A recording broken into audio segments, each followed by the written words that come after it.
and our new city clerk that's sitting in. And Stephanie, if you're watching, we wish you well. Marquita Moss, Assistant City Clerk. All right, thank you. It's nice to have you join us today.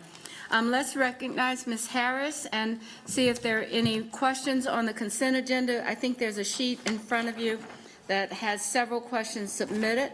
So if you've had a chance to look at it, please take a moment. Are there any additional questions or any clarifications needed from Ms. Harris? All right. Hearing none.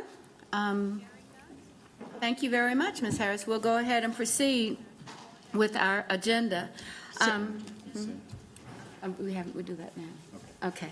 So we now have consideration of our consent items. Is there a motion? Well, let me ask first. Is there a consent item that someone would like to have a separate vote? Any consent item for a separate vote? Number 19. 19. 19. Okay. Any items for comment? For a separate item, for vote 29. 29. All right, any item for comment by council member? All right. Yes. We are. We're going to take care of the consent items first.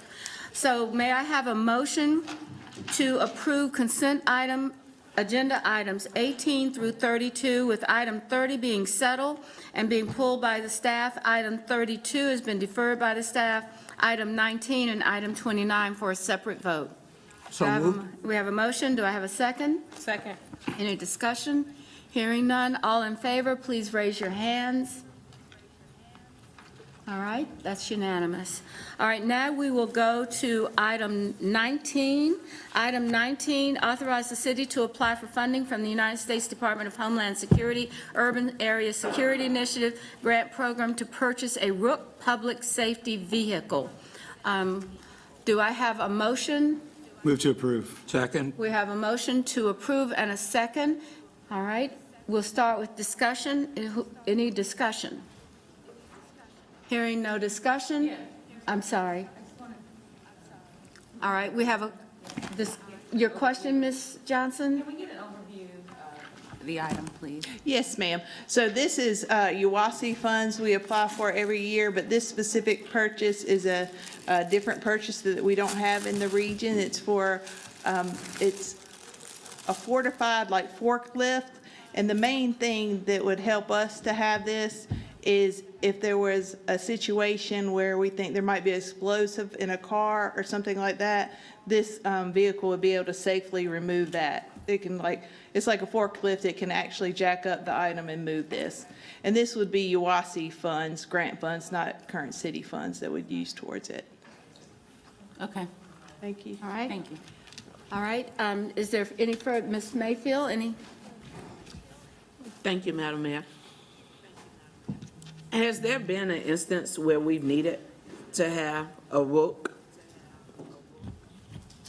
in, the last 5 years? Like, I'm trying to understand why we would even, So it's for forward with this request. disaster response in the case of those kind of emergencies. You can use it for disaster response too, for flooding and other things to pick up debris and things out of the way. But the main purpose to us would be able to respond. And I say us, it's also the county regions around us could borrow it if something happens to them. They could come. It's a UASI funded, so it's for our whole region. But yes, ma'am, we hope we never need to use it, to your point, but it definitely helps. so Sorry. the request tonight is for us to purchase an item that we may or may not need, but for the city of Charlotte to just be able to have access to it in case any of our partners in the region may need it. So yes, ma'am, but it's not to actually purchase it at this point. It's to request funding from the state to This purchase is to it. request Yes, the ma'am. funding, and if that funding is approved, it is specifically to purchase this and cannot be used to purchase any other item. It is a request specifically to purchase the purchase of the Rook. Correct. And we usually get more funding than this, but that would be part of the grant. Yes. Thank Would you. be specific for this. All right, any further comment or questions? All right, hearing no further comments, all in favor of the motion, which is to approve the item as recommended in our in our agenda tonight, please raise your hands. All right, that's, anyone opposed? All right, Can- we have 2 opposed and 6. Can we defer these until like other people get here or something less? It said it's 5, wasn't it? No, 6. Oh, sorry. 6. I thought you were counting It's 5. 6 and then 2 against. Thank you we very just made much. it. All right, so the next item is item 29, which is set a public hearing on Galloway Ridge Area Voluntary Annexation to adopt a resolution setting a public hearing for May 22nd for Galloway Ridge Area Voluntary Annexation. Do I have a motion for approval? So moved. Second. All right, we have a motion and a second. Is there any discussion? Yes, Madam Mayor. All right. Ms. Ajmira?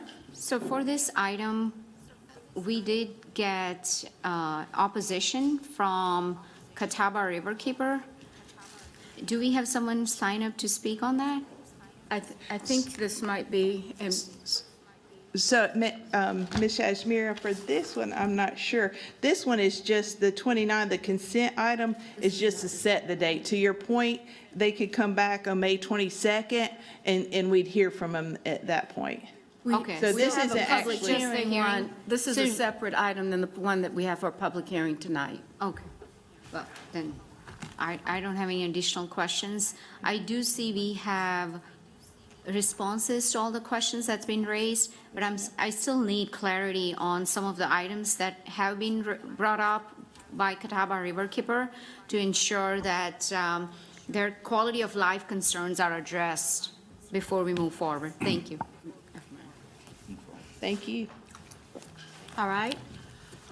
So there's a motion on the floor to set the public hearing. All in favor, please raise your hands. Anyone opposed? No one is opposed. So that completes our consent agenda items. So now I'd like to recognize the manager to walk us through the action review schedule for tonight. Thank you, Mayor and members of council. So we have 2 items for the action review tonight. First, we have an update for the Strategic Energy Action Plan, and it's always great to have Sarah Hazel with us, bringing great news. And Allison Craig will also give us an update as it relates to planning. So, Mayor, and I believe there are multiple closed session items also, Mayor. All right, Ms. Hazel, thank you for the update and the time for that this afternoon. Thank you very much. Good evening. I get to do this, I think, about once a year, so this is probably the closest that we've been to Earth Day, so happy belated Earth Day. So what I want to do, and you should also see at your desks there that you have 2 things. You have a municipal energy benchmarking report, and you also have a 2022 CAP report. I'm going to hit the high points of those here today, but if you're interested in a deeper dive, you can take a look at those documents. Happy to talk about those further down the line. So I'm going to focus on 2 things. First is our progress towards our 2030 goals to power our fleet and buildings by zero carbon sources. I'm also going to talk about some of the efforts over the past year that we've undertaken to really look towards those larger community goals, which is to become a low carbon city. And then I'm going to talk a little bit about some of the challenges and also the opportunities that we have ahead, and hopefully get some of your feedback along the way. So just a little bit of background. Many of you were here when the Strategic Energy Action Plan was passed, but there are 4 major focus areas: buildings, transportation, energy generation, and workforce development. Those are the key ways and items that we're looking at as we seek to strive towards those 2030 and 2050 goals.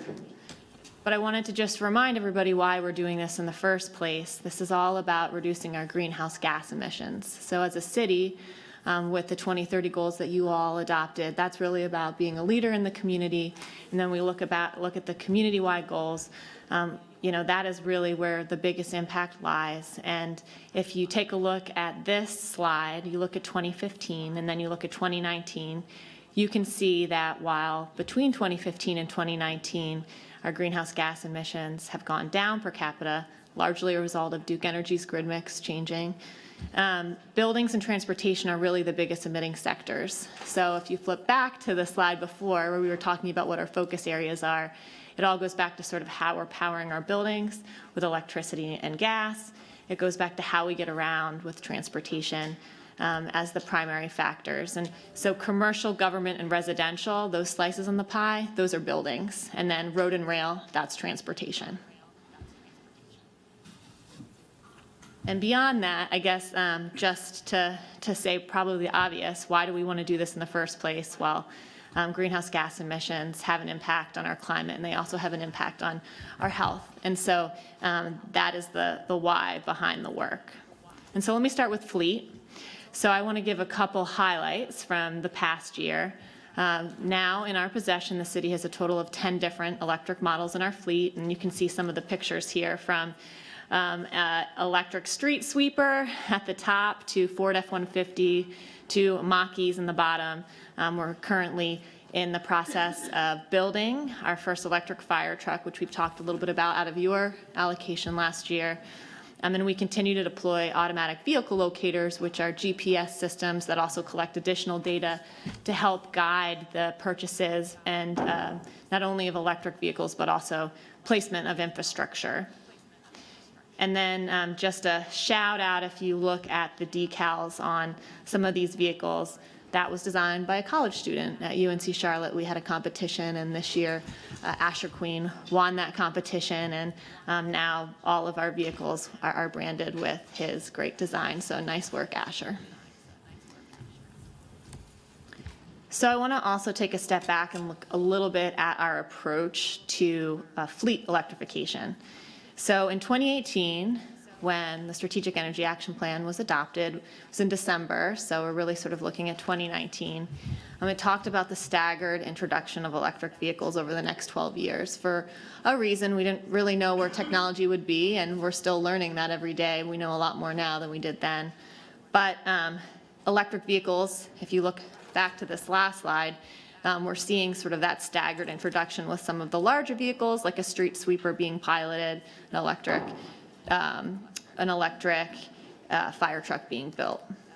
But if you go back to this slide, this was also always meant to be sort of an aspirational and ambitious goal, with the opportunity to continue to learn along the way and continue to push for lower and lower emissions out of our fleet. So on the right-hand side, you can see that these are the key ways that we are working towards zero carbon fleet, one of which is the implementation of a sustainable and resilient fleet policy. So in 2020, the city manager signed this policy, which in essence says that as we're making vehicle purchases, we're evaluating them for the lowest emitting vehicle that's possible, and looking to purchase that vehicle using a total cost of ownership model to help us make those decisions, and also looking at the way that those vehicles are being used and what technology exists. We also seek to use data-driven systems to make these types of purchases and make sure that they will meet our operational needs, and I'll talk a little bit more about that the next slide.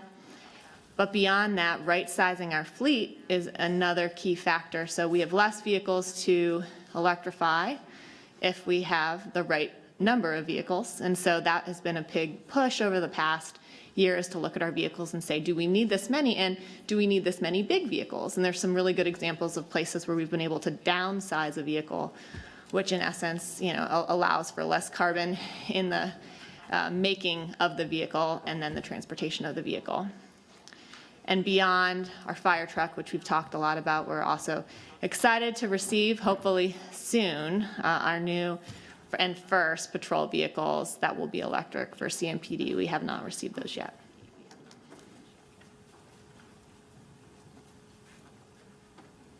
So a little bit more about using data. So as we continue to deploy AVL's automatic vehicle locators, that data gives us some really good information. We partnered with Swatch Analytics to do a pilot a couple years ago, and we've continued to work with them to look at how we move towards more electric vehicles. On the right-hand side here, you can see a summary of one of our dashboards. So where we have this AVL information, we plugged it into this platform. It allows us to see what vehicles are candidates for electric based on how they're used, and that is based on industry data around the batteries and how long they can go and the distance they can go. We also are able to understand where we might need to put some of our charging infrastructure. This also helps us understand if there's an opportunity to cascade some vehicles into satellite motor pool vehicles because they're underutilized. And it helps us also think about strategies for when we charge so we can save money. So this is a really great tool that we're using to help us make the right kind of decisions that ensure that we continue continuity of operations in a quality way. So where does all of this work take us? Here's some numbers. So right now in our fleet, 2% are electric vehicles. And so just for context, I think one of our peers that we typically look at, Atlanta, is at like 1.8% EVs. So we're working towards more electric vehicles in our fleet, and some of that has to do with some of the challenges around receiving vehicles, and I'll talk about that in the next slide. If you look a little deeper into the numbers, you can see that 6% of our bus fleet is battery electric bus. We also have alternative fuel vehicles. That's hybrids, that's CNG, that's propane. That's about 9% of our over 4,000 vehicles that we have in our fleet, and there's more data on this in the CIAP report. 10% of all of our sedans are electric, and if you look at our non-patrol sedans, that's 17%. You go back to before we started implementing the CIAP, we had 11 EVs, we now have 90, and we have many that are ordered or that we will order because they're budgeted for. That would take us well over 160. We just have yet to receive them. If you look at our charging infrastructure, we have 138 EV charging stations. We had 46 when we started, so this is your infrastructure dollars at work. And I know that we had a midterm goal of getting to over 10 locations for where we had chargers. We have over 30 at this point. So we're making great progress on getting infrastructure in places where it needs to be so that when we do see some of these supply chain issues free up, we have some infrastructure in place. And then you can see the CO2 avoided. So this is another way that we're measuring our progress towards meeting those CIAP goals that were outlined. So let's talk a little bit about the challenges and opportunities, because I think there's been a lot of conversation about this recently. So supply chain is an issue for getting all vehicles, not just electric vehicles, but it certainly has impacted our ability to get more electric vehicles in the most timely manner, and that's just something that everybody's facing. Technology continues to advance in this space, which is really exciting, but there are certainly many vehicles that we operate that don't have electric options, and so we're looking at what some of those other alternatives are that can reduce our greenhouse gas emissions. And even if we were all electric, the grid that powers and charges our vehicles is not 100% carbon free. So that continues to be an important piece of this whole puzzle, not just for us, but for the whole community. And we are looking at making sure that, again, our operations are compatible with the technology that exists, and that's where some of this data-driven work, I think, really makes a difference. I think I'd also note that we do have many take-home vehicles, and so charging at home is something that we're really looking at how to think through as a city that has a fleet that in some cases are take-home vehicles. And we're actually working with Duke Energy on some work that they have going on around rebates for installing at-home chargers and how we might work with them to do a distributed fleet. So we're excited to see how we might sort of pair some of what's out there with some of our needs and learn together so that, you know, we can support distributing that energy grid need to places where we need our fleet to be domiciled based on the way we currently operate. And then finally, offsets. The last stage to zero carbon energy is to look at as far as you can go and then think about how you might offset the rest. You did that with a big investment this year in the Green Source Advantage program, which was not directly powering our buildings, but is energy that is attributable to us on our grid. The same thing is possible with our fleet as a strategy. And so that's something that we can consider based on your interest looking at as we move towards 2030. So now I'm going to move to buildings and energy generation. So as I mentioned earlier, This year, you all reaffirmed your commitment to a 35-megawatt solar farm. Spoke with the developers of that farm, and they expect that completion date slated for 2024. So that is in motion based on the action that you took in January. And we continue to add to the portfolio of buildings that we're benchmarking out of our own facilities. And so this is our 2022 data. Here's a little snapshot. We're looking at the energy use intensity by building types.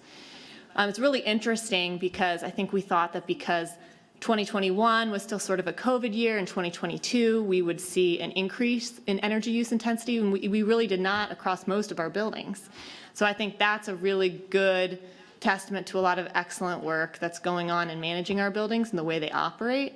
But in the investments that have helped to bring down energy use intensity, specifically almost 60% of the buildings that we benchmark saw a reduction in energy use intensity from 2021 to 2022. Of course, cultural and large public event facilities, we're just bringing those into our portfolio this year. You would imagine that this is a better baseline year for them to compare next year and see how they do, because this is really the first year that they've been back to operating. And then what we did see is that while police stations overall are performing a bit better, we have learned from some of the case studies that there may be some room to really investigate those this year. And so if you look in the benchmarking report, you can see some of what worked in one facility that we're looking at applying to some of the facilities that are performing a little bit less desirably. And this is a bit of a repeat from the budget presentation that you all had maybe a month ago today, but your investments really are woven into policies that are embedded in the way we build and operate buildings. And so Charlotte Water Zone 4 is another example. As it's being built and constructed, not only will it be a LEED certified facility, but it will include solar and electric. And then you're pushing the envelope with even more technology with things like the all-electric fire facility that's being designed to help us understand how to build an all-electric facility with an electric fire truck. We'll learn from that, and that can inform future policy updates to your sustainable facilities policy. If you look at the bottom, this is just a snapshot of progress that's been made since the CAP was adopted. So in 2019, you had 6 solar systems through your investments and through the implementation of this policy.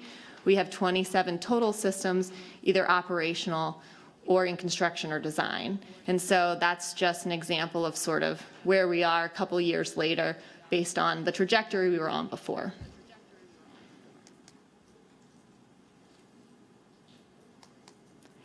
And so this is just a little bit of a different way of looking at this. This year, we decided to project out about a 1% energy increase every year up to 2030, because even though we're doing all of these measures, we're still growing and we'll still bring more buildings online. And so when you look at that, you see that we still have a gap on the building side to meet, but there's and Duke Energy continues to supply us with more up-to-date information about their existing grid and how, what the mix is, what percentage is zero carbon. Then if you look at the yellow, that's the on-site solar that's already been funded. So anything that happens in budget years, that's on top of that. You see the Green Source Advantage program, and that'll come online in 2024.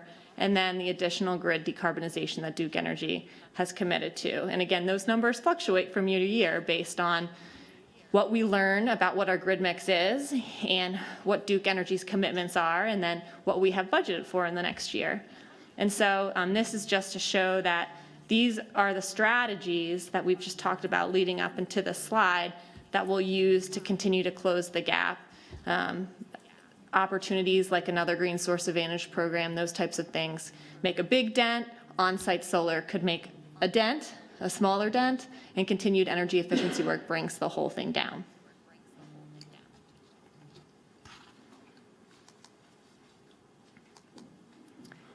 So I'm going to shift now to talk about 2050 and your 2050 goals, and talk a little bit about some of the current programs, partnerships, and projects that help to work with the community and inspire the larger community to either join in the effort or align efforts so that we can lead ourselves towards a low carbon city. And this is an example of that 5 stages to zero carbon that I mentioned, which has to do with looking at all of the different levers you can pull around bringing down your greenhouse gas emissions, and this is really sort of our guide.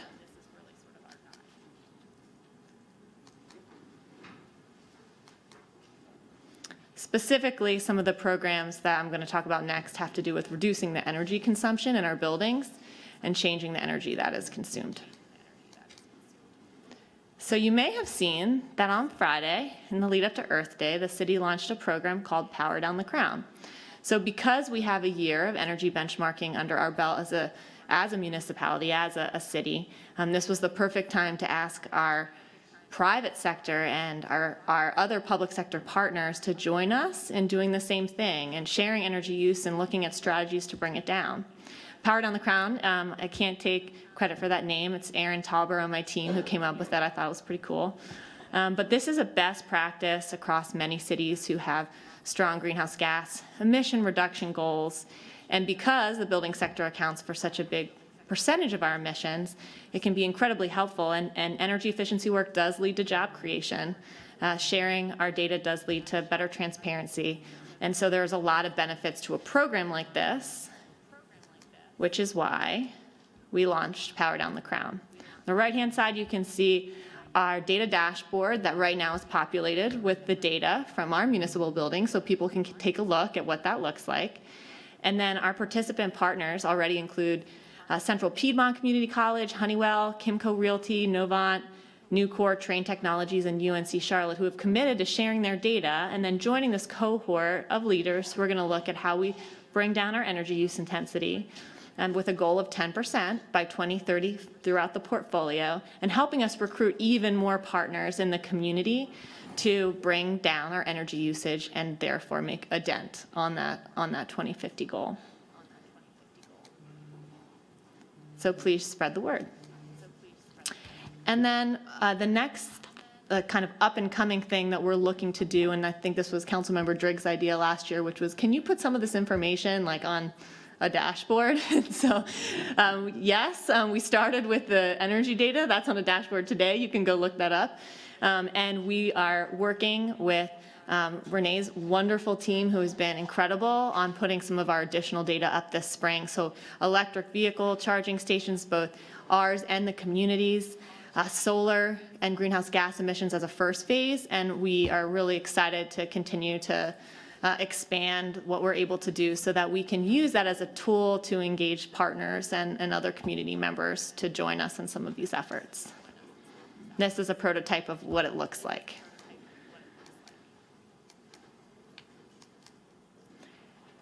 Here's a few programs that you may have heard about that we launched last year, pole vault pilot projects. So this was a partnership between UNC Charlotte, Duke Energy, Central Lina, and some key community leaders. This is at the Ritz at Washington Heights. It's a charger that attaches to a light pole. The idea is really testing if this is cheaper because you don't have to break ground, you use an existing energy source, and can it provide charging for people who don't have at-home charging options. Over the course of this year, we've seen that about 2 to 3 people have charged sessions a week, which I thought was really quite interesting. And beyond that, the goal is not just to have immediate charging sessions, but it's been a real focal point for some great conversation, and also EV for Equity event that Clean Air NC held, where we were able to educate people on electrification and get people on our electric bus, and really get to learn more about how this technology can be really applied in all sorts of contexts. The second thing on this slide is AMP, the Affordable Mobility Platform. So this is a project that we're partnering with Forth, which is a nonprofit in the electrification space, to stand up at 5 different locations and EV car sharing at affordable housing sites. And so the goal of this is develop a model that will make the program self-funded in the future. Can it provide access to a vehicle for folks who don't have a vehicle, and could that vehicle be clean? And how might this work also if there is a small fee in addition to additional infrastructure that can be used for the public to charge their vehicles? So we've been working with Housing and Neighborhood Services on this. Hopefully the agreements will be signed in the next month, and then this will be slated to go live in the fall of 2023. The two other items I have here is Renew, that's our partnership with the Urban League and Goodwill, led out of Economic Development. It's really under the umbrella of Hire Charlotte, which is giving paid training, hands-on training to folks in the electrical HVAC field, which is really some of those skills that help us bring down our energy use in our buildings. 121 participants have been trained to date. There's a really great rate of people being employed. I think it's almost 90% in this sector or a related sector. And y'all made a investment of $500,000 last year in ARPA to continue this. There's 2 cohorts going on right now. And then finally, last week, you approved the $1 million in ARPA funds to go towards our partnership with Duke Energy. And this is all about reducing energy use in residential buildings and really learning how, if we layer rehab with energy efficiency work with some of our partners, we can make a big difference in people's lives and their pocketbook, and learning what that costs and learning how effective it is to reduce energy. And then finally, I'll say this is really just a slide to share that this work is embedded in some of your other core policy documents.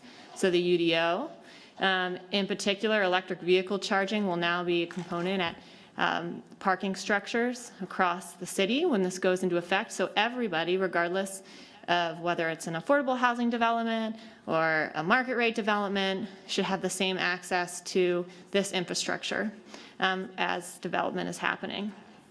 And when you look at your strategic mobility plan, a big component of mode shift, that's really the key way to get down that transportation emission number. We certainly, even if we electrified all of our vehicles, we wouldn't have enough room for our growing city. So it's getting more people into transit or other modes while focusing on electrification. And that mode share goal that you adopted, that is aspirational, that is a big piece of that pie that I shared up front.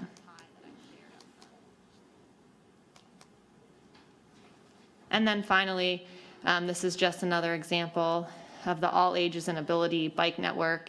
Again, getting at that mode shift goal, and this just demonstrates, I think, how these goals are embedded not only into different city departments, but into a lot of strategies that you all have championed over the past couple of years, and how these different documents speak to each other.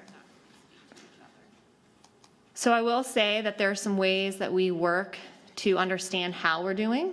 So not only do we look at what some of our peers are doing, and there was some information on some slides earlier to say, okay, what are some of the goals we're setting and how are we stacking up? But we also report to 2 different kind of independent groups that give us a feedback.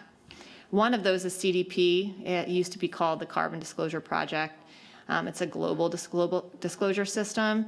Last year we received an A-, which is quite high. The highest you can get is an A. And really some of the things that we just talked about in alignment of other policies and efforts is the reason why we got the A-. We had a good call with them and got some feedback, trying to figure out what we can do to get an A, why we got an A. We have recently received a C. And so that was the feedback we got. And so embedding this work in some of these other documents and some of the progress that's been made, especially coming together over the last year, resulted in that A-. So that's definitely something for us to be proud of while we work towards getting an A. And then a couple other highlights, just as a aside, this is embedded in the work that the aviation department is doing, and they joined the airport carbon accreditation program. So their plans are aligning with the CAP. And we're being recognized for some of the ways that we're really looking to embed equity into these efforts. And so moving forward, I hope that you walk away with that there's a lot of progress and that we are continuing to lead, but it's not easy and there's a lot of challenges. I think a community-wide focus on our 2050 goals is really critical, because that is where we can really move the needle. This isn't just about us, this is about all of us. And this is the more that we can do and the more that we can bring more folks into the fold and really lift up our partners who are doing great work in this space, the better. There's an opportunity to look at some of our strategies a bit closer. And so now that we know what we know after 4 years of doing this work, how can we look a little bit deeper at some of our fleet goals? How can we look at some community-wide targets that we don't have set specifically around some of the things that we're doing, like renewable energy? How can we better embed some of your priorities, like equity, into the work that we're doing? And how can we outline strategies for what we want to do when it comes to offset projects, much like the Green Source Advantage program, but there could be other types of opportunities as well. And so with that, I have been talking at you for quite some time, so I will stop doing that. And thank you for all of your efforts and ask if you have any questions that I can answer. We do have some questions, Sarah. We'll start with Ms. Ashmira. Thank you, Madam Mayor. Sarah, great job to you and your team. While we recognize there are challenges and opportunities, I think we all have made great progress, and I think that is something council should be proud of, despite the ongoing challenges that staff has faced. And not just, this is not unique to our city, but it's really all cities and municipalities across the nation face similar challenges. So if you can just pull that slide. Considering some of the challenges, technology, supply chain issues, and others, do we need to modify our 2030 goal?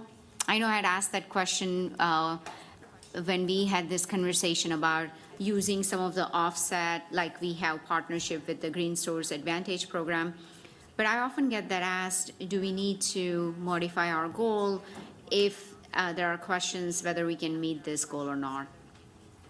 Well, I think first I would say that we wouldn't have made so much progress if the goal wasn't, it was ambitious when you adopted it. And I think that's why so much progress has been made, because just to make so much progress over a few years, it really is a testament to striving towards that. So I think that's like a really important thing to note. We could set different types of goals around fleet. So do we want to reduce our greenhouse gas emissions by a certain % every year? That allows for the reality that we don't have electric options in certain places, and we still have a grid that powers most of our electric vehicles. And so I think over the course of the next year, year and a half, I think there's an opportunity to look specifically at the fleet goal and say, do we want to set some different types of goals that are more in alignment with what some of our peer cities are setting, but not to abandon, the ambitiousness that you set forth, because I think that is critical and remains critical. Yes, and I think council has committed, this was unanimously approved in 2018, and I think majority of us were on the council during that time, and you're absolutely right. We did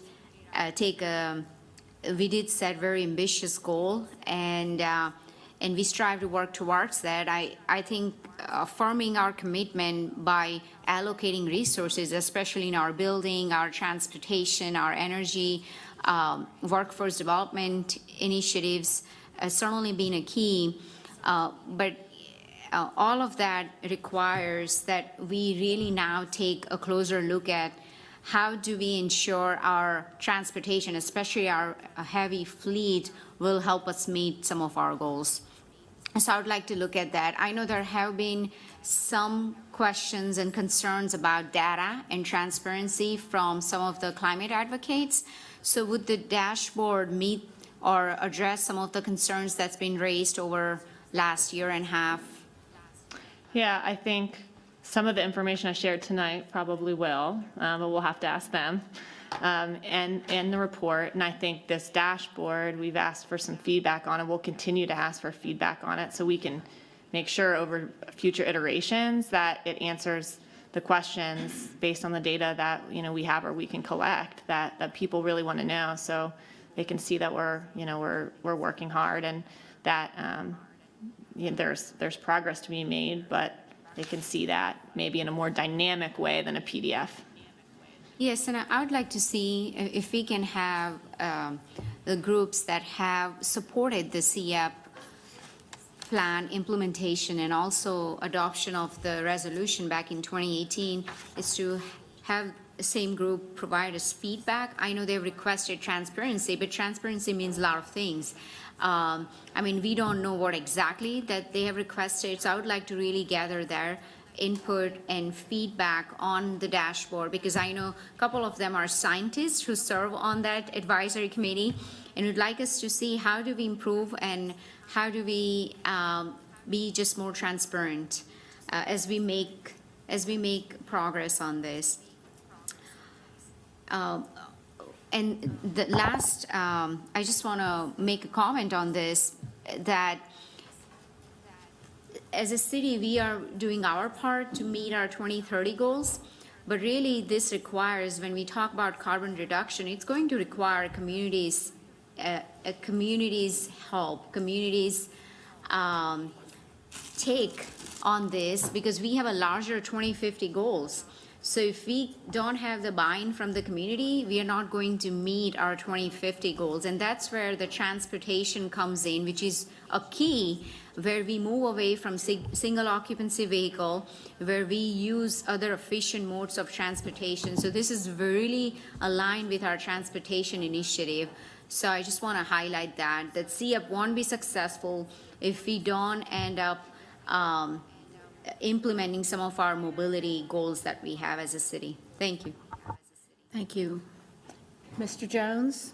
So, thank you, Mayor, members of council, and Councilman Ashmer, I don't disagree with you at all. Thank you for that. I do want to go back a little bit. I'm a little worried because we had Sarah worried about an A-, and I thought A- was pretty good, Sarah, so I know you have a high standard.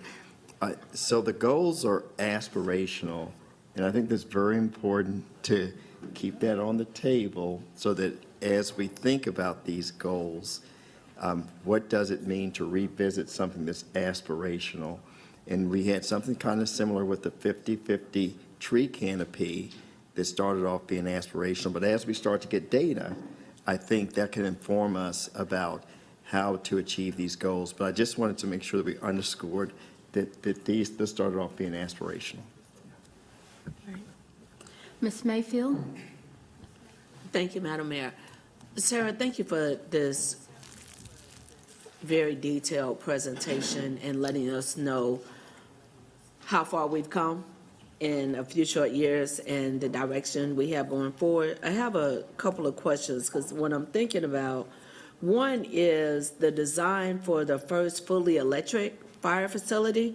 So as we're moving forward, are we also taking in considerations the backup? So we have Mountain Island Power Plant. Even though it was a false alarm within, I think, the last month and a half, the sirens were going off. It was an error. The system had a glitch in it. But if we were to have one of our power plants be targeted, there were conversations and concerns regarding a particular air pattern and its impact and all the what ifs. If we were to go to a fully electric facility, whether it's fire or anything else, are we also having conversations of the backup of the what if we were to lose power, even if we were to lose it for a week? Yeah, so resiliency is built into these designs. So what kind of backup generation do we have that's not the same energy source is absolutely taken into consideration. And that's something that we need to do as we're electrifying more and more fleet as well. So that is a big focus. And you mentioned with the distribution that we were able to identify a pole to attach the station, because we also, through our language, we're seeing a number of developments that don't have garages. We have a number of communities that may just share, that are sharing driveways.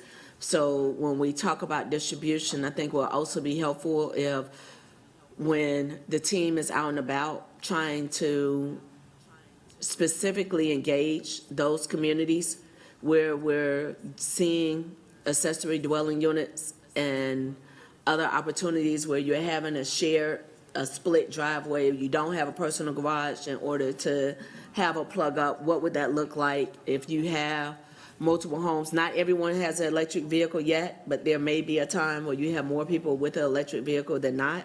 So what would that look like in some of our cluster communities? And one day, and this, as we talk about aspiration, I would personally love to see the day where, when we're working directly with planning, of which you already know this, because I was like, when are we gonna get there? When we get to our CAP goals in residential. Because we have a lot of opportunities, and a lot of our partners in Raleigh and Asheville and other communities and we have them here in Charlotte. We have a Habitat home that was done in partnership with Rogers Builders. That was our first, I believe, gold LEED certification. So it will be great when we, as we are looking to update 2040 UDO, for us to be able, us meaning you and your team, be able to be at the forefront of those conversations with how do we create sustainable communities and developments that will tie in to what we're also working on through the corporate structure. But thank you for the amazing work that you and the team have done and for keeping us updated. All right, thank you. Mr. Driggs? Thank you, Mayor. So, Ms. Hazel, I really appreciate the down-to-earth approach you're bringing to this, the data. So often these conversations are aspirational, and there is a lack of real accountability, because one danger with aspiration is that if you fall short, is it fair to say that you fell short, or did you actually do really well? And I think what we're seeing from the way you report here is a great basis for judging our progress. I had two questions on slide 11. So I was trying to glean from the other slides, what do we look like if we were on that slide? What's the story about Charlotte in the context of the other cities you put up there? So we have a 2030 goal that's aspirational to power all of our fleet by zero carbon sources. So I would say we are at the top of the ambitious scale. If you take a look at that, if you look at Atlanta, expand municipal fleet. I mean, these are people who take this seriously too. So that's not to diminish anything that any of these cities are doing, but we are at the top of the ambitious scale. And that was what I was trying to demonstrate, and also that people have some nuanced goals around light duty, medium duty, heavy duty, kind of recognizing where technology is and that it's not all in the same place.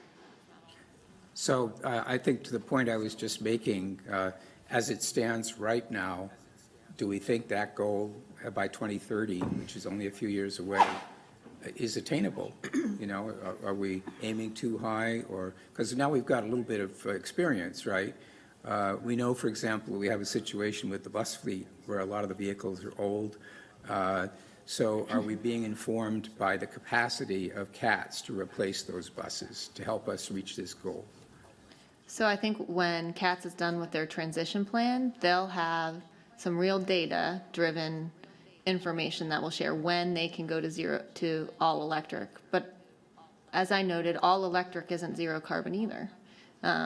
So we're not fully in control of all of the pieces of this in a number of ways.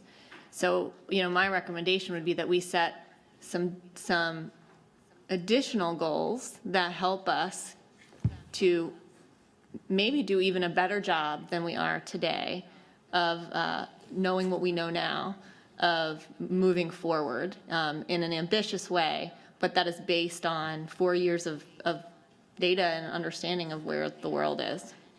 Right. So I guess the general question I would ask is, I remember in 2018 when we adopted the plan, and what I appreciated then was it didn't make a lot of commitments that I think, for example, for us to have a 50 by 50 goal for tree canopy is frankly unrealistic. And I think we need to take a hard-nosed look at what we think we can actually achieve over that horizon. So if you had to characterize generally where we are now, 5 years later, versus where we wanted to be or expected to be in 2018, would you say we're kind of on the schedule that we tried to establish, or are we struggling to keep up with that schedule? How would you grade us in a big picture sense? So I came into this job right after it was adopted, so in 2019. And I would say that we didn't have a path. We had we had information and knowledge, but until you set this as a policy and a priority, we didn't have sub-policies like the fleet, sustainable fleet policy that really actually enabled this transition. And so, so I think based on what's in the CAP, I mean, I gave you the one example of fleet chargers. We are surpassing where we thought we would be, yet the goal is still 2030 to power our buildings and fleet from zero carbon sources. So I think based on the flexibility that was built into the policy and some of the details that were in the policy, I mean, I think we're moving in that direction. I mean, I think we're not doing anything outside of what we were hoping to do. We hoped that this policy would enable. I personally am very impressed with what we can observe and look at, what we actually have done. So you mentioned the dashboard thing I brought up before. I think as soon as we get to a point where we can say, this is the timeline we want to be on, and we have some real accountability if we don't stay on that timeline, that would be a good thing. But I really appreciate what you've done and where we are now. Thank you. Thank you, Mr. Driggs. Mayor Pro Tem? Well, thank you. Honestly, I think some of my questions along the lines of what Mr. Driggs was getting at. I don't know if this question is directed at Mr. Jones or Ms. Hazel, either one of y'all can tag team. But it is about the first goal, to strive to source 100% of municipal energy use in buildings and fleet from zero carbon sources in 2030. And I know, Mr. Jones, you said that's aspirational. That was aspirational, but I question whether that is still our aspiration. Is that still our aspiration? Yeah. So thank you for the opportunity for a tag team. Until you tell us something different, yes. And I think that's what I was trying to say earlier, and maybe I didn't do it eloquently enough. As we start to have some data, what is started off as aspirational by 2030, unless there is some big change in technology, may be unachievable. Well, yeah, and I would go. I would go even beyond that. In that, we've made some policy decisions that just contradict that aspiration, right? Because of the facts on the ground. It's not a qualitative whether that's good or bad. It seems like what we've been told by staff is that we can't get there. We aren't going to get there. And in fact, we're going to be recommending future purchase considerations, specifically thinking about CATS buses, right? That won't allow us to get there unless we take certain levels of penalties, from the purchasing contracts that we have to enter into. And I don't think that, from just my knowledge about how you work, I don't think that you would direct us to break a contract that gets penalties. Those are contradictory policy arrangements. So am I thinking about that correctly, or? No, you are. What I would say, and I think it's to Ms. Edgemurr's point early on, so that we'll ask you to tag in on this one. There are some things that can move the needle, I think, bigger than others, right? And a lot has to do with the use of single occupancy vehicles, right? So as we learned a lot over the first 5 years, what are some of the boulders that we may have to move in order to move forward? So I guess what I'm trying to say, there will be some things that maybe we won't reach the goal, but are there some other things that can help us get closer because either technology changes or policy changes? Did I get that close to right? I think you're right, and I think sorry, Ms. Hazel, maybe I'll give you a chance here in a second. I agree with that. And there's good work, and I think we should continue to have aspirations. But my concern here is that this first goal isn't relevant anymore, and it's not necessarily honest if we keep kind of professing this moving forward. So I hear what you're saying. You can't change policy. Only we can change policy. I would suggest that we revisit this policy, given the data that we do have, and continue and make another aspirational goal, but one that is factually relevant and that is something that is honest, given the data that we have now, that we could communicate to our partners in our community, right? I think that was the intent of when we went into this CF process, this idea that it is a living document and that we're going to learn things and we might have to change them. But I'm not comfortable with, especially coming out of this, just leaving this policy, this aspiration in place. I think it's time to change it. And I hope it gets referred to whatever committee to start. I know we have a lot on our plate, but we really shouldn't move forward with a dishonest aspiration. Thank you.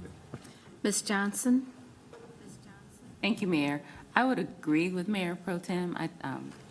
Setting realistic goals is very important. So while we've done a great job, and that's what I wanted to say, thank you for the presentation.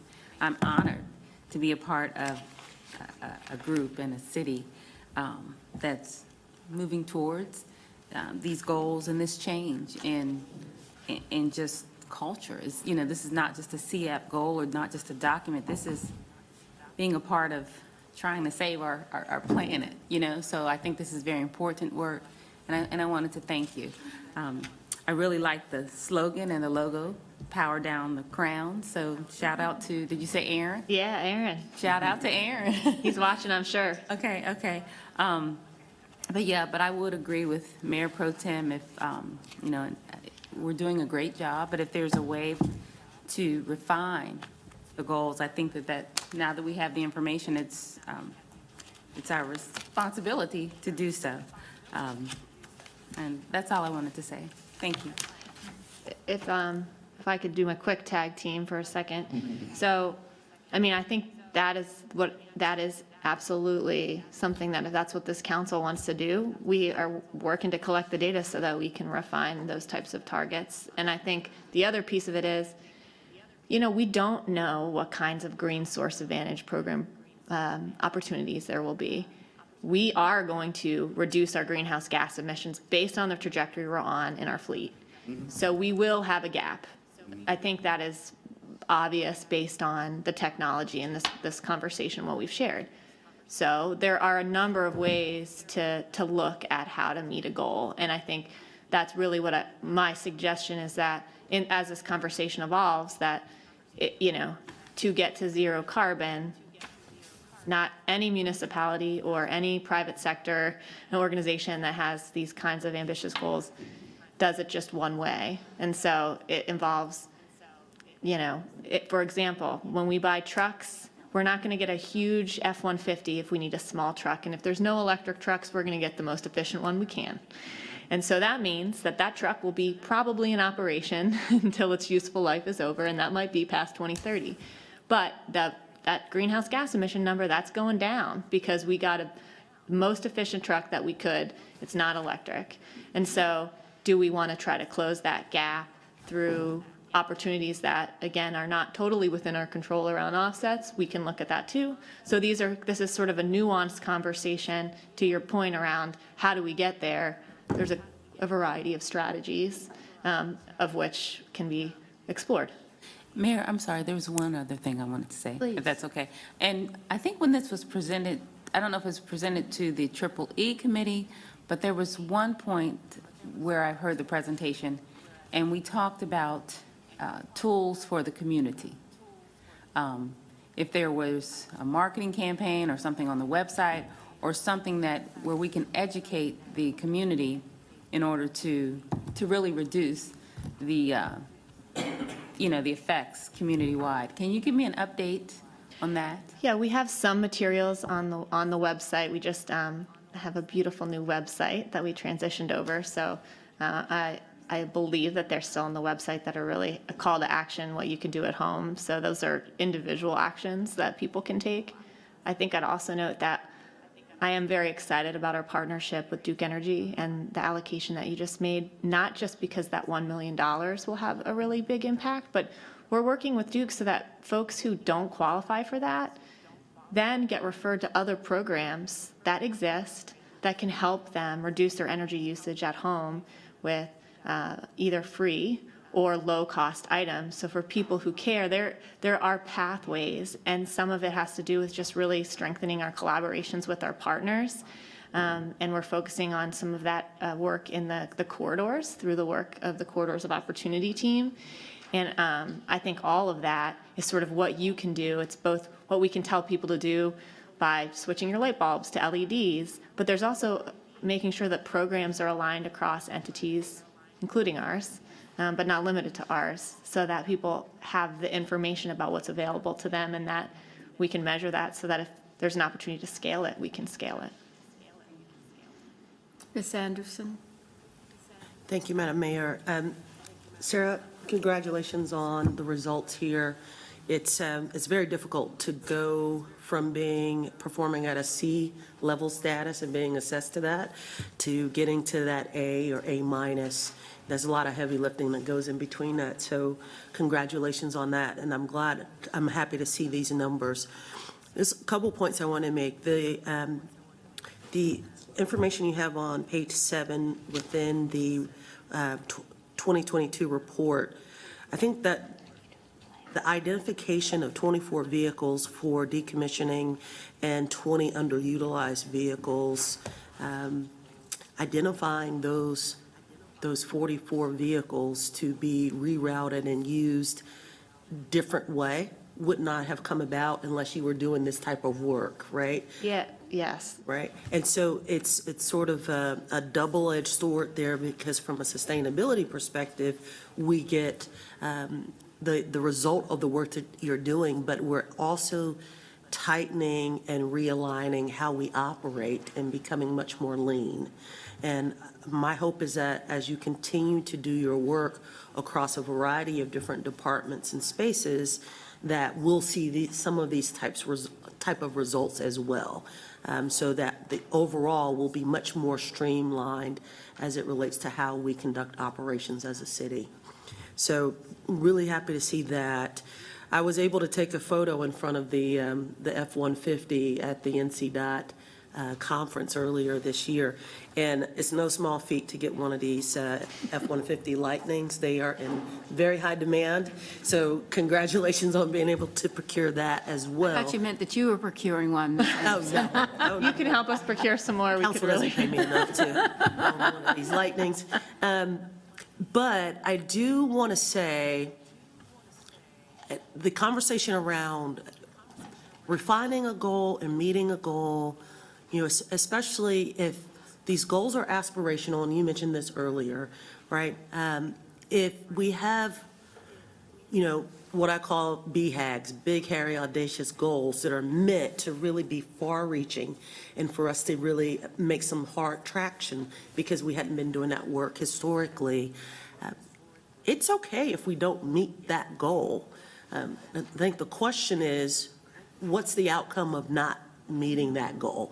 If there's some unintended consequence, or is there some financial ties to not meeting that goal, then we should, of course, revisit it and have a conversation. But Sarah, to your point earlier, if our goals weren't so aspirational and not as much of a BHAG, would we have made the type of traction that we've made that's manifested in this report?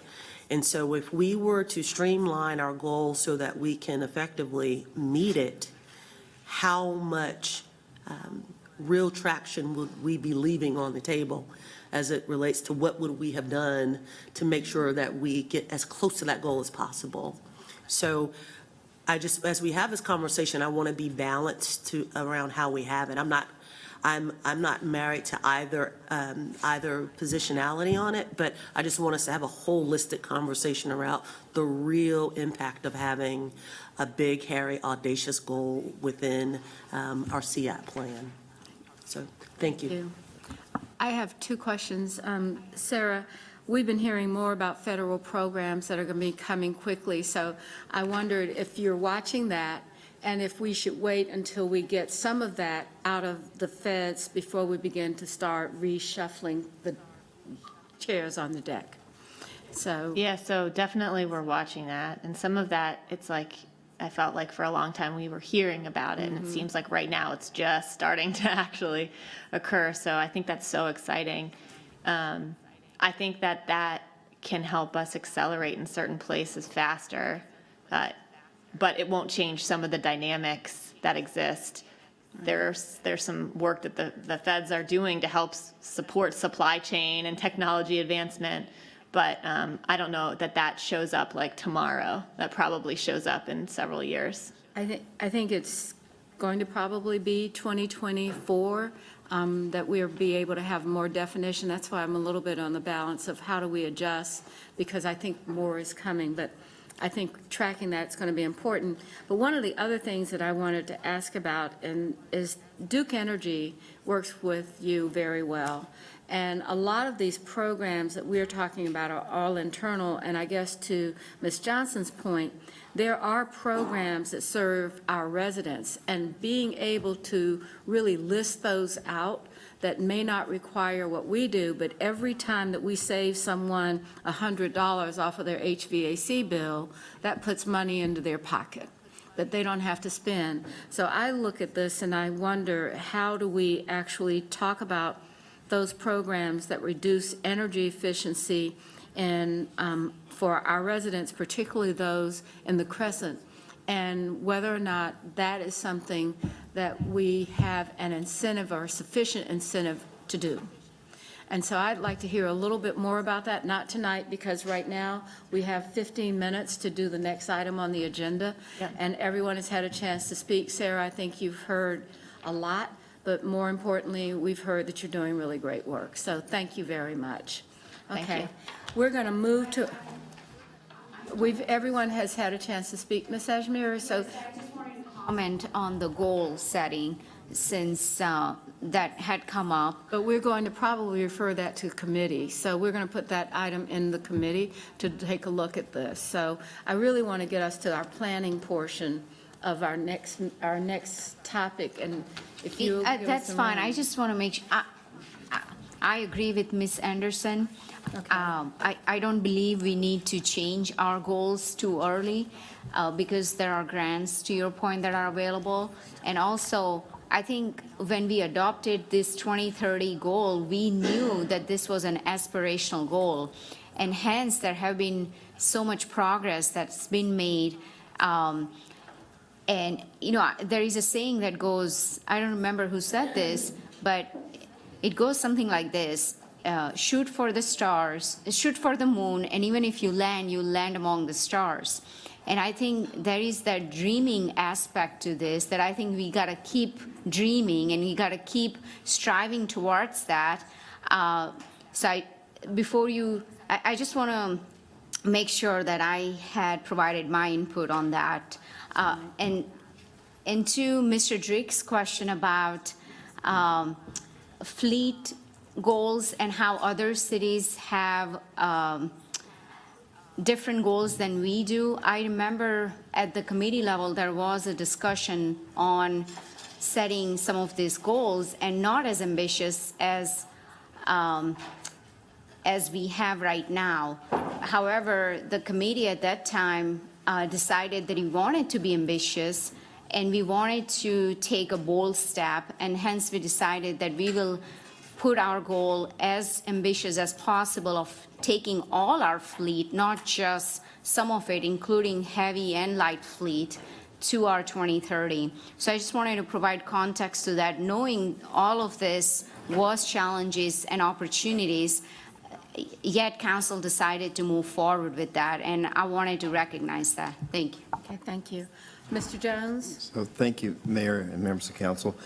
Next, we'll have Allison Craig to come up with her team to give us a planning update. And I believe this is the first time at a business meeting that I can introduce her as our new director of planning, design, and development at a business meeting. So welcome. Welcome. Thank you very much, Mr. Manager, and good evening, Mayor, Manager, and members of council. Happy to be here tonight for a quick, brief planning update. We're going to spend most of the presentation on the community area planning. I really want to make sure that the residents and your constituents are aware that this is occurring. We've got workshops underway. We've been doing them for a few weeks now, have some additional ones, of course, throughout the year. And this is really a time for the community to sit down and talk about places that they really care the most about. And it'll be very important in influencing what the policy map refinements ultimately look like. So really important. We'll talk briefly about the philosophy of the UDO text amendments and what we see in front of us now and in the future, and then also a quick update on a rezoning tune-up that we're planning. So I'm going to turn it over to Alicia to talk about area planning, and then I'll come back and touch on the UDO stuff. Thank you, Allison, and thank you, Mayor, Manager, and council members for this opportunity to talk about, I guess, my life essentially right now. All of this community area planning, which is extremely exciting. I'll walk through a couple of slides tonight to kind of level set on the process, but I'll also share what we've been hearing with residents in the 2 geographies that we've completed so far. As you know, this is step 3 of implementation of the 2040 Comprehensive Plan, adoption of the plan in 2021, then we adopted the policy map the following year, and then the Unified Development Ordinance thereafter. We kicked off the area planning process in January of this year. And as Allison mentioned, this is the phase of the project where we are receiving community-level guidance as well as discussions with the community about growth and development, the things that they really care about the most. And through this process, in talking through these 14 planning geographies, we've heard kind of 2 questions. What's different about this process than our community area planning before? The first thing that's really different is that we're doing all 14 geographies at one time throughout the city over the next 2 years, and no community will be left behind. Our previous planning efforts, we would spend years in one geography, and then oftentimes not spending time in those communities that need the policy guidance the most. This process allows us to touch every part of our community. It also allows us to compare solutions. For example, if there's a food desert on the west side and on the east side, we may glean some thoughts about how to address the issue on a citywide basis. So this allows us to have those conversations, co-design solutions with residents, and do it within 2 years, a reasonable amount of time. The second question we're getting is around why did we start in the west side of the 14 geographies? Some folks would say, well, that's a little bit inequitable. You know, the participation rate is extremely low on the west side. But what I will say is that we started on the west side so that we can allow the residents who aren't participating as much to have the information the longest period of time. So we start with them first, and then we can have the workshops, but spend the rest of the year engaging them in the other 39 different ways that we are engaging people around this process. So that makes us feel really good that people want to engage and that we're thinking about it in an equitable way. Again, all 14 geographies will cycle through a 5-phase process. We are now in phase 2, where we're talking about how the goals within the comprehensive plan apply to various geographies or neighborhoods. So we're explaining to people, what does the 10-minute neighborhood mean to their community? What does safe and equitable mobility mean to their neighborhood? That's our discussions for this year for all 14 geographies. Then next year, we'll do supplement the work in phase 3 and talk about, now that we have the vision in place, you understand how the comp plan applies to your geography. What are some key projects or programs or additional planning efforts that we might need to have to address implementing and taking action on that guidance? So the first year will be around, let's set the vision, confirm it, creating great places, and then the second year is around supporting that vision. And then in phase 4, all the plans come together to develop an implementation strategy. Most of our planning initiatives have two parts. That's a concept, a vision, and then the second part is implementation, which outlines our action, potential funding sources, and partners to realize the vision. And then we'll go through review and adoption in phase 5, where you all will have the documents in hand and have dialogue directly with the community around the content.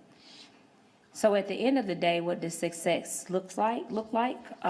We will have 14 community area plans, highly illustrative documents, very succinct, because we're not creating the vision, we're not recreating the wheel, we're building upon what's in the comprehensive plan, just taking it down the next level to the community phase and talking to residents and thinking about what should happen in those specific areas, so the documents aren't anticipated to be that long at all.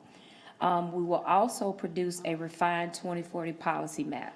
As you know, when you all first adopted the map in 2021, that was our first citywide update of a land use policy since the 1990s, our district plans, where we looked at every part of our community.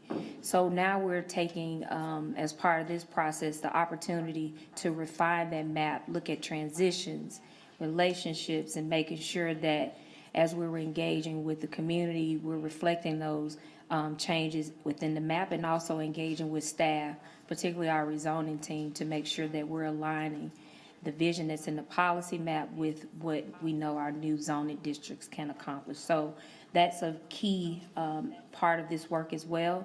And we're also looking for opportunities to develop broader recommendations for when we do our 5-year assessment of the comprehensive plan.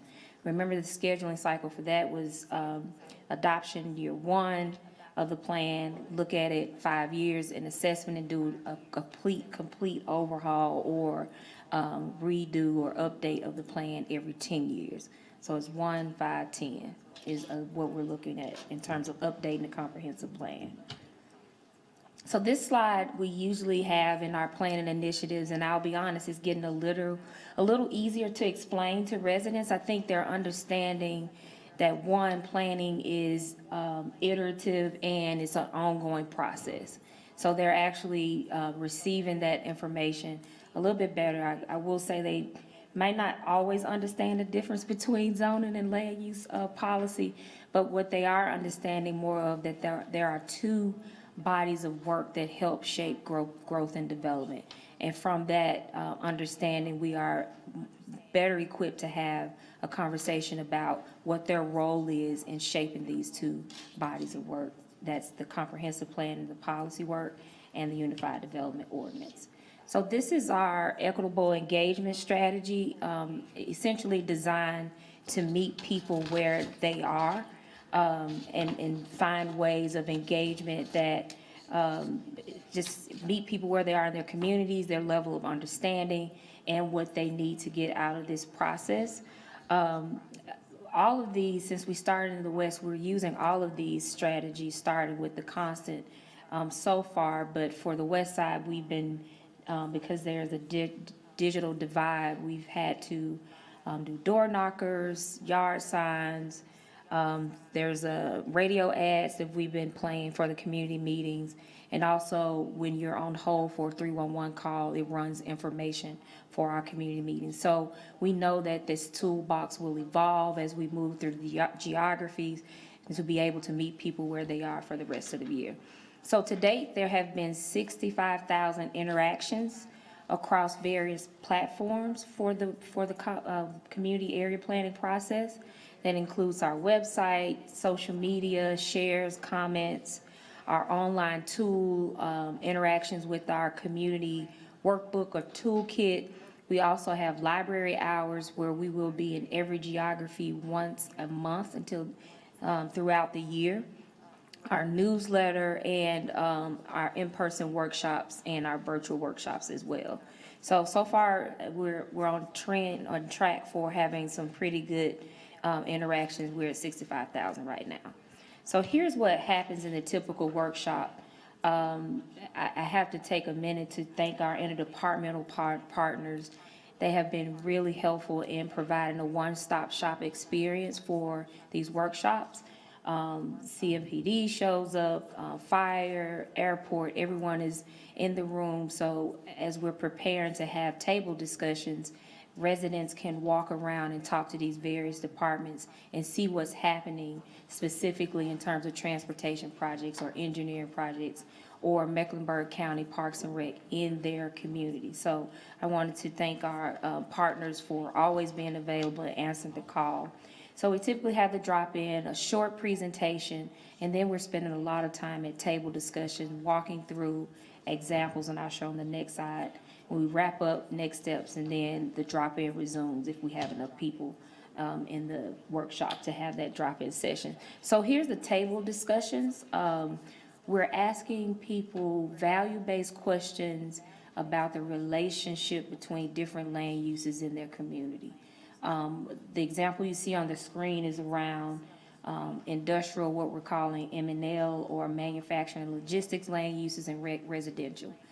This scenario occurs everywhere in our community. And so we're asking people questions about how do they feel about preserving jobs versus preserving the neighborhood. What do we need to meet that goal of providing jobs and housing, preserving our single-family housing within certain neighborhoods? And we're getting answers across the board on this one, but we're having those tough discussions about these two uses that are oftentimes seen as opposing goals, having opposing goals. So we have a lot of upcoming workshops, and you see 3 dates because on Tuesday we have a virtual option, and the virtual option is our most attended option so far. And then we have 2 in-person options within that same week. On a Thursday, we will have a evening meeting, and then on a Saturday, we have a morning meeting. So we're providing options, trying to meet people where they are, work around their busy schedules. But here is the frequency and sequence of the next meetings that are to come. We are continuing to spread the word, and we need your help, please, please, please, to get the word out to your constituents, neighborhood groups. We need your help to get the word out about that. And you can simply start by sharing the website that leads to CLT Future 2040, that provides our ambassador toolkit, which is like a press kit of information to share with residents. But thank you for the opportunity to share, help us get the word out, and I'll pause for any questions, or you want to keep going? Yeah. I think we'll just continue to get to the end of it, because I know you're getting up on your business meeting. I wanted to mention really quickly, of course, we've got 4 text amendments in the queue right now. You heard these at your zoning meeting this month, and they are up for decision in May. So 2 cleanup text amendments for the tree ordinance and the UDO, and then 2 more policy-based text amendments. So we thought were really important to get in front of the UDO implementation date of June the 1st. We've had some questions and ideas of some other text amendments that they would like for us to consider, and those are things that are in the queue, but right now we're very focused on making sure we're ready to go live on June the 1st, but we are looking at what other text amendments we may be wanting to consider. So again, they were filed in February. They went through our new UDO advisory committee meeting. We've been before TPD as well as council. We've had information sessions, public hearing, and as I mentioned before, May 15th city council decision. So we are planning what I'm calling a rezoning tune-up. This is really in response to some of the things that we've heard from council and from the community, wanting to know a little bit more about infrastructure concerns, or wanting to understand our department, our other agencies and fellow interdepartmental comments and what they mean. So wanting to make sure that we're really providing information in a way that's clear and helpful to you all in making your decisions. Also wanting to get information in front of you earlier, so we will be preparing a rezoning summary that will go out when the petitions are filed, that will go to you. And then also wanting to include our county partners in these notifications. Just I've heard some residents asking questions that live in the ETJ and wanting to make sure that our county partners are more involved. And then it looks like we'll be in front of you in May to talk about a new application called Development Near Me. I think this is a really cool idea that we've worked really closely with Housing Neighborhood Services and INT on, where you can go into the app and you can really see all the development near you. So whether it's a CIP project, a rezoning, a by right, a demo permit, building permit, it's a little bit of everything, all available to you to be able to explore the areas that you're interested in. But we are going to TPD to talk about this in further detail, what the rezoning tune-up looks like in May, and so present some of the ideas before the committee, get their feedback, and I'm sure we'll be back before full council at a later time for more discussion on that. So I know y'all have your business meeting, but if we have time for questions, we're happy to answer them, or we can follow back up with you later.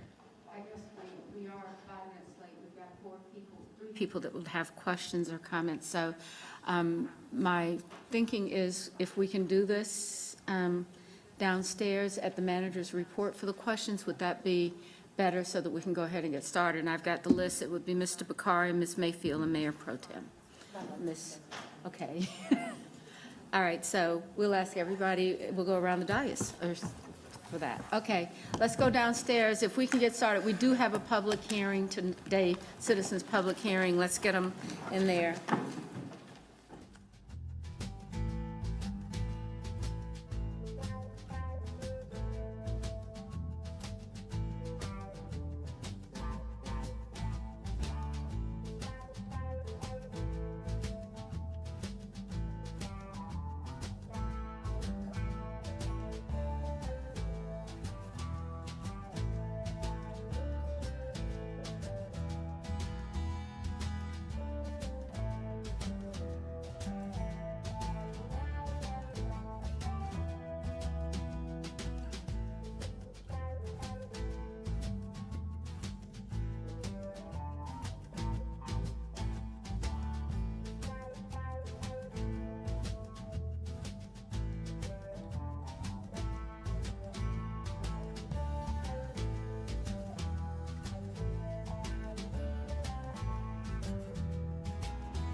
us for the Charlotte City Council business meeting for April the 24th.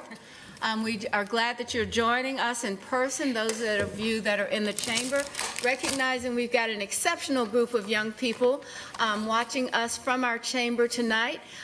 This is Generation Nation, and they are joining us to learn more about how we govern. So we'll all have to behave today and tonight, us, not you. So thank you for joining us today. Count on it. So I'm now going to call our meeting to order, and I'd like to remind everyone, oh, I'm in the wrong section. I would like to have everyone at our dais, and we'll start with our Deputy City Clerk and for introductions. Julie Tons, Deputy City Clerk. Dimple Ashmira, at large. Good evening, Marjorie Molina, District 5. Good evening, James Mitchell at large. Good evening, Renee Johnson, District 4. Good evening, Luana Mayfield, Councilmember at large. Marcus Jones, City Manager. Vi Lyles, Mayor. Braxton Winston, Mayor Pro Tem. Hello, Ed Driggs, District 7. Tark Bakari, District 6. Good evening, and welcome to District 1. I'm Dante Anderson, District 1 Representative. Good, well played, Ms. Anderson, well played. Good evening, Patrick Baker, City Attorney. We begin our meeting with an opportunity for us to actually settle ourselves and to begin to understand that we are now serving you as we go about this agenda that we have. And we do this by asking a member of our group, of the council, to give us a statement of, how do we do this so that we work well? And tonight, I have Councilmember Ashmira to provide that statement. Ms. Ashmira? Okay, please bow your head if you may, if you choose to do so. Spring is a time for new beginnings, birds, and change. A time to celebrate our wonderful city and the nature surrounding us. So appropriately today, I see this meeting as a great opportunity for new ideas to bloom for our city. Dear Lord, we come to you today asking for your guidance, your wisdom, and support as we begin this meeting. Help us to engage in meaningful discussion, allow us to grow closer as a group, and nurture the bonds of our community. Amen. Amen. We now will have our Pledge of Allegiance to our flag. Please, if you would stand, if you choose to. I pledge allegiance to the flag of the United States of America and to the republic for which it stands, one nation, under God, indivisible, with liberty and justice for all. Thank you, everyone. And we begin our meeting this is the meeting that we have a public forum where people can come down and speak to the council members about any topic that they so choose. Tonight we have 4 speakers, and each speaker will have 3 minutes. I'm going to ask 2 people to come down. We have one on each podium, at the side of each podium. So if we can begin with Ms. Shara Clark and Mr. Jimmy Berry. Clark and Mr. Berry. We have some additional names that have been added since the clerk has come down. We have additional speakers, and so I'll go through those. Do we have Ms. Clark here? Mr. Berry? All right, we'll go to the next person on the list. Is it Quitora Walker? Quitora Walker? I may not have said the first name correctly. My apologies. All right, Joseph Margolis, come on down, with Jacqueline Richardson. Ms. Richardson?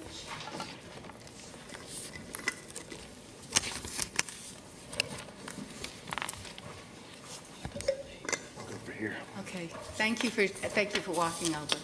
Appreciate it, Joe. You have 3 minutes. Please begin. Good evening, council. It's good to be here again. This time I'm trying something different. I actually wrote down a few notes, and so I'll see if I can be a little more coherent. So I'm here tonight with a request. I would like for you to make and pass a motion to grant me the unilateral power to make a single fundamental change for this body on your behalf. What I would love, if you do this for me, what I promise to do is give each of you full-time salary compensation for yourself for those seats and for you to have a full-time legislative staffer as well. Now, the reason I am requesting this, I say that kind of in jest, but there's a very serious reason for this. I just feel like I see 11 very hardworking people who are earnestly here to serve on behalf of Charlotte as part of a wholly inadequate system. You're doing part-time jobs, but those seats have full-time expectations. And so while we're, as a city, considering 4 years terms, I see benefits to that.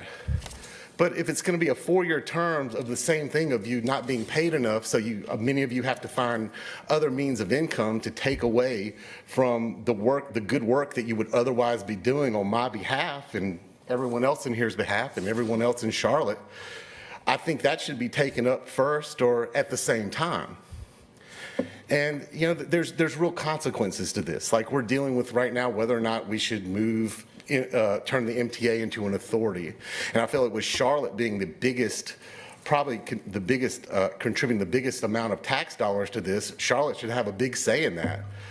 There's big time problems going on with the light rail system.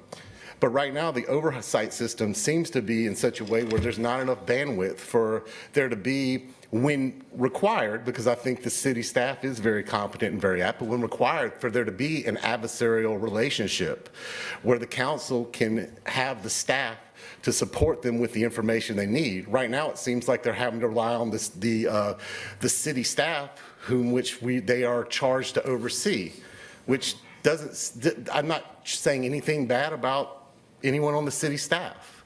I'm just saying that just sets up some natural tendencies that make it a little bit harder for there to be that separation when it's required. You know, and as a citizen, I live in Derrida, I live in Michael's Landing, and when when Rumpel Road was turned into University City Drive, the renderings. Thank you very much. You're welcome. Thank you for coming down tonight. Give yourself a raise. Come back next week, Joe. Yeah. I'm gonna sign him up. All right. Ms. Walker? The budget. Tell me your name again. Jacqueline Richardson. Oh, okay. Thank you, Ms. Richardson, right? Yes. All right. Ms. Richardson, thank you. You have 3 minutes as well. Hi, Council. Good evening. My name is Jacqueline Richardson. I'm from the east side of Charlotte. I just became a resident of Charlotte 7 years ago. And I've been working in y'all communities through my nonprofit, which is called Private Friend Incorporated. And tonight I wanted to talk about the mental health of the youth and the mental health in the schools. I've talked to the superintendent for some of our schools, not the CMS schools, the charter schools, and they're feeling like they need more funding to get better services for the children. The children are not being treated, they're not being treated like they could have a disability. It's just every child is the same. And we can't treat every child that way because one child may have issues going on at home where another child may be living their best life. So we can't treat each individual the same. So we have to find a way here in Charlotte to get the mental health more abroad, you know, here in Charlotte, not only for the children, for adults as well. Because adults are walking around our cities with no mental health help. They get on these lists. How do you have a waiting list for mental health? If a person have a mental issue, they need help today, not a week or 2, 3, 4 months from today. So we got to figure out a way to try to work through this and get help for our people, especially in the urban communities, get the help that they need. And that's pretty much all I wanted to talk about tonight. I have other issues and I will be back. But that's the biggest issue that we have to address. I dislike hearing my children out there, when I say my children, I mean the children of Charlotte. I call them all my children because it takes a village to raise children. And I go out there every day of my life and talk to these kids as if they were my own. And I don't want to see them in destruction because of the lack of something that the city didn't do, okay? Because the first thing they do is say, oh, it's the government, that's their fault.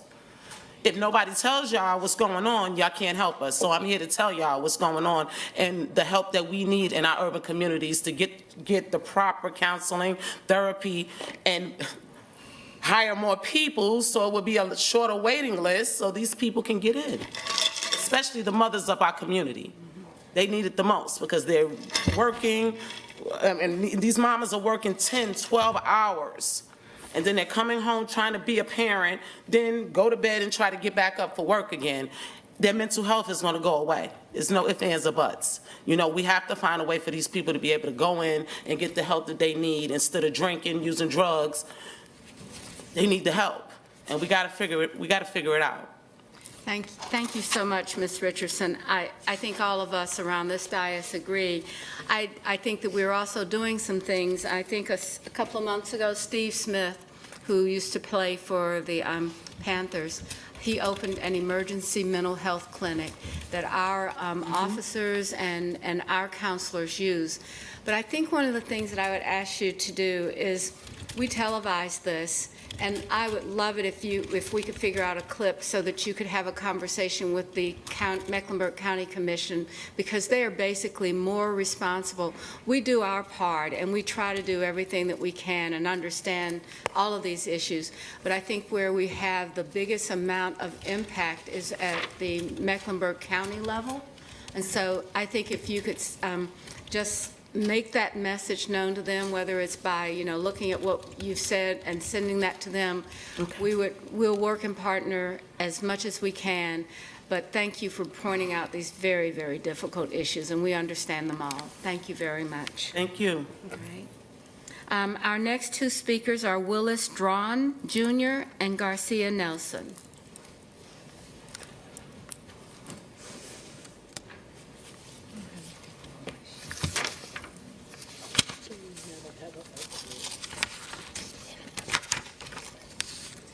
I think they were added right before the 67.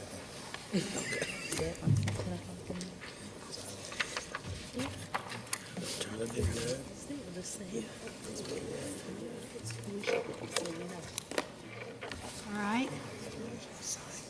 Mr. Drawn? How y'all doing today? Good. Good. That's good. My real name is Willis Drawn Jr. Most of y'all may know me by Big Red. Just wanted to introduce myself from a position of those who have not met me yet. My organization is called BUB Great. We're a total wraparound service. We touch bases all around the community. I'm born and raised from Charlotte, North Carolina. I've been blessed to touch the crowns of kids, men, women, and kids' heads by being a barber for the last 20 plus years. So I'm very detailed and entailed with my community. My challenging question I like to always challenge is, who's at the table with you guys from Charlotte, North Carolina, that you guys really do work in the community? Right now we're dealing with a crisis situation for the last 90 days with Magnolia. And we put a lot of work in. We have about a total of 8 to 10 people that works for my organization. And we're doing groundwork, floor works every day, 8 to 10 hours, alongside of Champion House of Care, Jeanette. I noticed that you guys, somehow move money and funding, to pay for hotels, but y'all won't move funding to pay for us as the people. And I get phone calls who personally know me and say, hey, Red, can you ask your people to help put the work in? I thought we all are people. I thought we all are one. I don't see myself divided. I see myself with us as one. But honestly, that's not how y'all treat us. Y'all treat us as if we're not the same. Because when it comes to doing works in the community, y'all know finances and business. You can't move anything in this community without the dollar attached. But for some reason, You speak to us as community leaders as if the dollar doesn't exist or it doesn't matter. That's the only way we're going to make a change in our community. From violence, education, mental health, it's all as one. We have to stop playing city, county. We're all as one. We all at the same table, unless you want to make it divided. All I'm asking, can we please start being unified and work together as one? Can we really, really come together and start to make a change to want to help, to really work? And I appreciate what y'all do. I know it's a lot of work, it's a lot of service. It's a lot of effort, it's a lot of energy. But until we come together and sit at the table as one, again, I'm from Charlotte, North Carolina, born and raised. I had to run for mayor last year just to sit down, and I still haven't got a phone call. I still haven't sat down. Braxton does a great job of communicating with me. I thank you, Braxton. I appreciate that. But majority of you guys, I want to sit down and talk business. The manager, the mayor. Thank you very much, McGrad. All right, Mr. Nelson, I'm sorry. Yeah, but thank you again. I'm Garcia Nelson with BUB Great. I've been blessed to become the president of BUB Great. I'm going to yield my time back to Willis Jordan Jr. We don't allow yielding of time. It's not, Oh, I can't yield my time. Okay, it's all right. I'm learning. I know you're good. All right, I'm not going to keep it long. You all heard what he just spoke about in regards to his concern is our concern. And it has actually been a little challenging and difficult when we do get a call from whether the city, the county officials, and or community leaders to help in traumatizing areas and crisis response issues and circumstances, and we're going to respond. Again, I'm Garcia Nelson. I didn't identify myself, born and raised in Charlotte, North Carolina.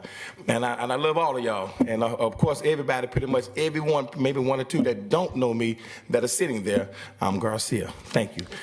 With that said, we want to continue to do better in the way we communicate and do business. We are a vendor. We are a vendor with the city of Charlotte registered. But again, it's just that when we're called to assist with issues, and not just the city of Charlotte, the county, CMPD, the sheriff, or other agencies, but when it comes to funding, hey, we can call you, but we don't have funds for you, but we do need your help. And we know that you're passionate about what you do. You're going to give the help anyway.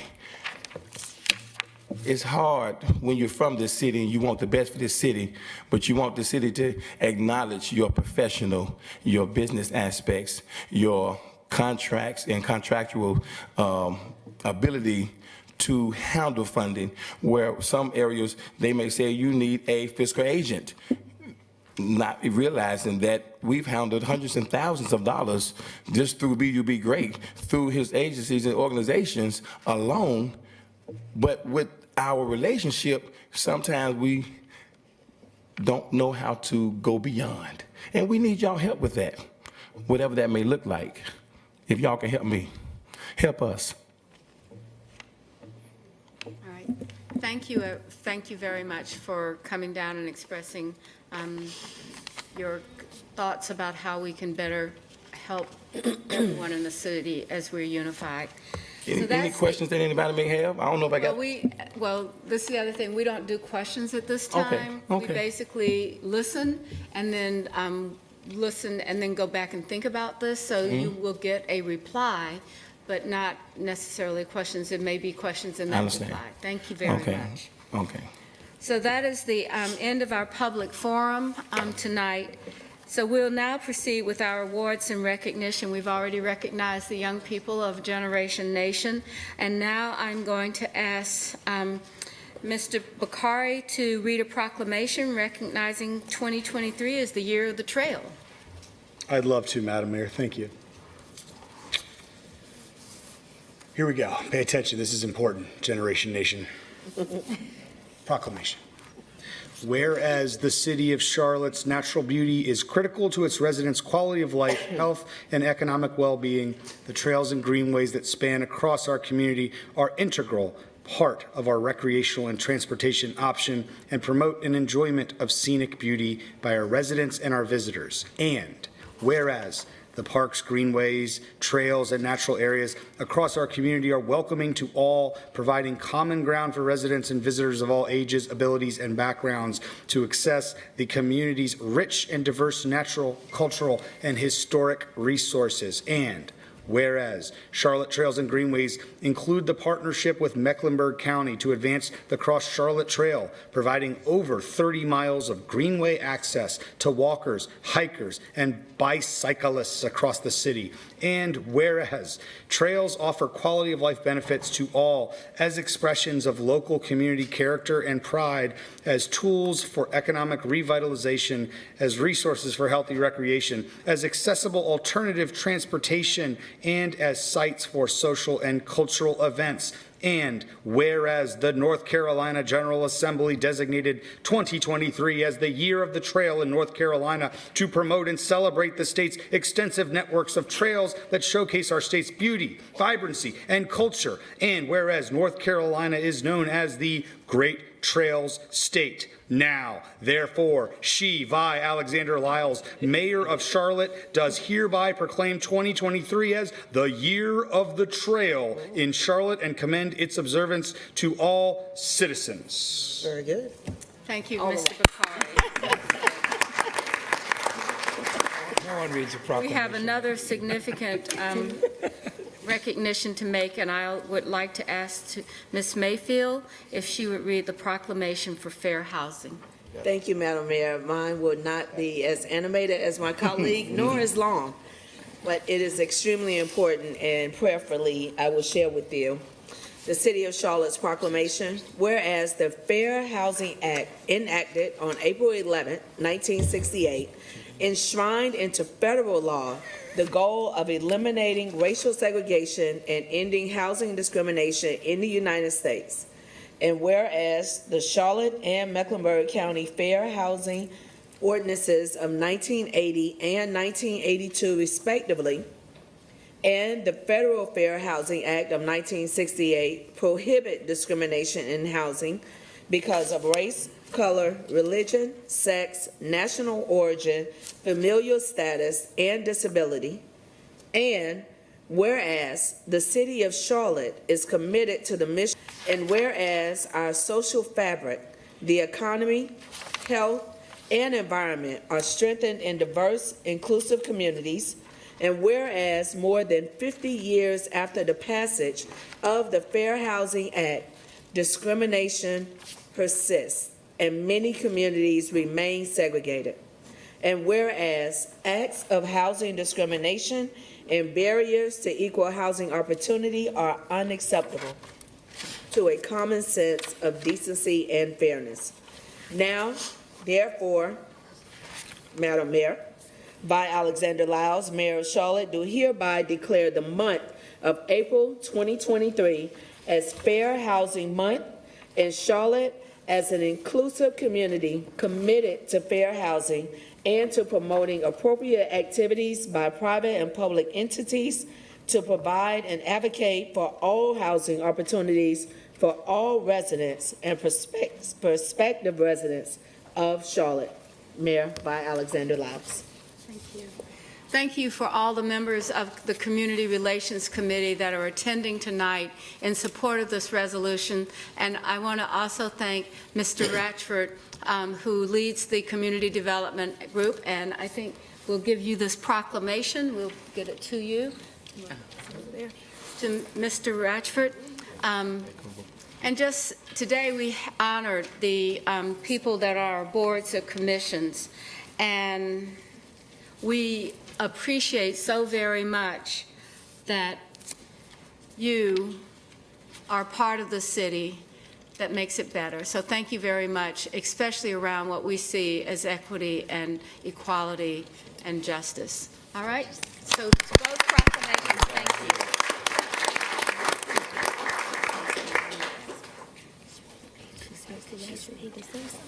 All right. Ms. Walker? Is Ms. Walker here? Ms. Walker, we've had this, but if you would come down, you would have 3 minutes to address the council.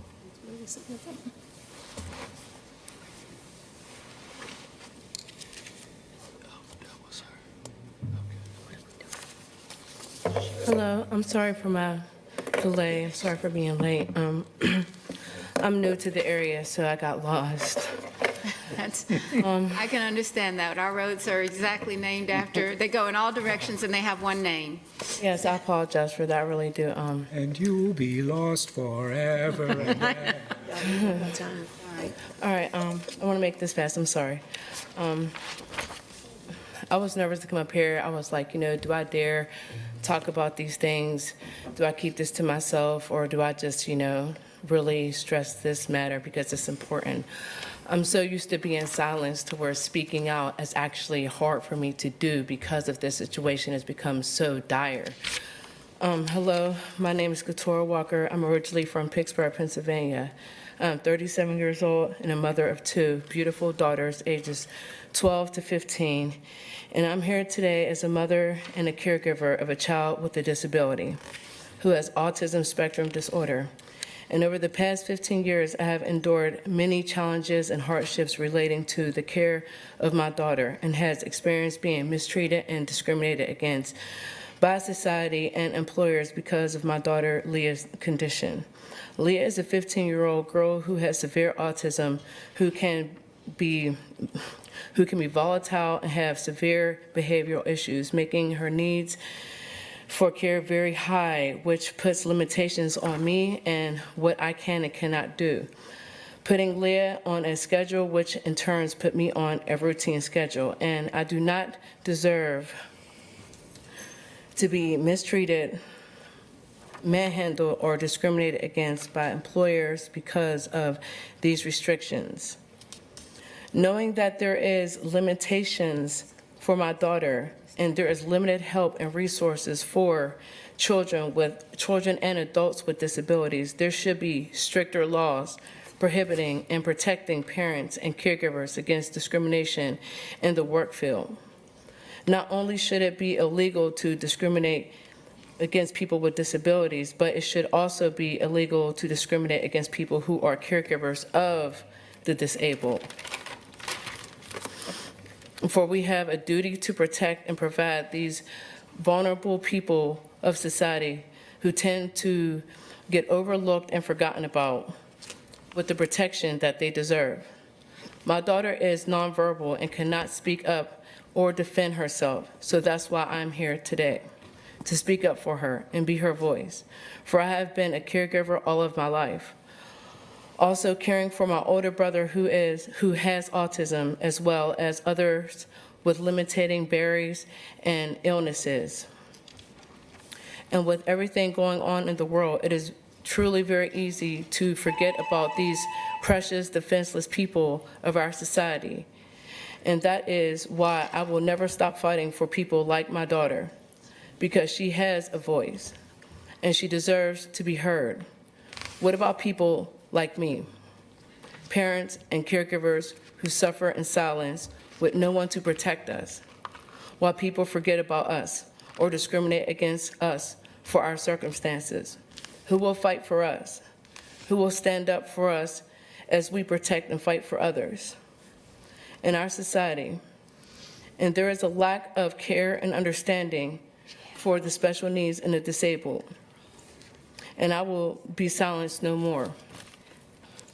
I will never give up the fight for people who are elderly, disabled, or who have illnesses and depend on people like me to care for them.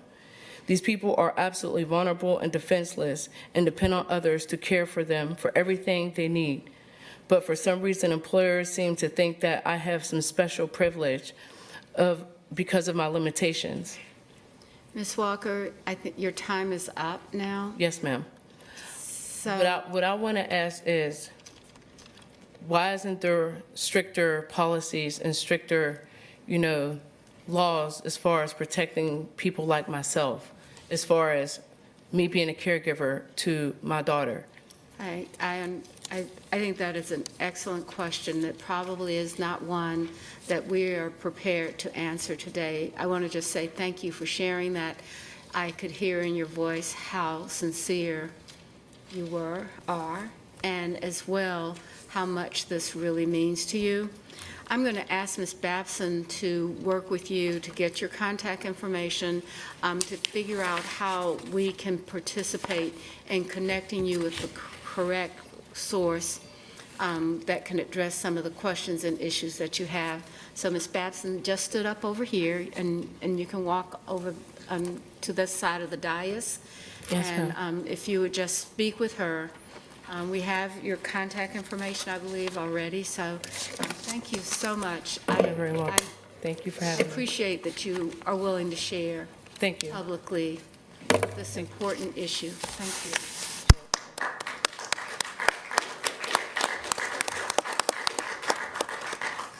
you. All right.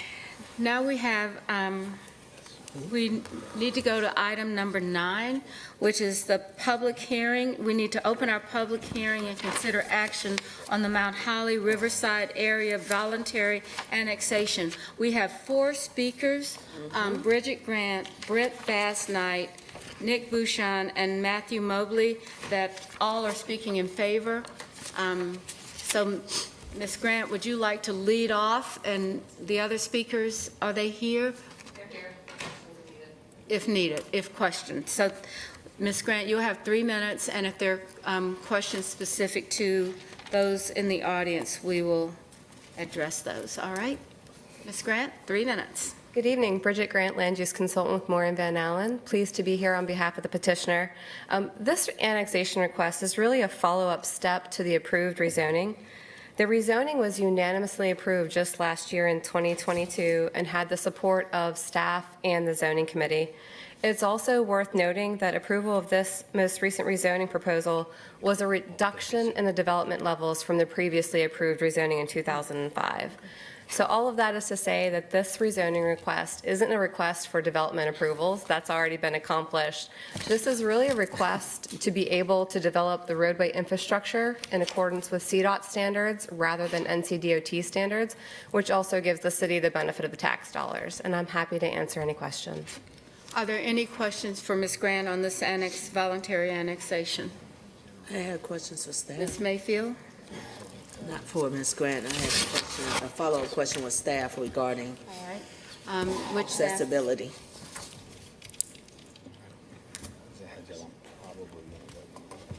And I sent the question over to Marie because I just want to get clarification regarding hearing from Charlotte Fire as well as Water for capacity. Since we're hearing a number of times that we're facing some capacity issues, do we have the capacity to accept this annexation in, knowing that previously a major redevelopment was approved for this area when it was still a part of the ETJ? Yeah, so Water had no comments on this annexation.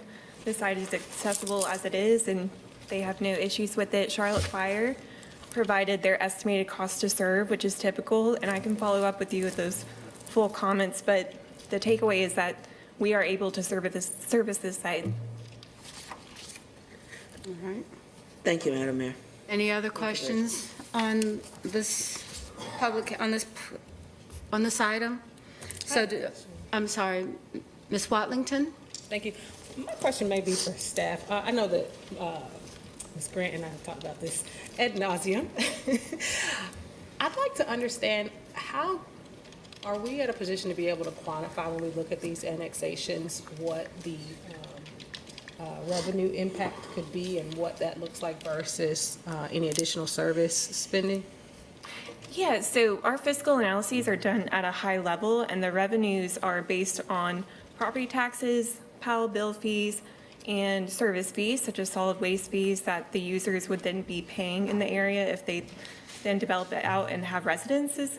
And then that is compared to the cost to serve, which are costs also given to us by the departments themselves, including the Charlotte Fire Department costs, and they have an estimated number of calls that they would have per residential units, and we calculate that and compare it to the revenue that could be generated. And my assumption then is this is net positive?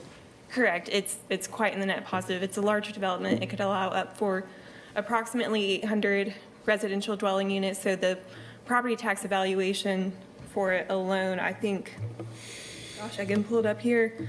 Our estimates for the property taxes are a little over $1 million a year. Versus the cost if you've got them. The cost to serve, so the cost to serve for Charlotte Fire, and that's just based off the expenses that we have for them. And again, this is at a high level, so there's no way to know exactly how many units we would end up with until they go through permitting. But the cost to serve for fire, for example, is $282,000, and that is a recurring cost each year, so we calculate that into it. Solid waste costs, for example, are $127,500, and some of the revenue that they generate, for example, is about $65,000 a year for solid waste. Thank you. All right. Do I have a motion to close the public hearing and to approve the Mount Holly Riverside Area Voluntary Annexation? So moved. Second. We have a motion and a second. Any discussions on the motion? Any questions? All, if not, all in favor of the motion, please raise your hands. All right. Anyone opposed? Ms. Mayfield is opposed. All right, the next item on our agenda is the city manager's report, and we talked about continuing the discussion of planning at this time. And Mr. Jones, do you want to go through your report, which is all about budgets and zoning?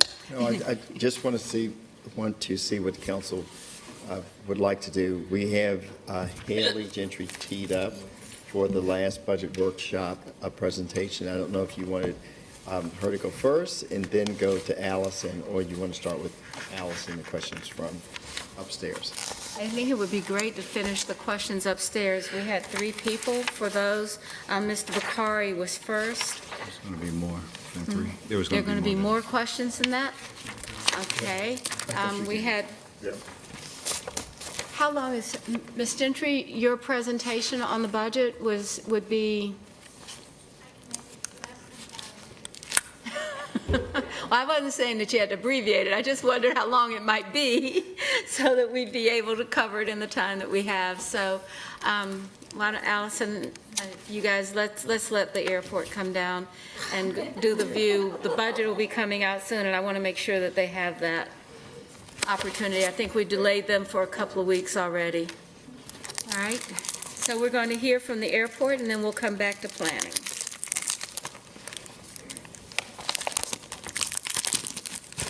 Good evening, Madam Mayor, Mr. Manager, and council members. And in the interest of time, we will be expedient. My name is Haley Gentry. I'm the airport CEO, and I am joined this evening by our Chief Financial Officer at the airport, Mike Hill, and our Finance Director at the airport, Eric Hirschberger. Eric. Am I driving the presentation, or is someone else? Here we go. Got it. Okay, we'll start with our fast facts, just a few minutes of background here. Most of you are familiar with this information, and I'd like to call out 2 pieces of information specifically for you. That would, first of all, be the 47.7 million passenger number that we ended the year in 2022, and our economic impact of $32 billion a year. 47.7 million passengers is an exceptional recovery from COVID. In 2019, our highest passenger numbers were 50 million. We fully anticipate exceeding that this year. There's a record bookings for the summer that are coming on, and we are certainly back from COVID. In terms of economic impact, the North Carolina Department of Transportation routinely updates airports' annual economic impact. It is tied to their to the statewide funding program for airports. The most impressive part of that, and I want to call your attention to, is the 5% of state's gross domestic product. That is what our airport generates.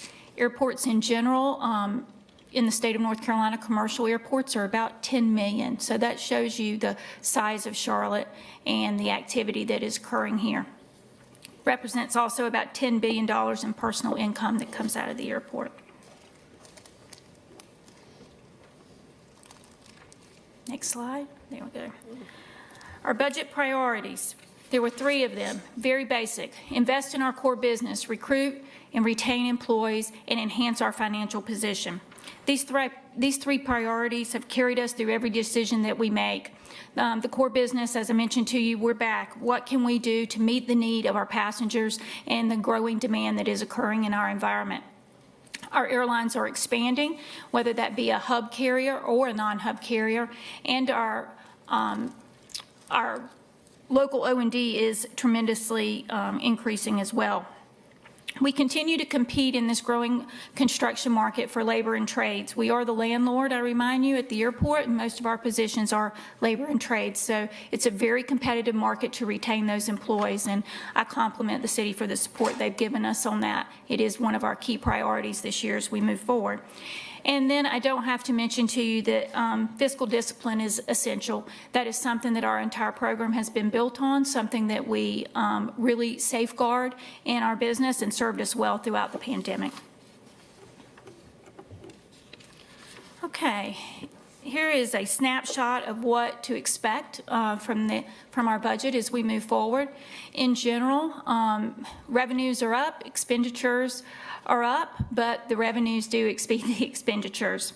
I can tell you that the revenue is being driven by several things. Strong parking growth. People are staying longer in their parking lots. Our parking lots are at capacity some days. We are working to manage that asset the best we can, but parking is a growing revenue source for us. Strong passenger growth. There are tremendous passenger growth locally, particularly with the hub and the non-hub carriers.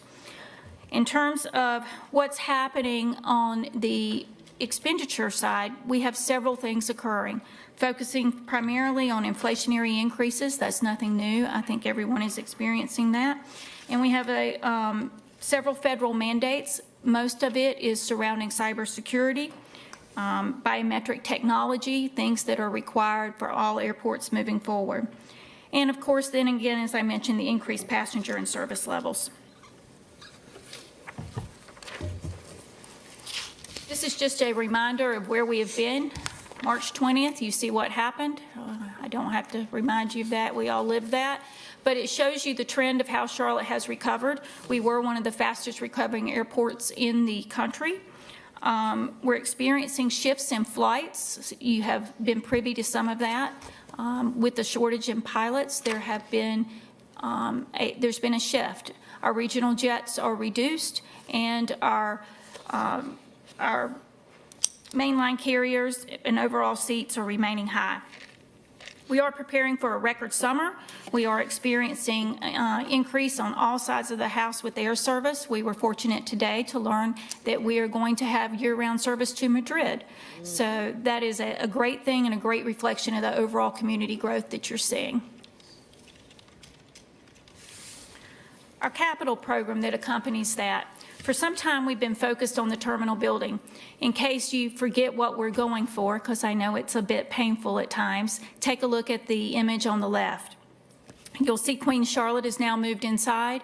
A portion of that ticket lobby has already opened. Checkpoint B is currently closed.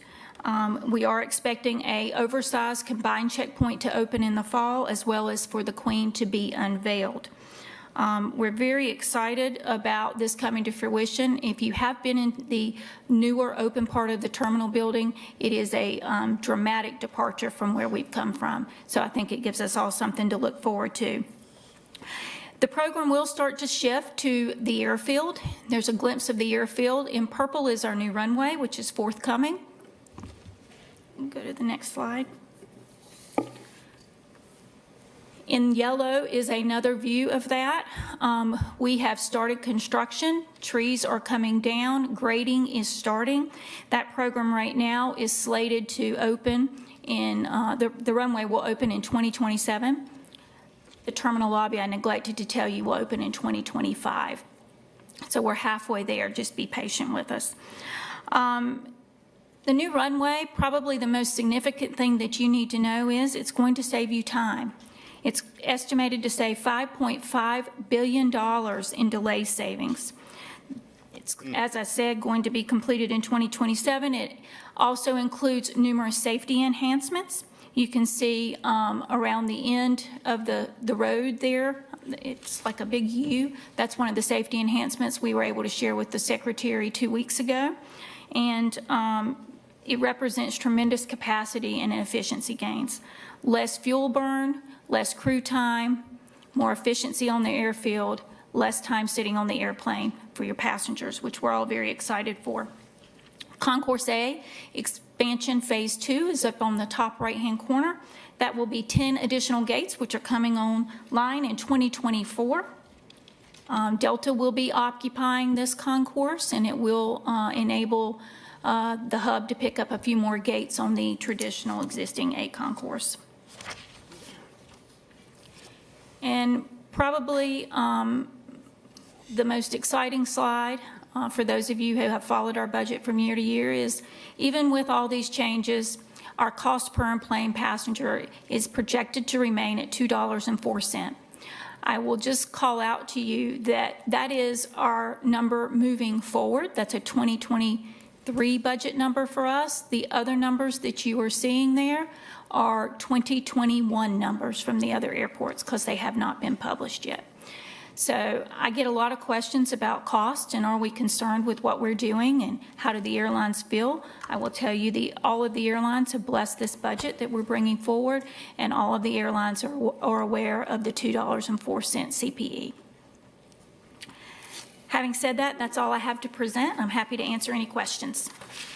Well, we will have an opportunity for questions during the budget meeting, unless there's something that's urgent that she has missed that she should include or bring forward prior to that discussion. Mr. Bakari? Just real quick, I was informed that the hangar that CMPD utilizes for the helicopter, is something that has to vacate. I would normally wait until a normal time, but I don't know if time's of the essence here. Is that finalized? Is there any opportunity? Because the options they have are not very good based on what I've heard. We have been working closely with the police department. It is going to be a change from where they are currently located, but the development program actually moves into where the hangar is now. So we have a little bit of time, and we have some options that we can work with that are an interim solution, but that particular location is not going to be viable long-term, just based on how the airfield is developing. And why I wasn't familiar with the development reference you just made, but can you just give me the punchline on why it's not viable long-term? Well, that area is slated to have future corporate and general aviation development. The airfield, the runway project that is occurring now, where the dirt for the runway is going to be placed, is going to be in the surrounding areas. They're kind of in a hole if you've been over there. So there is the opportunity long-term for them to relocate and not be in the hole or be in the midst of the corporate aviation. That's something the chief and I have talked about. I'll be happy to follow up with you offline and show you some graphics and maps that will better describe it to you, but that is where we go in the future with our corporate and general aviation development. God, Mr. Manager, if we could take a follow-up on that just together, Happy because to. Again, without a revenue stream for them to be able to solve for that, there are limited options, and if there's a way to troubleshoot this, that would be amazing. Thank you. All right. You're welcome. Mr. Mitchell? Thank you, Madam Mayor. Helen, just for information, you showed a $2.26 billion budget for, have you had any discussion about the DBE participation for that $2.26 billion construction spending? On the CIP number you're discussing, yes, that's a 5-year number, and that is including the projects that I shared with you today. We have all of that information. I can't quote it off the top of my head, but I'd be happy to send that as a follow-up. There is extensive DBE participation in all of those projects. Can you share that with us? That'd be great. Sure, be happy to. Thank you, Madam Mayor. Mr. Graham? Just a comment, not a question. I just want to thank you for the work that you guys are doing at the airport. It's a little city over there, and certainly a major economic generator for the region. And you're right, parking is interesting at best, but certainly the renovations, the footprint of the airport, and the importance to the region certainly cannot go unstated. So I really want to thank you for what you're doing and what lies ahead for us with the new runway. Thank you, Councilmember Graham. I'll take that message back. Mr. Driggs? I was there today. It's amazing what's going on, none too soon. I mean, if you look at how crowded it has gotten, we're victims of our own success, and it's great that you're taking that action. I think it's always appropriate when we talk about the airport to acknowledge our partner, American Airlines, and the value they bring to Charlotte by their presence here. Thank you. Thank you. All right, I think that we will see you at budget time when we're actually getting the manager's recommended budget with including the aviation board budget. So let's go back to planning. We have a shift. And I had on the list regarding the presentation that was done with Mr. Bakari, followed by Ms. Mayfield, followed by Mayor Pro Tem. So Ms. Watlington and Ms. Anderson, that's right, everybody was raising their hands. Would it be easier just to go, anyway, it doesn't matter. All right, let's go. Mr. Bakari? Well, the trick worked. I don't remember the question anymore. No. First, congratulations on the formal role. Well-deserved, a lot of work and pain. Now to the bad news. I think you guys are going about this the right way of pointing the bazooka at the community. That wasn't good. You know, going hard really to engage the community. I think that's the right thing. What I saw up there in that plan, which concerned me, I'm not sure that's the right approach. And I would like to work offline with you and the team to talk about that. But I think there's 3 punchlines that I could relay right now.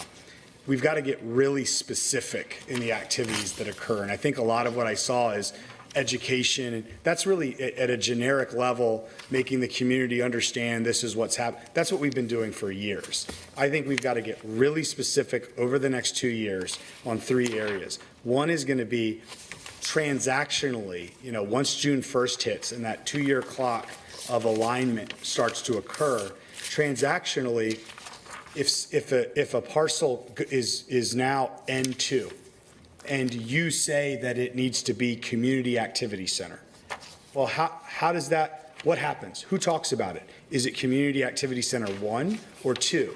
And I think it's a huge slippery slope. That's just one example, right? Huge slippery slope of, well, who gets to decide? Who's the first voice? Because if it's the neighbors, in my experience over the last year in this, they're either not paying attention until it's something specific or they want it as low as possible. And I don't know that either one of those is the right answer. So I almost think you need to come up with some kind of rubric or something like that that says, here is when we will choose to. Here, and it is standard, and then the exception, that's what we try to handle with the community.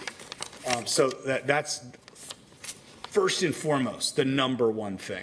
I think the second thing is arming them with the data that we started in the infrastructure investment discussions. Getting them, we created, the output of that work was a laundry list of all what we would consider topics for infrastructure, some of which you guys kind of prioritized above the line and below the line for focus. Those groups, when they're activating, they need to be handed that data to say, here's where you are, here's the investments we've got tagged, here's the growth that's coming because of the UDO. You guys need to organize and figure out what your own community area plan needs to look like calling for infrastructure. That's a really critical part, and I didn't hear that really in there once, so I can't overstate that. And then I think the third thing is they need to have a community specific, and how many, I think we're like at 14, or how many community? 14. 14? So there's going to be communities inside communities that are going to need to break out and have this conversation, all of them, but this specifically, which is what benefits do you guys value as a community? Because not everyone cares about the menu that we've defined. So I'm not saying we can go and overhaul in the beginning or even in the middle what that list of bonuses, bonus-worthy items are, but it certainly would be a good practice to come out of this exercise with the neighborhood saying, we want a grocery store, we don't have one, or we want this, and really basically stating their priorities in order so that at least we all have that data, at least the private sector can see it, and then we can get creative to say, okay, how might we incentivize some of the themes we saw in bonuses, in other things? But it at least gives them a foundation to have conversations with developers as rezonings occur, because again, we can't mandate that stuff, but I find the more people know what they want, the more people will try to troubleshoot it and figure out how to do it. So for me, I would cut out almost all of those educational things. I mean, we've done that. It doesn't work. Like, people activate when they get mad about this. So the best we can do is create that rubric for a real mapping process for realignment, align ultimately the infrastructure needs, where we are, that whole process we started, and then get their kind of list of benefits that can be articulated to the broader community. So I'll just a couple of quick responses, but that was a lot to unpack. So, that was the executive summary. Thank you, Mr. Curry. I would say first, it's really helpful to hear this from you because it tells me what we need to be communicating to you all. Those are all the things that we have planned. We've literally just launched this a few weeks ago. And so a part of these initial workshops is really starting to talk about the policy map and understand from the community what help probe them with some questions about value-based, like where different place types needs to be next to other place types, what adjacencies, what sort of value questions they may have. The questions about like whether it's Community Activity Center 1 or 2, we're not going to start to go straight to zoning. That's really part of the alignment rezoning process, which will really be next year. We want to get the policy map in place first before we start talking about what zoning district it would be. But no matter what, whether it's related to alignment rezoning or even talking about place type changes, we are working from a rubric. We just haven't brought it forward to you all yet. So, but we understand that that transparency needs to be available to council, to the community, to the developers. And so it's something that we are working on. Okay. All right. Ms. Mayfield? Thank you, Madam Mayor. Thank you for providing the information. I'm looking online at the upcoming workshops, both in the presentation that you provided to us as well as the email address that we are going to be recommending for the community to go to. While we're putting this out, if there's an opportunity to update the email to break down the geographic location. So on the PowerPoint that you shared, you have the districts identified with the cap geography as far as southwest middle, west outer, north middle. Also on the PowerPoint, you give us lunch times 11 to 2, or evening 4 to 7, or in person 9 to 1 on a Saturday morning. But online, only 3 options are coming up: 9 a.m., 11 a.m., or 4 p.m. That is going to exclude a number of our community members and our residents that may be at work and school during day hours. So there's some conflict as far as what is on this PowerPoint and what's actually available online when you attempt to register. One, if I'm looking online, northeast, middle, outer, as a resident, I don't know what that is. As a representative, because you've sent us the PowerPoint, I would know how to go through here and look and see that that represents districts 1, 4, and 5. So it'll be a combined, but if I'm off of Mount Holly, Huntersville, or Brookmere, or even in Steel Creek, Bearwood, I wouldn't necessarily know which one of these locations and what's on here as far as, again, using the online option is only giving me a certain time, 9 a.m., 11 a.m., 4 p.m., even one for Saturday in October is at a 9 a.m. So it will be helpful if we can figure out, and this will be, I guess, for you, Mr. Manager, evening times, whether those times are virtual or in person, or a combination, to make sure that we can have that community input to say, we want a grocery store, we want park, we want accessibility. And it will be helpful for me to get a better understanding now as we're rolling out the 2040 plan. I don't know if there were conversations of the what if of entire single-family rental communities and what the potential impact on our plan would be when those communities aren't necessarily adhering to the development rules as far as amenities and access for it, and maybe they are. And if they are how are we counting them in that 10-minute idea of community, grocery store, walkability, accessibility, all of that? We had new introductions into our market just in the last 2 years. Is the plan nimble enough to adjust for those? And if so, while we're having the conversations, can we also speak to that as far as what is the impact of these new products that are coming in that are not an accessory dwelling, that's not a duet or a duplex? It is an entire community that is all single family for rent. And we're going to see more of that, and we already have it proposed. How does that fit in to our plan, as well as ETJ?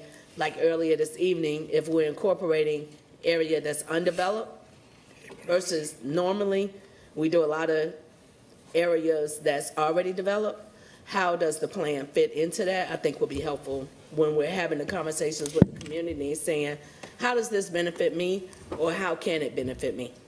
Great, thank you. All right, Mayor Pro Tem? Thank you. I'd just like to, just going to make a comment about another touch point. I do believe that we need a robust public education campaign about this in any way, shape, and form we can. That's why I will be having a town hall titled Tomorrow's Queen City, Thinking Through Issues of Density, Housing, and Mobility on May 13th at Imaginon. I don't think we necessarily agree on much, but I think everybody in Charlotte can agree that Charlotte is changing and changing rapidly. Many people I talk to want to know how they can influence Charlotte's urban footprint, but aren't really sure how. And I do believe, factually, objectively, now is really the time for our community to get smart about how they do that. So we'll be convening a panel of experts, folks from CDOTs, folks from planning. I think Ms. Osborne will be there. We got folks from the Planning Commission. I see our Chair of the Planning Commission, Kiba Samuel, up there. I think she'll be joining us, as well as folks from the development community and UNCC's Urban Institute. So Saturday, May 13th from 10 a.m. to 12 p.m. At Imaginon. You can get there in a multimodal fashion. You can take the light rail, the bus, you can drive, you can ride your bike, you can walk if you so wish. But come with your questions, come with your words of endorsement, come with your words of criticism. I think now, over these next few months, is the time that we need to continue to be in a room figuring this out. So we'll attempt to provide another touch point on May 13th at the Town Hall, once again, in Imaginon, from 10 a.m. to 12 p.m. Thank you.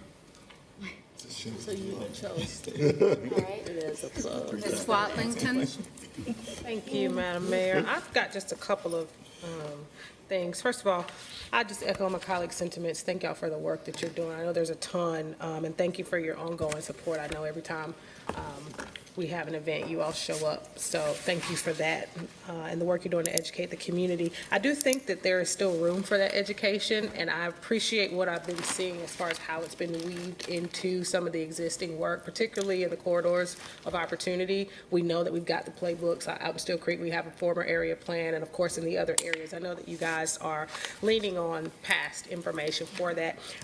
I had a couple of things as it relates to this, and it's really about placemaking in the broader sense. I think about areas where, like in I'll say the west outer or in the southwest outer, areas like Still Creek, going towards Mount Holly, where folks aren't necessarily looking for, to Mr. Winston's point, greater density at higher levels, but they're looking for ways to attract different types of businesses and amenities. And oftentimes we have that circular conversation around, well, we need more rooftops to get more amenities. Well, we see the rooftops, but the amenities don't necessarily follow it all of the time. And that's one piece that I would love to see ED connect as a touch point with planning, because to the extent that we can engage some of those property management, I think about like Rivergate, for instance. We constantly hear from our Still Creek residents that we would love to have more neighborhood-focused type establishments, whether they're small wine or coffee shops, gathering places that are unique and really speak to the texture of Charlotte's community. And so with that, there may be things that don't necessarily show up in the zoning map, but as we talk about creating a sense of place or envisioning a new type of place in these communities, I think there are some ways that we can engage the real estate community and talk about what could we do to incentivize the different types of amenities. Because sometimes it's not about building new, it's about leveraging and investing in what's existing. Does that make sense? I'll give you a chance to respond to that before I ask my next question. No, I would just say, I mean, those are the conversations that we're having. The different city departments, including ED, are partners in the work that we're doing. Really focusing a lot on the policy map right now, but we are, part of the community area planning is to start to talk about, infrastructure, amenities, what communities want, because it's not the same in every community. So it is part of the conversation, but I appreciate you bringing that up.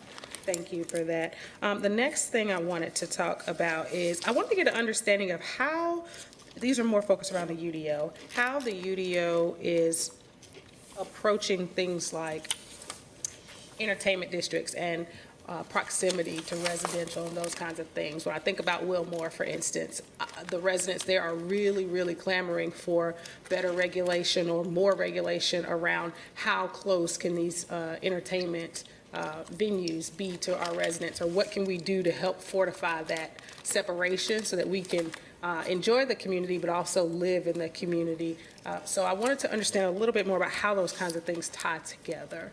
So we talked a lot about that during the development of the UDO, and there are some new spacing requirements that are in the UDO that address some of those concerns to just provide a little bit of buffer between some of those like N1 residential areas and some of our more intense place types or places where you might have entertainment venues or restaurants or bars or things like that. So there are some spacing requirements now built in, and we will evaluate those and see if they need to be adjusted, but they came about with a lot of community conversation and council conversation. So thank you. And I'll just put a plug in while we're talking about entertainment districts.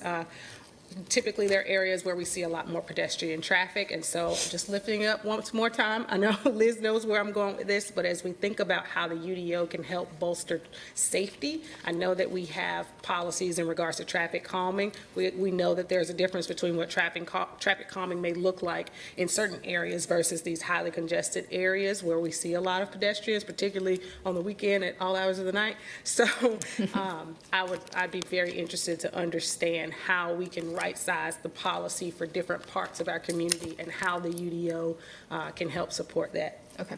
That's something that I would probably provide in a follow-up report, but we're working very closely with our partners in CDOT in this effort.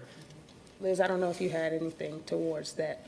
Okay, so I'll be looking forward to seeing that. And then my last question is just, you mentioned earlier upstairs about the list of remaining text amendments. I'd love for us to be able to see them so that if there's consensus amongst the group, which ones might be of more importance or higher priority at this time, that we can kind of have those conversations and help prioritize that work for you. Sure. We've been hearing things along the way, whether it's from council or the community, and sometimes it's things that make things more efficient. Sometimes it's just wanting to revisit some ideas that we had in the past, and so we'd be happy to bring that, whether it's to full council or to committee for further discussion, but really focusing on making sure we're ready on June 1, but that is very close on the heels of having more conversations about what's next on the text amendment plan. Thank you. Ms. Anderson? Thank you, Madam Mayor. Ms. Osborne and Ms. Craig. I do want to echo and underscore the concept of ensuring that we have an education and continue to have the education piece of this process, because we want to make sure that it's an equitable process and that everyone is on a level playing field when they take part in it. And so having that education piece is critical. I think the other thing that I wanted to say upstairs, and Ms. Osborne, you mentioned this as it relates to the west side, and seeing the digital divide become potentially an impediment in trying to think about how can we navigate around that. Very happy to hear that we're using the library system. That was going to be a suggestion that I made, so I'm happy to hear that. But I want to also, as we do the rest of these areas, District 1, I believe, has the most diverse number of the community area planning processes within the district. I think there's 6 that touch District 1 in particular. So, and it's not surprising to me to see that, but that's a lot. And so I want to make sure that all of District 1 residents have access to participate. And you will see some digital divide deserts in other parts of District 1. And I want to make sure that we're getting the messaging out. So I just offer up that you work with me and we can brainstorm around.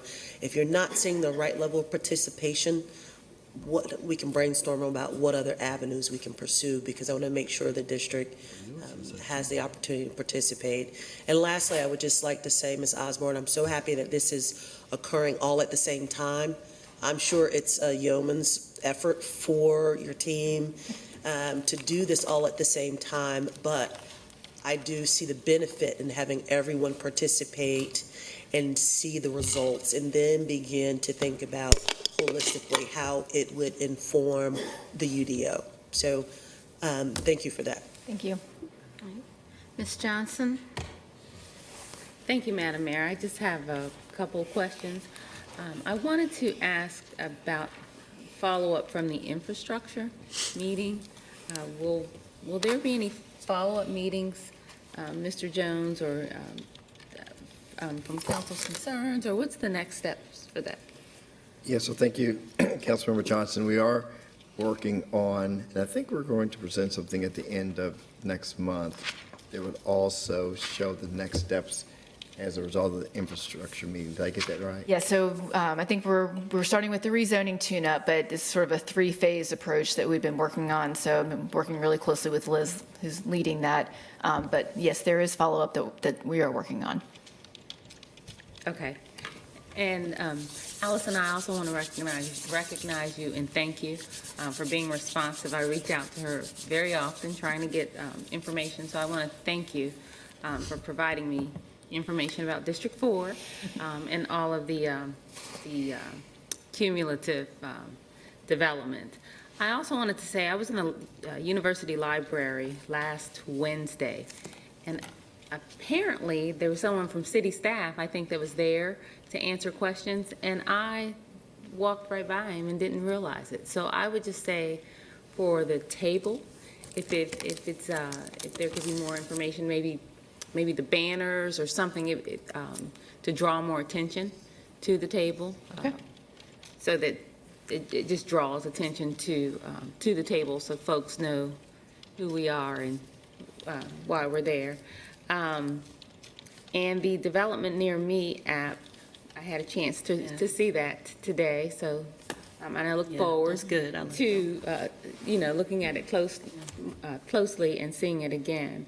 I also, when I talk to Allison, and I keep asking about what tools are we as a city using to measure all of this growth from a 30,000-foot level. And you mentioned that we're developing the implementation dashboard. We launched that last July. Okay, so the implementation dashboard, and I just want to make sure that we as a council are getting the information, and I've said this over and over again, so that we can look at the development, not just from a land use perspective, but really look at how these are interrelated, and we're looking at the cumulative growth. And as we discussed, I thought that was a headline last week, that we learned that the school impact, we're not measuring the impact of growth on schools. So of the approved growth on schools. I mean, for those who weren't here, that was kind of the headline.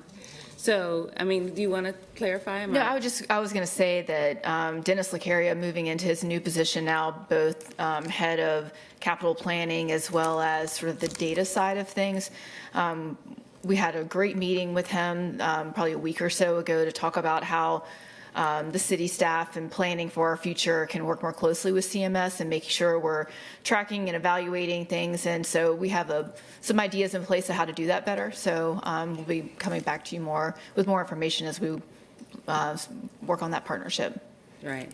Thank you. So I would just, from a District 4 perspective in Mallard Creek and all this multifamily, I would just really ask that we consider all of these changes and all of this cumulative impact as we are growing the city. We know that the streets and the roads aren't going to be improved, and, that the EMT services and all of that. So I think that's really something we should consider, and our goal should be smart and responsible growth and not just growth for the sake of growing.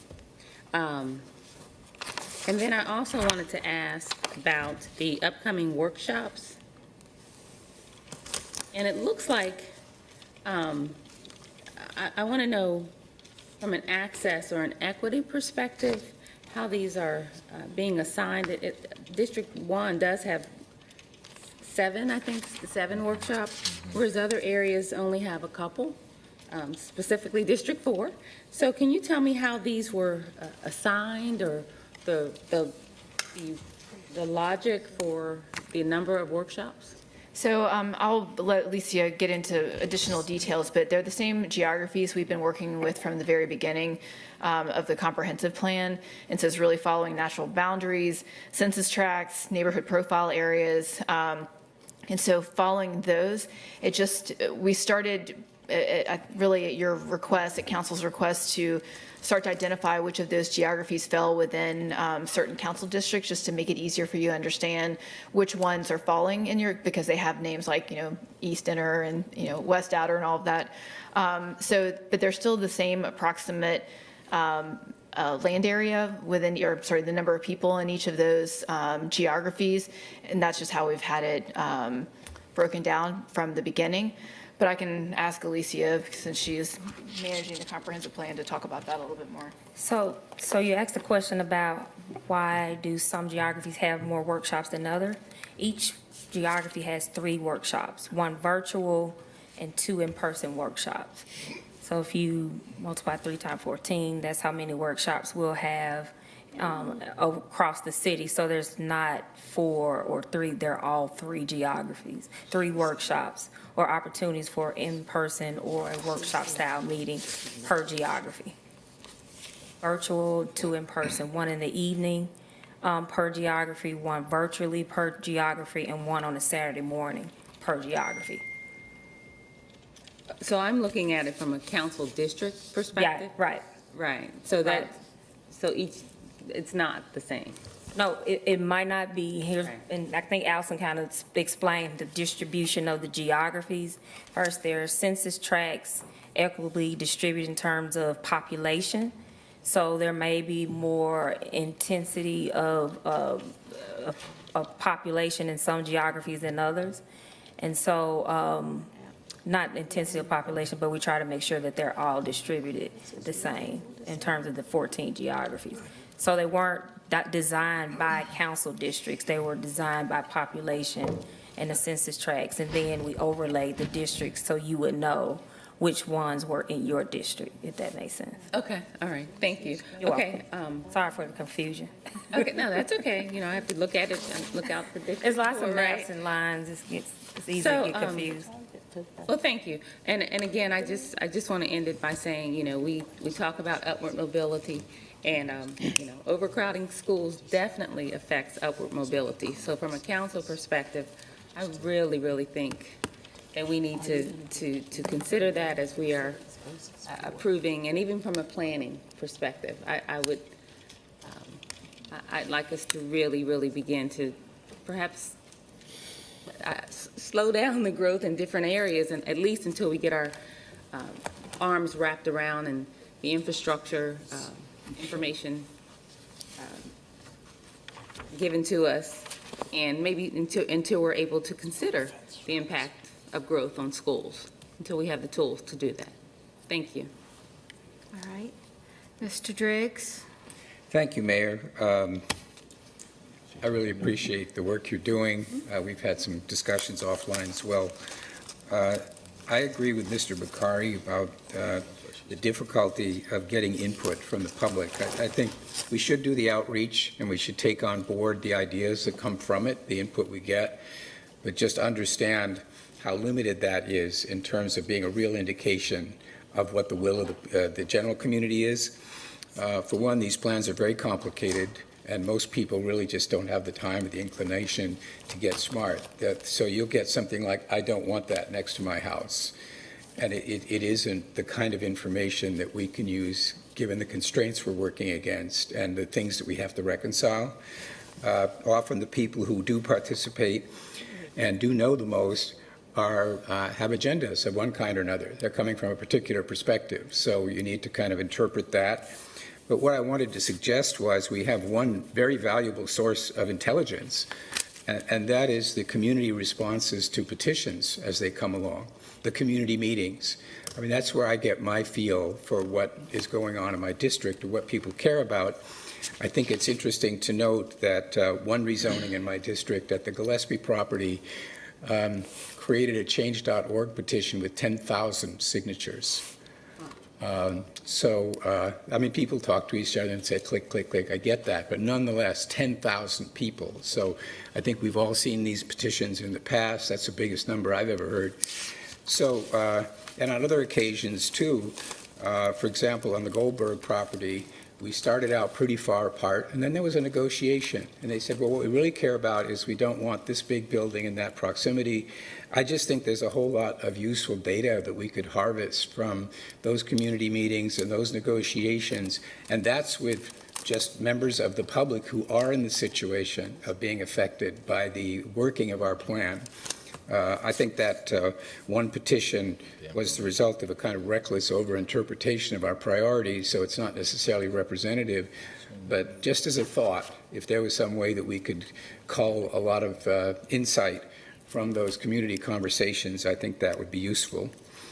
I want to follow Mr. Winston in announcing that I have a town hall this coming Saturday. And this coming Saturday, okay? Coming Saturday, please note, and that would be that's the 29th at 9 o'clock at St. Matthew Catholic Church. And the approach I'm taking there, which I also think is important to note, is we can talk about these plans and these arcane issues. People want to know what's going on now. Like, you know, how am I seeing this actually manifest itself? So at the town hall, we're going to talk about pending rezonings, about road construction projects, and the kind of more immediate rather than the theoretical in District 7, but I think it will be a GDO is affecting our interpretation of petitions. So once again, it's St. Matthew Catholic Church. Mr. Winston, please note, on the 29th at 9 o'clock, that's at Ballantyne Commons Parkway, and I'll bring you some food. Okay. Right? I'll have some scrambled eggs and a croissant for you. My man. Thank you, Mayor. Thanks very much. All right, Ms. Molina? I know. Thank you, Madam Mayor. Kind of intimidating coming behind my colleague over there who is pretty precise around our zonings. But I just want to add specifically my, I guess, opinion about District 5. It's no secret that we don't really have the development petitions in District 5. So I imagine when we ask the residents about what they want, it's going to somehow be sensory abstract, right? It's more like a dream of what we would like to have, because we don't really have what you would say definition around what our petitions will look like, right? We're right now looking forward to Eastland Yards. We're looking forward to, a great outcome with what we will consider to be our anchor prop, hopefully on May 1st. And then we'll have just this one area of Charlotte that most people will kind of center their attention around. But, East Charlotte right now is being done as a whole, right? So the conversation is being held holistically, absent of even some of our concentration areas, like our Far East area that, they have a high amount of development around residential infrastructure, but they don't have, that economic power and drive out there either. So we're talking about, pretty much a side of town absent of many of the amenities that a lot of our other parts of our city has already seen and felt. So I wonder, although we're having these touch points, I wonder, and I'm actually interested in, will we touch or do we intend to come back to, East Charlotte as we, continue to develop? Because like I said, right now, what are we basing that information on? So when we go to the residents that hired me to be in the seat, what are we asking them?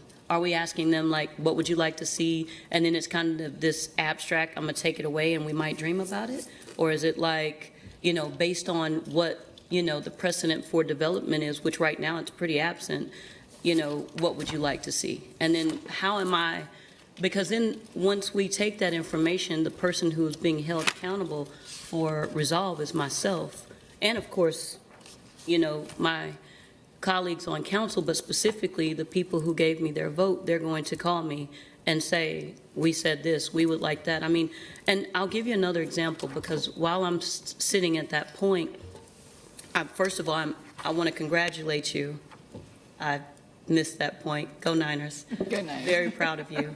And I don't want to belabor an old point, but this is just where I sit with East Charlotte. And like I said, I offered it in our last conversation that we had around this, specifically around East Charlotte, because I do want to partner. I do want to make sure that I am a voice. I do want to make sure that we continue to touch this as, those infrastructure projects do enter East Charlotte. And I'd also like to offer that recently I got an email from a constituent who was upset because a development happened by right. There's going to be a whole lot more of that. Like, I think these also, another opinion, should be an opportunity to really, allow our constituents an opportunity to understand as best as we can what this means for them, because they were like upset with me. Because they were like, this person was like, Marjorie, my name was in that email like 3 times. And I read and I thought to myself, my heart broke, because I was never going to touch this opportunity. This is literally a by right build. I had staff to look into it and realized immediately that this is the new normal, right? So we're also working with that in tandem, that the new normal is going to be that we're not going to touch that as a body. So how do we get out in front of that and make sure that our community members are, educated as best as we can, right? Because most of us are really still trying to get a hold of this, but how are we going to, what are the plans to even with these community meetings, kind of get out in front of that? So I know I asked you 2 questions, so I'll sit patiently and allow you to tell me whichever one you'd like to first, but I'm specifically concerned about, the eastern part. We got 2 touch points, multiple meetings, I know 3 per area, but again, I feel like for East Charlotte specifically, it would be, we dream of this, right? We would like to see this, but then how do we hold ourselves accountable in that, development is not happening by and large right now. The petitions aren't coming across, although by right could make that different. So there's really no way to anticipate what will happen, but just help me understand that. So when we're developing the policy map, that really came from, lots of community involvement throughout the comprehensive plan, really starting to think about how we want to grow equitably, wanting to make sure that there's opportunities for people to have those amenities in places that they aren't naturally going. And so, we started thinking about neighborhood nodes and activity centers, and that's kind of how we ended up with some of the proposed development pattern that really became part of the comprehensive plan. And the idea is that over time, so we identify places where we want to see neighborhood centers, and that's sort of, and as we go through the planning process, we would ultimately set up entitlements so that those places where you're wanting to see that can occur by right. But that doesn't mean that rezonings are going to go away, that there's not still an opportunity to have those conversations, whether it's now or in 2 years from now or 5 years from now. I mean, that still will occur, but we are wanting to set up the community so that everyone has access to those amenities. And a lot of it is really setting this up through the policy map. And I think, Lisa, you wanted to add something to that. Yeah, I just wanted to add about the workshops, and I completely understand how what we've been sharing seems very cookie cutter or formulaic, but the true intent is to be equitable, and that's to provide the same opportunities to every part of our town in a similar fashion. However, the discussions will be contextual. So what we talk about in West Middle, West Inner, or Southwest are completely different. The table discussions are very contextual, and they are visionary, but they're complemented or supplemented with analogs or pictures of the places that they want to see, and pictures or actual maps of the places that already exist. So a lot of the conversation is, how do we evolve to this thing or things that we want to be when we grow up? So that's how we come up with a very specific list of actions around creating the places that they want to see. And then in year 2, we'll talk about, here's the vision that we've established. How do we make it come to life with projects, programs, infrastructure? Maybe it's a very specific strategic plan that looks at a specific area and comes up with recommendations for that, like a corridor or a playbook type of strategic plan. So you're right, we are doing it kind of in a very systematic way to make sure that it's equitable, but the conversations are very contextual. Okay. And so, again, the second part is, the second question, do you have any? Remind me what your second question was. I apologize. Sorry, Councilwoman Molina.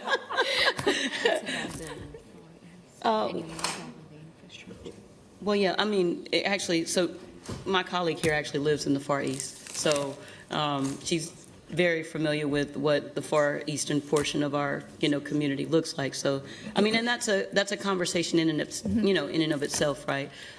So, I mean, some of this I can have offline. I intend to have offline, but I want to get our wheels, turning around the specificity around the area specifically that is East Charlotte. How do we have that conversation, specifically and constructively so that we can inform those outcomes and it not be, just kind of a touch point that we've touched it and now that box is checked, especially with a situation where we, we're beyond what I feel like would be aspiration and we're ready for. We'd be more than happy to have these conversations with you, please. That would be great. All right, thank you. Ms. Ajmira? Thank you, Madam Mayor. Well, what an appropriate transition here. Allison, thank you so much for being so accessible and addressing questions as they have come up. I certainly appreciate that. A couple of questions here. I know someone had mentioned this app, development app, that tells you about developments that are coming, that are nearby. Would that also include infrastructure improvements that come as a result of this new developments? So right now, the app that's really sort of in beta testing form right now includes CIP projects, so things that the city's providing, not really on the private side of things, but yes, it would include proposed and under construction CIP projects. I think it would be important as we see this new infrastructure improvements that are in the pipeline in addition to the CIP, because that really gives a better perspective as we are growing as a city. I know there are a number of infrastructure improvements that are happening because of the private sector, so I think it would be important to include those to really give a better perspective on infrastructure improvements that are being made as the new development occurs. So if you could just provide a follow-up on that, and what do you need from us to include that? Do we have any type of metrics around community area planning, and how do we meet those metrics? I'm sure Alicia would love to talk to you about that. Well, of course. What type of metrics are you talking about in terms of the community engagement? From the engagement perspective, as well as just the community area planning perspective, right? We don't want surprises or unintended consequences. I can tell you about few rezonings that had come in front of us on Monday, where, for an example, with the height bonus, there are certain buildings that can go up to 80 feet, and that was like the highest that the neighborhood had seen, and that was certainly a surprise to some of us. So we do not want surprises as part of this area planning exercise, and to ensure that community is aware of what's going to happen as part of the overall community area planning exercise once it's adopted. So if we can get some sort of metrics around that, and what does the successful community area planning would look like? Yes, we do have metrics. Allison mentioned, and Councilmember Johnson mentioned the implementation dashboard that has metrics around tracking current development, a lot of what we're anticipating with the community area planning process in terms of measuring the growth and what those impacts might be. Our starting point is the regional growth model, which, sets the growth allocations for the region and what's specifically assigned to Charlotte. And so we're still using those numbers as an agreement with the region to say, here's what Charlotte's growth will look like over the next 20 years. And as we're making those assignments with the place types as part of the community area planning process, we will rerun our kind of scenario modeling software that says this is what is the output of the community area planning process. What does that mean for growth? Do we need to make some adjustments with how we invest, where we invest, or how we make decisions about where new growth should go? So there are some metrics in place, and once we finish the process, we'll be able to measure and report out on those as part of the implementation dashboard and the annual report for the comprehensive plan. So, I'm speaking. Okay. So to follow up on that metrics, what I'd like to see is, let's say, to Ms. Molina's point, Far East really would like to see employment hub, where it creates economic opportunities for residents. We often hear about West Side talking about food deserts, and how do we address that? Or areas where we need better connectivity. I know Ms. Watlington often talks about connectivity and District 3, addressing congestion and traffic. So I think we know what each district or what each area truly is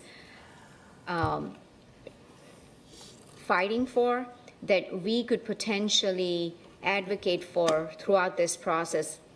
If we can somehow put that as part of our metrics so that we are encouraging those type of developments. And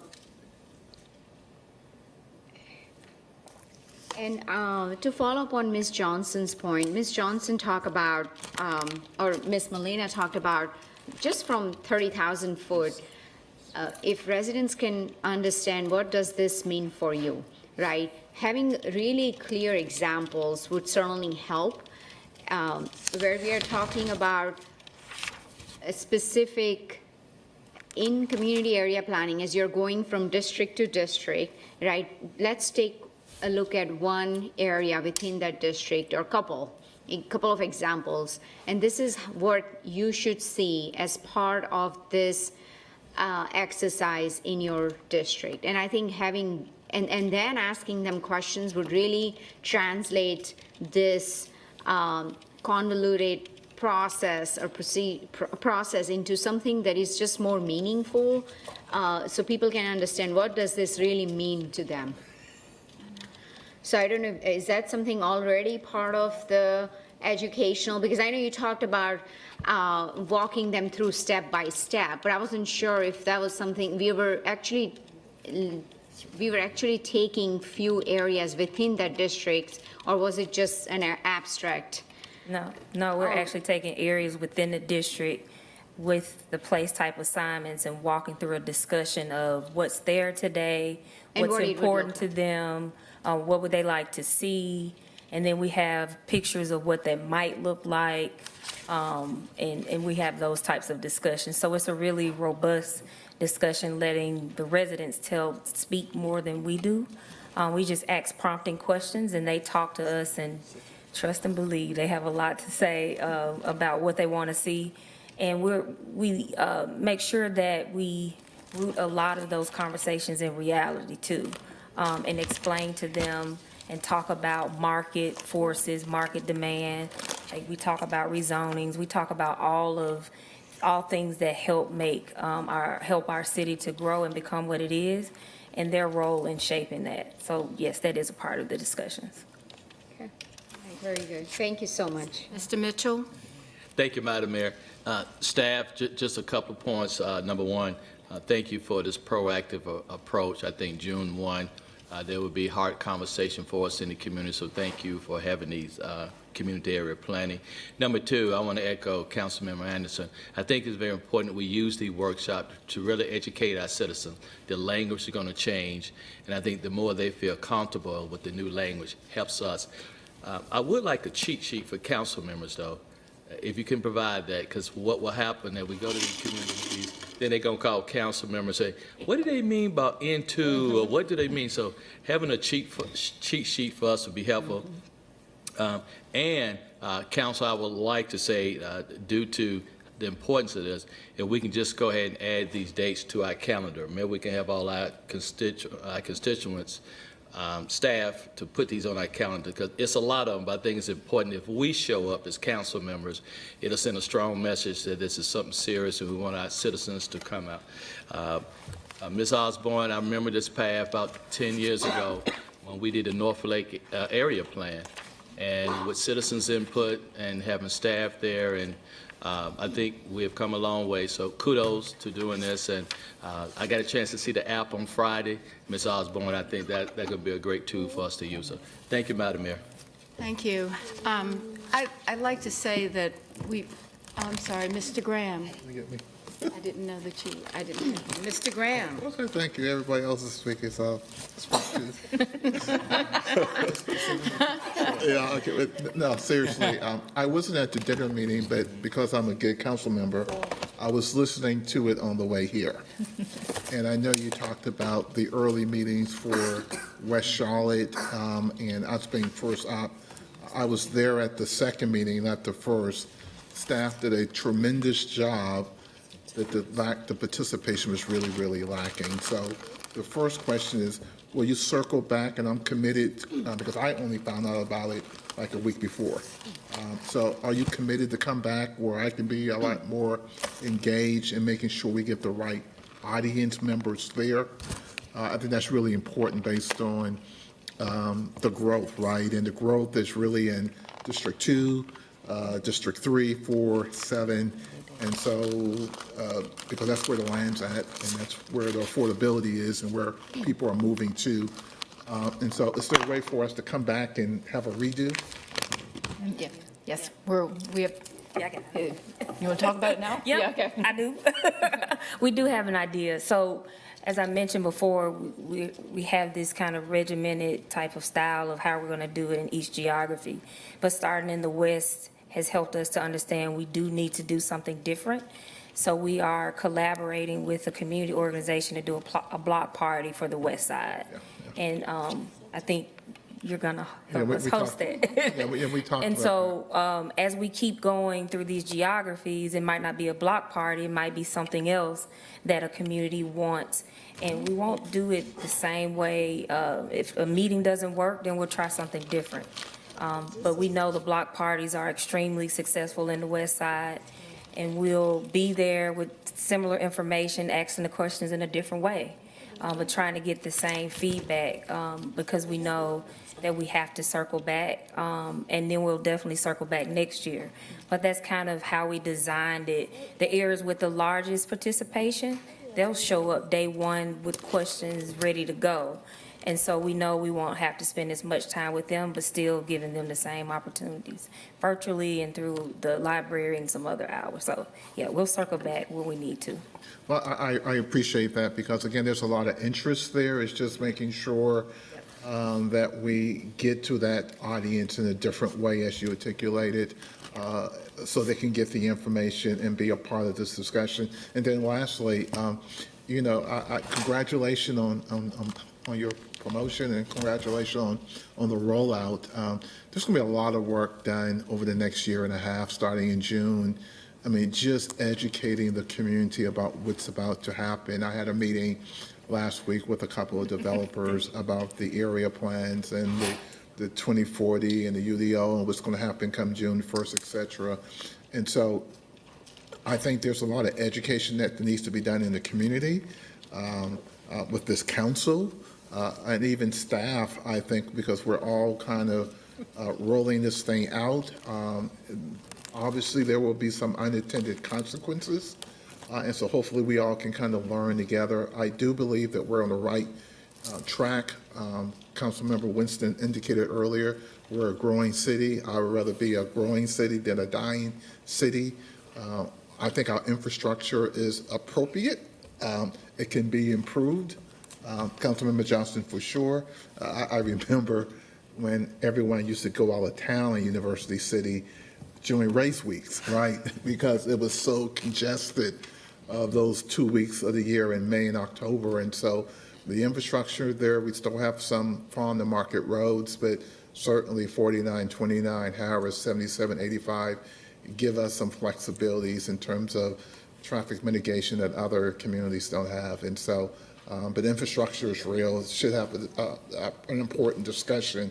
But certainly, you know, we're a growing city, and I embrace that. Thank you. Thank you. I want to address this to the manager as well as to both of you. Thank you. You have listened for almost an hour, and you've heard 11 people talk about what's really specific and what they'd like for you to do. I think that it would be helpful, because it's sometimes we lose what we say at the dais. If you could get a list of what you would say out of this conversation that you'll tackle first, because there are lots of big things and small things, or easy to schedule and easy not to, easy to respond to quickly, and easy or not so easy to respond to quickly. But it has to fit in with the ability to do the work. And I would like, I think, for us to all share what that work plan is based upon this conversation, so that everybody is aware of the efforts that have been placed in the last hour or so to make sure that you can do the work even while you're doing the work. Because I think what we're trying to figure out is the best way to accomplish this, and you've had a lot of suggestions. So put those together, and those that are not easy to accomplish, let us know that. I mean, I think the council all want to understand what's possible and feasible versus, well, you have a whole list and it can't be done, and then we get concerned. So if you could do some work around that and get that back to everyone on the council, then I think you would have a better pathway for your work plan. So with that, Thank you. I just want to say thank you for the attention tonight and all of the comments and suggestions. We certainly will take those into account and follow back up like you're asking, Mayor. But I just appreciate just the level of interest that we've heard from this evening. So thank you very much. Mr. Jones, do you have anything else to report tonight? Thank you. So I do want everyone to remember we have 3 closed sessions tonight. And they're very important, and they have to be done tonight, is my understanding. Did I get that right, Mr.? That is correct. Okay, Mr. Baker's going to hold us in. All right, so the next item is a recommendation from the Housing Safety and Community Committee for an affordable housing development fee reimbursement pilot program up to $1.5 million from the Coronavirus State and Local Fiscal Recovery Fund. So I would like to recognize Ms. Watlington for the motion and explanation of the program after we get a second. Sure. I move to approve the recommendation for affordable housing development fee reimbursement pilot program with up to $1.5 million from the Coronavirus State and Local Fiscal Recovery Fund. Is there a second? Second. We have a second. Ms. Watlington, if you'll walk through the committee recommendation. Sure. Thank you, Madam Mayor. The committee reviewed and recommended that we invest this $1.5 million as a pilot program to understand how we can better support developers by providing reimbursement in our fee structure in order to deliver more affordable housing. There are different tiers of incentives, if you will, with each of the investments, and it operates similarly to some of the bonus structure program in that it's a that is a table of menu options that can be accessed based on the size and based on the mix of your affordability. We certainly don't expect that it's going to be completely to what we want it to deliver because it's a pilot, so it's going to be a learning environment, but I'm very encouraged by the work that staff has done with our development community as well as my committee colleagues, and thank you for your engagement with the work and for your feedback so we can make the program as good as it can be on the front end. So we're going to continue to learn, but this offers another tool in our toolkit in order to enable more affordable housing. I'll certainly open it up to my vice chair or to any of my committee members to speak on it. Ms. Mayfield, any other committee member comment? Ms. Johnson? I just look forward to supporting it. I think it's just another tool in the tool kit for affordable housing. So I'm looking forward to the pilot. Any other questions or comments? Mr. Driggs, followed by Ms. Ajmira and Ms. Molina. So I'm just wondering, is this the first time we've heard about this? I don't remember hearing anything about it before. I don't remember even the suggestion being referred to committee that we consider this. So this is brand new to me. I'm not prepared to support it tonight. We've discussed it, well, and maybe Bakari can speak to it, but we've discussed it a couple of times in committee. So we had one round and then it came back a couple of But months. the council, when was it explained to all of us before? So it came into, each time we discussed it in the committee, I reported out on it in our strategy session on the first Mondays. I'm sorry, I just don't remember this being something that was scheduled for a vote, so I'm not ready to support it. I mean, I have concerns about this mode. I agree with subsidizing housing. My personal view is that targeting specifically these fees and things is, I mean, it's a whole conversation that I just haven't been able to have because I really don't remember hearing much about it, which is fine. If the majority wants to proceed, that's okay. I do think, Ed, I can't remember, we did a survey with the developers once, and this was one of their top priorities, to try if we were going to do some things, and I think that's how it got into committee, and then the committee has worked on it, but I understand if it's not something that you've heard about tonight, I can get that too as well. So following Ms. Molina, I have you. I was next, but She that's can go fine. ahead. She can go. Well, I just actually, thank you, Madam Mayor. Yes. For the recognition. I just want to say thank you to Sean and his team for your work, for thinking outside of the box.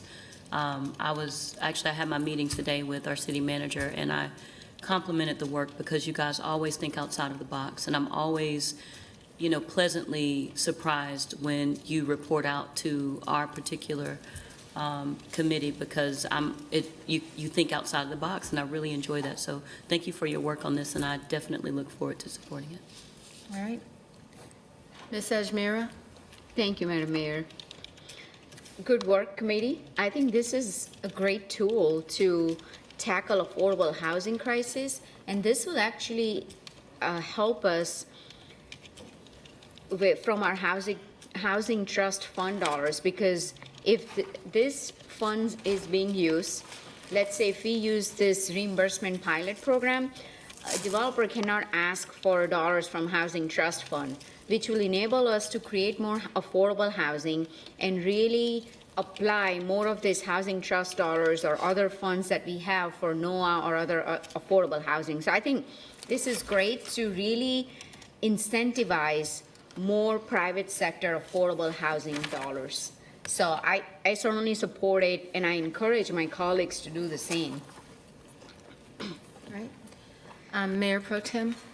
Thank you. I will not be supporting this. I don't think it, the mayor just mentioned a survey where developers mentioned one of the top 2 or 3 barriers to creating more affordable housing is fees, and this pilot will not mitigate those fees.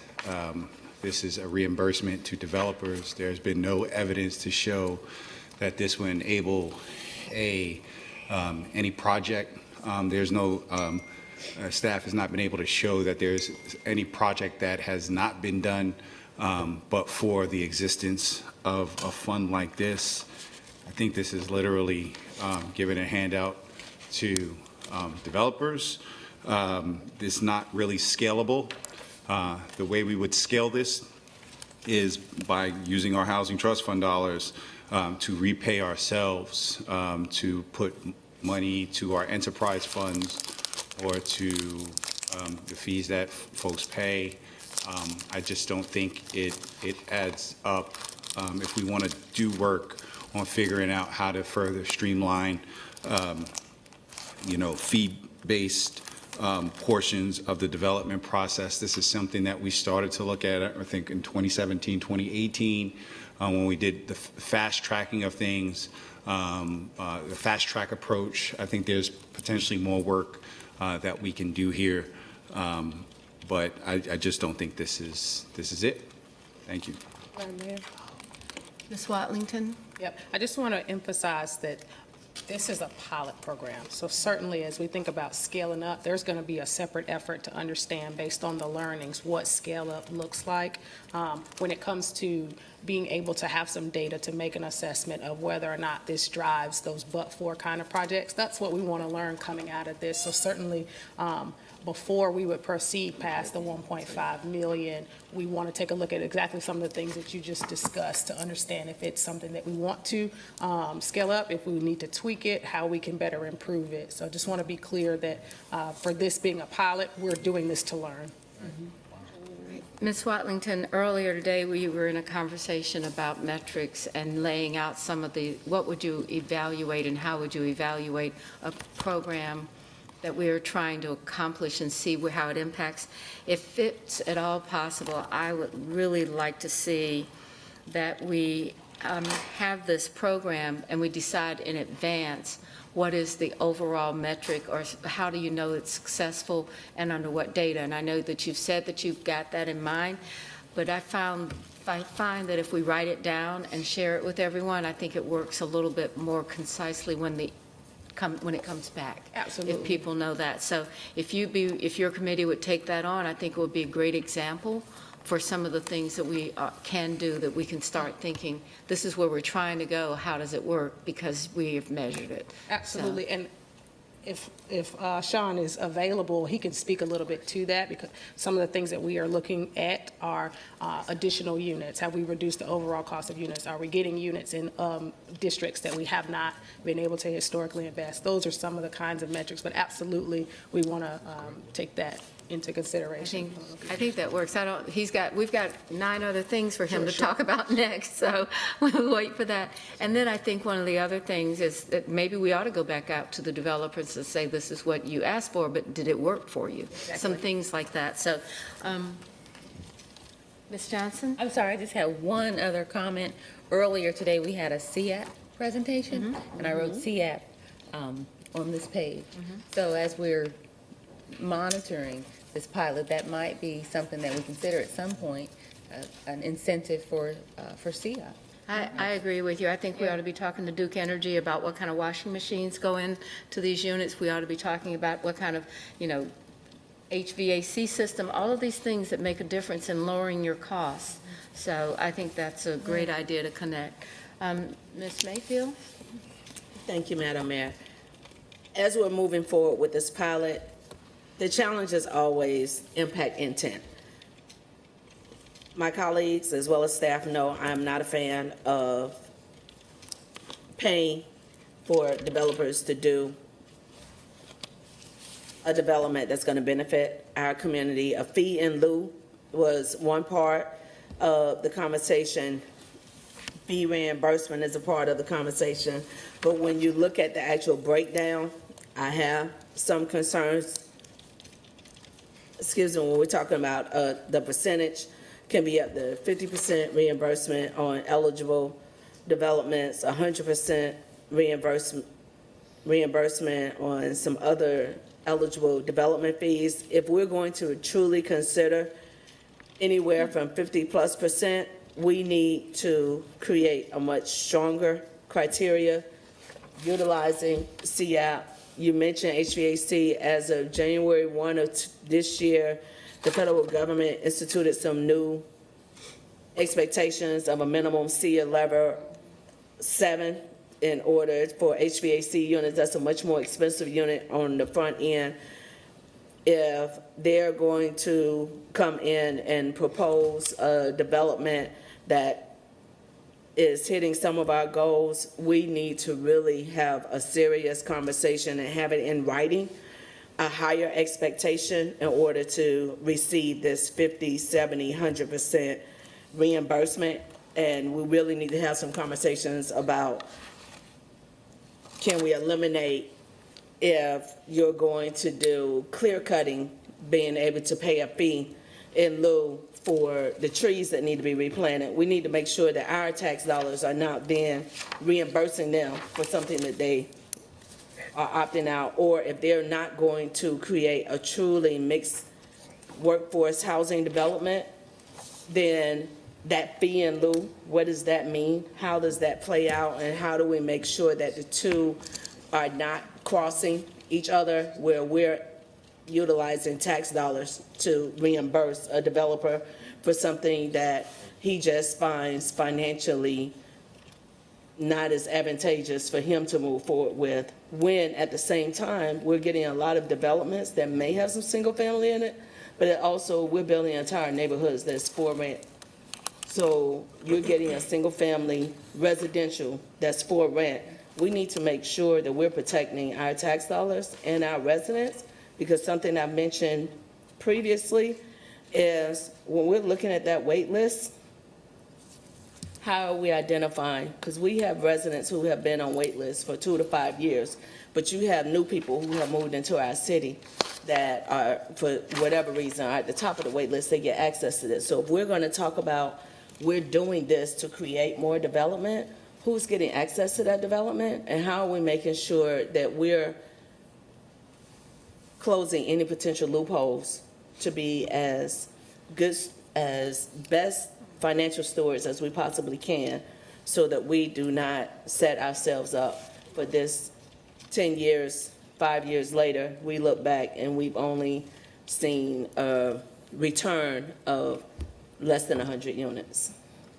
So I think Ms. Watlington heard all of that. So the only thing I say is the wait list applies to in-living properties, and the wait list is has reciprocity. Like if you live in South Carolina, you get to go and be at the top of the list in Charlotte if you move here. And so it's And New federal York policy. and so many other And places. all over the country. So there's lots of ways. And not just in living, because Right. we have a number of which I've Drinking. shared this with you. When I've gone to a ribbon cutting and I actually speak to some of the residents, you just moved here 6 months ago. You just moved here 8 months ago.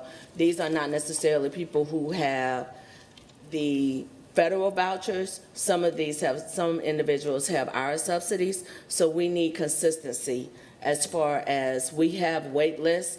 What would a universal system look like, where if we're getting these new developments, we just approved funding for 700 or so new developments, which will be moving forward. How do we create a system so that our residents who have been here, who have contributed, who are already paying taxes in the city, have a real opportunity to get access to this housing that their taxes are already paying for. I think we ought to get a list of those places where there are wait lists that we are funding. I think that that would be something that we could ask for from all of our affordable housing developers and see where we are on that. I think that's an important number to know. All of our Especially when we got people sleeping on the street. Last week, I had residents reach out because a development, I don't know if it's one of ours, I'm working with Mr. Wooten as far as us funding it. Overnight, people were sleeping to try, just to get an application because they only issue 25 applications at a time. Right. That is happening in our city right now. Yeah. And applications cost a lot of money. Okay, so we have a motion on the floor for item 12. All in favor, please raise your hand.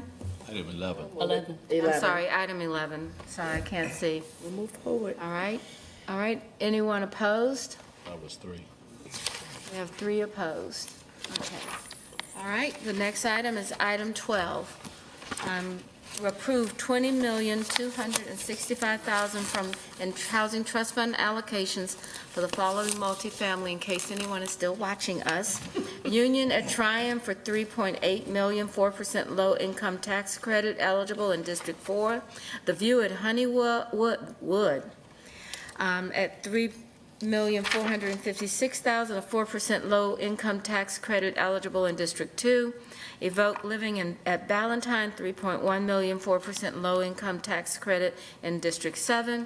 Marvin Road Apartments, $3,479,000, 9% low-income tax credit in District 1.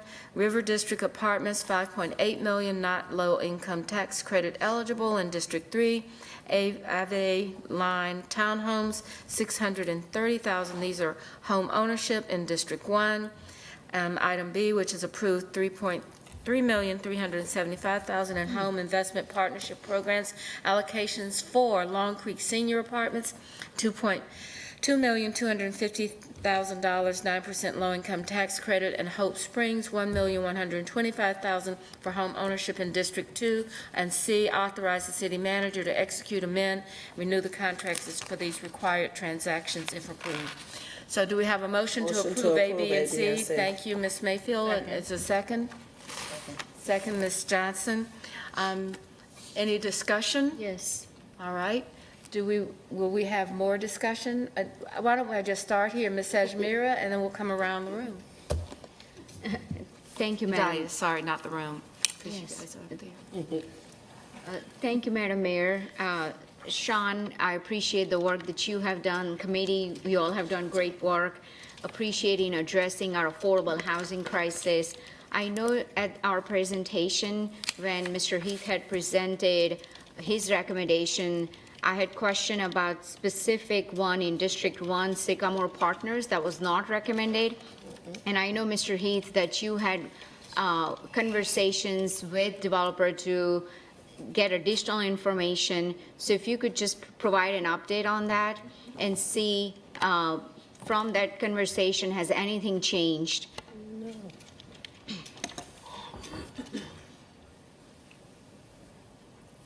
Thank you, Councilmember Ajmira. If I could ask the team to pull up the one slide titled Sycamore Commons.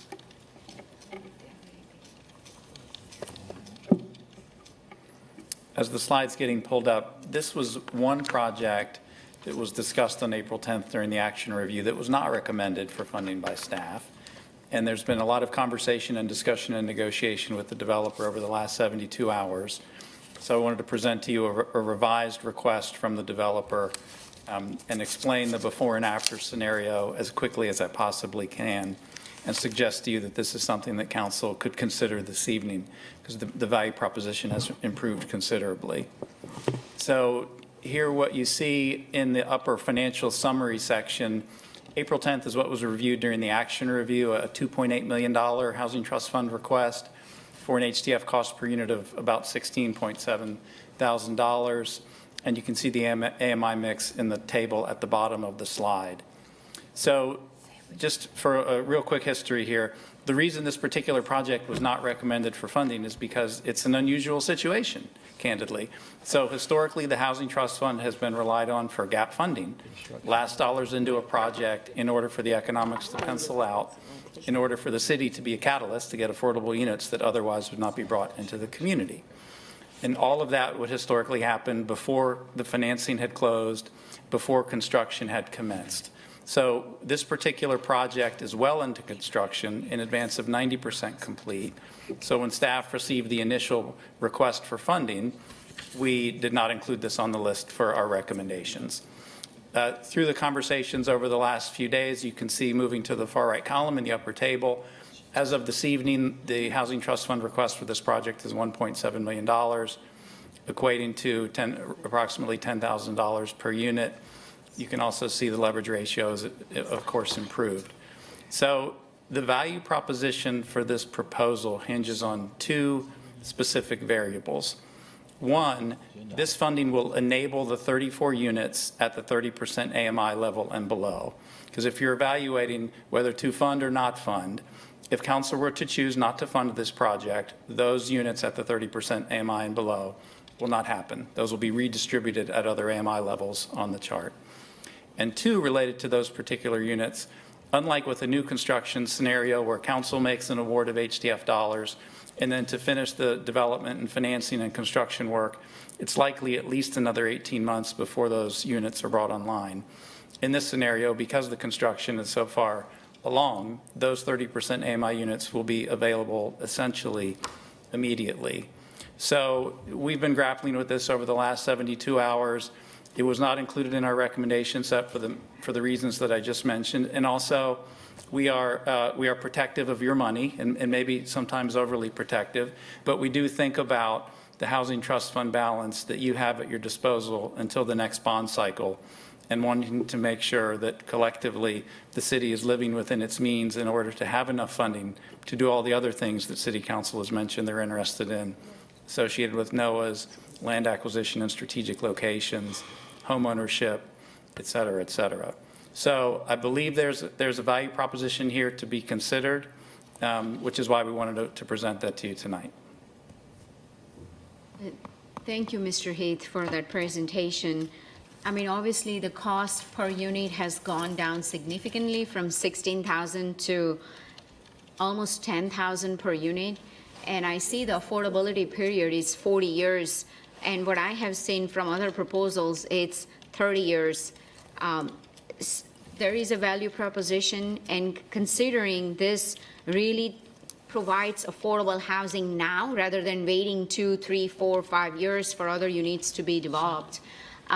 We often get asked, I know you just approved affordable housing now, when are we going to see the affordable housing for those who actually are looking for housing now? There is a dire need for it. I would like to include this as part of the total development support request.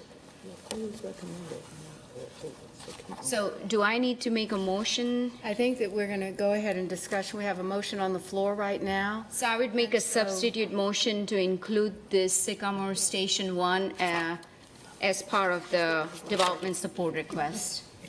All right, we have a motion to include the Sycamore Station with Winterwood Development LLC to be added to the motion that's been based on the table. Is there a second? Second. We have a second. All right, so when we finish the discussion, we'll come back and vote on the substitute motion. Am I following that correctly, Mr. Baker? So the substitute motion, now the discussion is going to be on the substitute motion, but you're going to be talking about all the projects anyway. So, Okay. All right, Ms. Molina? Thank you, Madam Mayor. I actually don't have any specific comment. Again, in looking at this, I appreciate the diversity of AMI in representation here. And I like that, action item B actually is a proposition for homeownership because, affordable living, there's a diversity of items that we can offer. So I like that we've actually included homeownership and the opportunity for someone to access that that blessing. So again, thank you guys for your work, and that's all I have. Mr. Mitchell? Thank you, Madam Mayor. Kudos to staff, kudos to the committee. I just have one question, and it's almost like a policy question. But Sean, do we require SBI aspiration goal for each project we're funding? And the only reason I say that because this is a great opportunity for us to take the lead. This is a lot of money. This is a lot of construction. And so to help our small businesses and those who are certified, do we have an aspiration goal? We have our standard kind of CBI contractual terms built into the Housing Trust Fund arrangements. We don't have anything that would go in terms of an aspirational goal on top of that. So we don't set a 10% or 20% aspiration goal? I mean, we basically mirror the CBI requirements in terms of the level of investment and the kind of the graduated scale associated with that. So I feel like we're you know, what we're doing with the Housing Trust Fund investment is kind of very consistent with the CBI goals. I think the question, there is a Mr. target. Mitchell, is that we There's a don't have target. we do not have the number that's included in these, or do we have the contracts and the number that's included in there for the goals? There you go. That, yeah. Yeah. I mean, What either is we in- do or we don't, Sean. I mean, so prime example, I mean, do we have, let's choose the one I really like, the River District, in this 5 million. So do we have like a 20% aspiration goal for CBI for River District? And if we don't, I think it's then, okay. No. Okay, that's fine. You don't need to speak, sir. I think it's a Okay. conversation for Okay. us then as council. That's If that's something we want to do in the future to set aspiration goals. I don't think it's going to be aspiration. I think it's going to be the CBI policy, but I don't even know what that number would be. But they call it aspiration, so legally. They call it yeah. aspiration. So legally, we They- don't. They don't seem very, So, no, I'm supporting this, but I just think council, this is maybe a policy discussion we need to have going forward. You're supporting the amendment? Because that's what we're talking about. I'm sorry. Right now is Oh, okay. the amendment. I don't want to confuse anyone. So, Mayor, can we just have that policy discussion later on? yes, I think that we can get a report on what's currently in. We can get a report on what's currently in and then decide what we need to do about that, if there needs to be any change. Okay? We can do that. Ms. Johnson? If you were done, Mr. Mitchell. Yeah, Okay, great Ms. work, Sean. Ms. Johnson? Understanding is how it's all. Thank you. I'm not sure why it's not. So I'm looking at considering this substitute motion. And can you tell me specifically, and if you said this, I Sure. need you to reiterate, why this was not recommended? Initial. Well, initially, why this one was not recommended? Sure, really for two fundamental reasons. One, it's fair to say that it's inconsistent with the historical use of the Housing Trust Fund. You know, the Housing Trust Fund has been used for that gap financing before the financing is closed and before construction starts. So this project request is not a violation of policy. It's not ineligible for funding, but it's highly unusual compared to what has been funded in the past.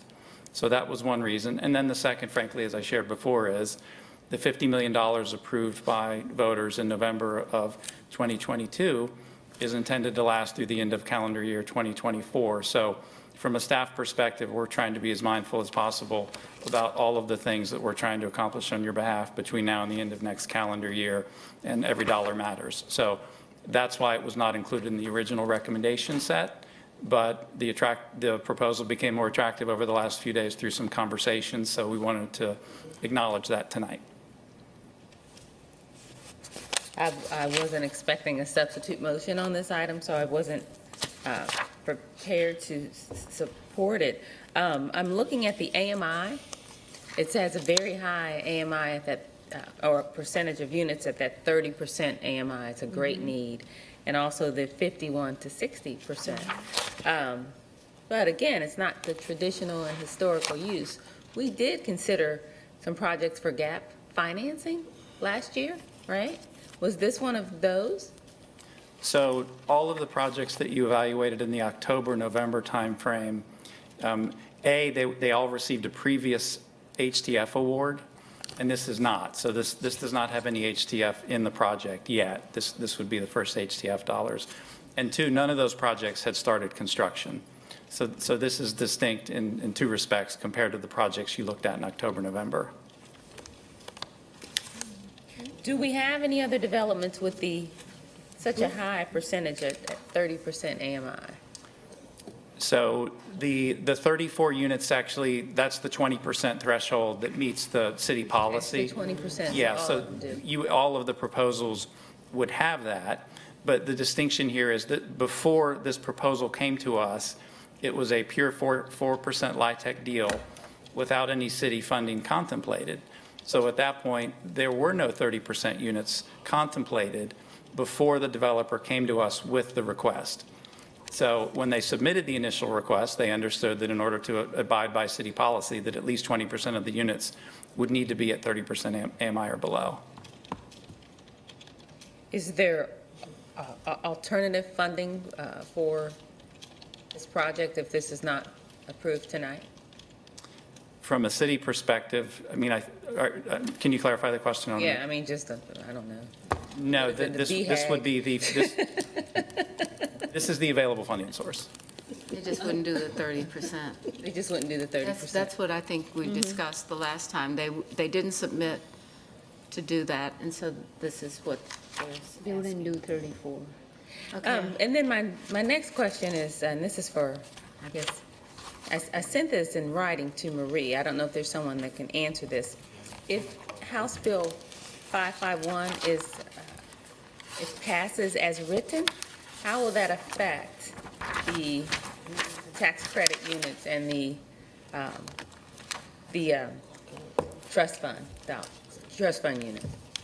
When you say if it were to pass as written, you mean without the amendments that have been discussed over the last week or two? Yes.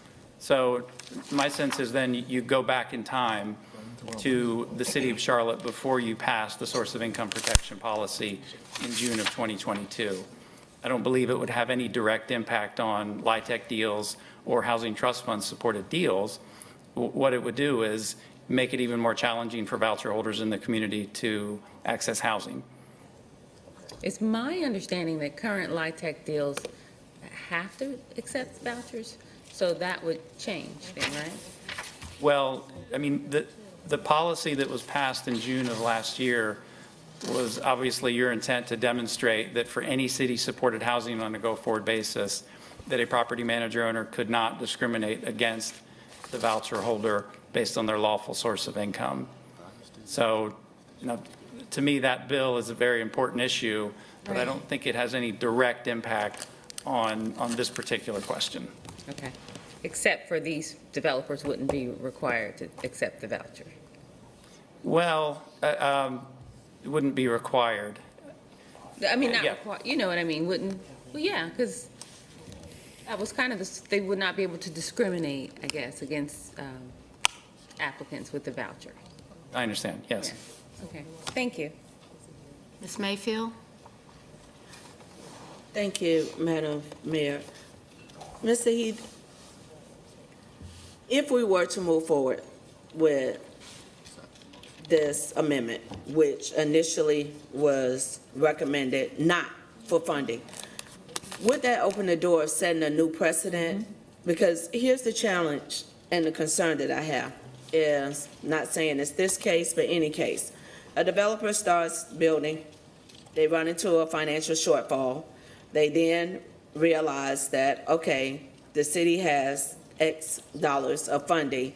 If I say that I'm going to add a percentage of housing at 30% AMI or even 50% AMI, I can then qualify.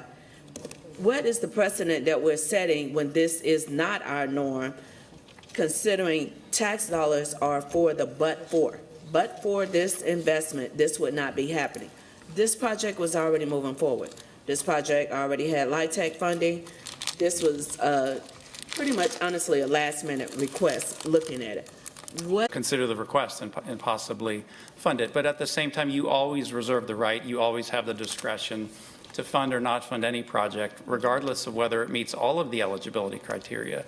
You have the full accountability to decide how much, if any, of your housing trust fund dollars to spend during any given RFP. And that could be anything from zero all the way up to the maximum amount that was requested by the developer. So I think that this is a highly unusual circumstance. I think that as a matter of policy, I think it would be worth considering whether an adjustment to policy to define whether or not this type of project would be eligible to even seek funding in the future would be a worthwhile question to ask. But absent that policy discussion and policy direction, based on this being an eligible project and based on the significant adjustments in the request for funding, and based on the fact that with this funding, it would provide 30% AMI units in the very, very near term, we wanted to make sure that you were aware of how that had transpired over the last few days and had an opportunity to debate it. Mr. Jones? So I'll just add to what Sean said earlier, and I think the last time he was before you, a similar question came up, and he couldn't say that this was against the policy. So somebody sharpened their pencil and gave him something else. And because it's not against the policy, we felt that we had to bring it before you tonight. But what Sean said earlier, don't say, but with that said, what Sean said earlier is, if this is something that the council decides that it'll do tonight and do in the future, then it should be explicit in the policy. If it's something that you do not want to do, I would suggest it goes back to committee so that committee can tighten up this policy so that we're not in this position again. So with that, Mr. Manager, I personally am not comfortable with moving forward with this proposal tonight without us having a very clear conversation and looking at policy language.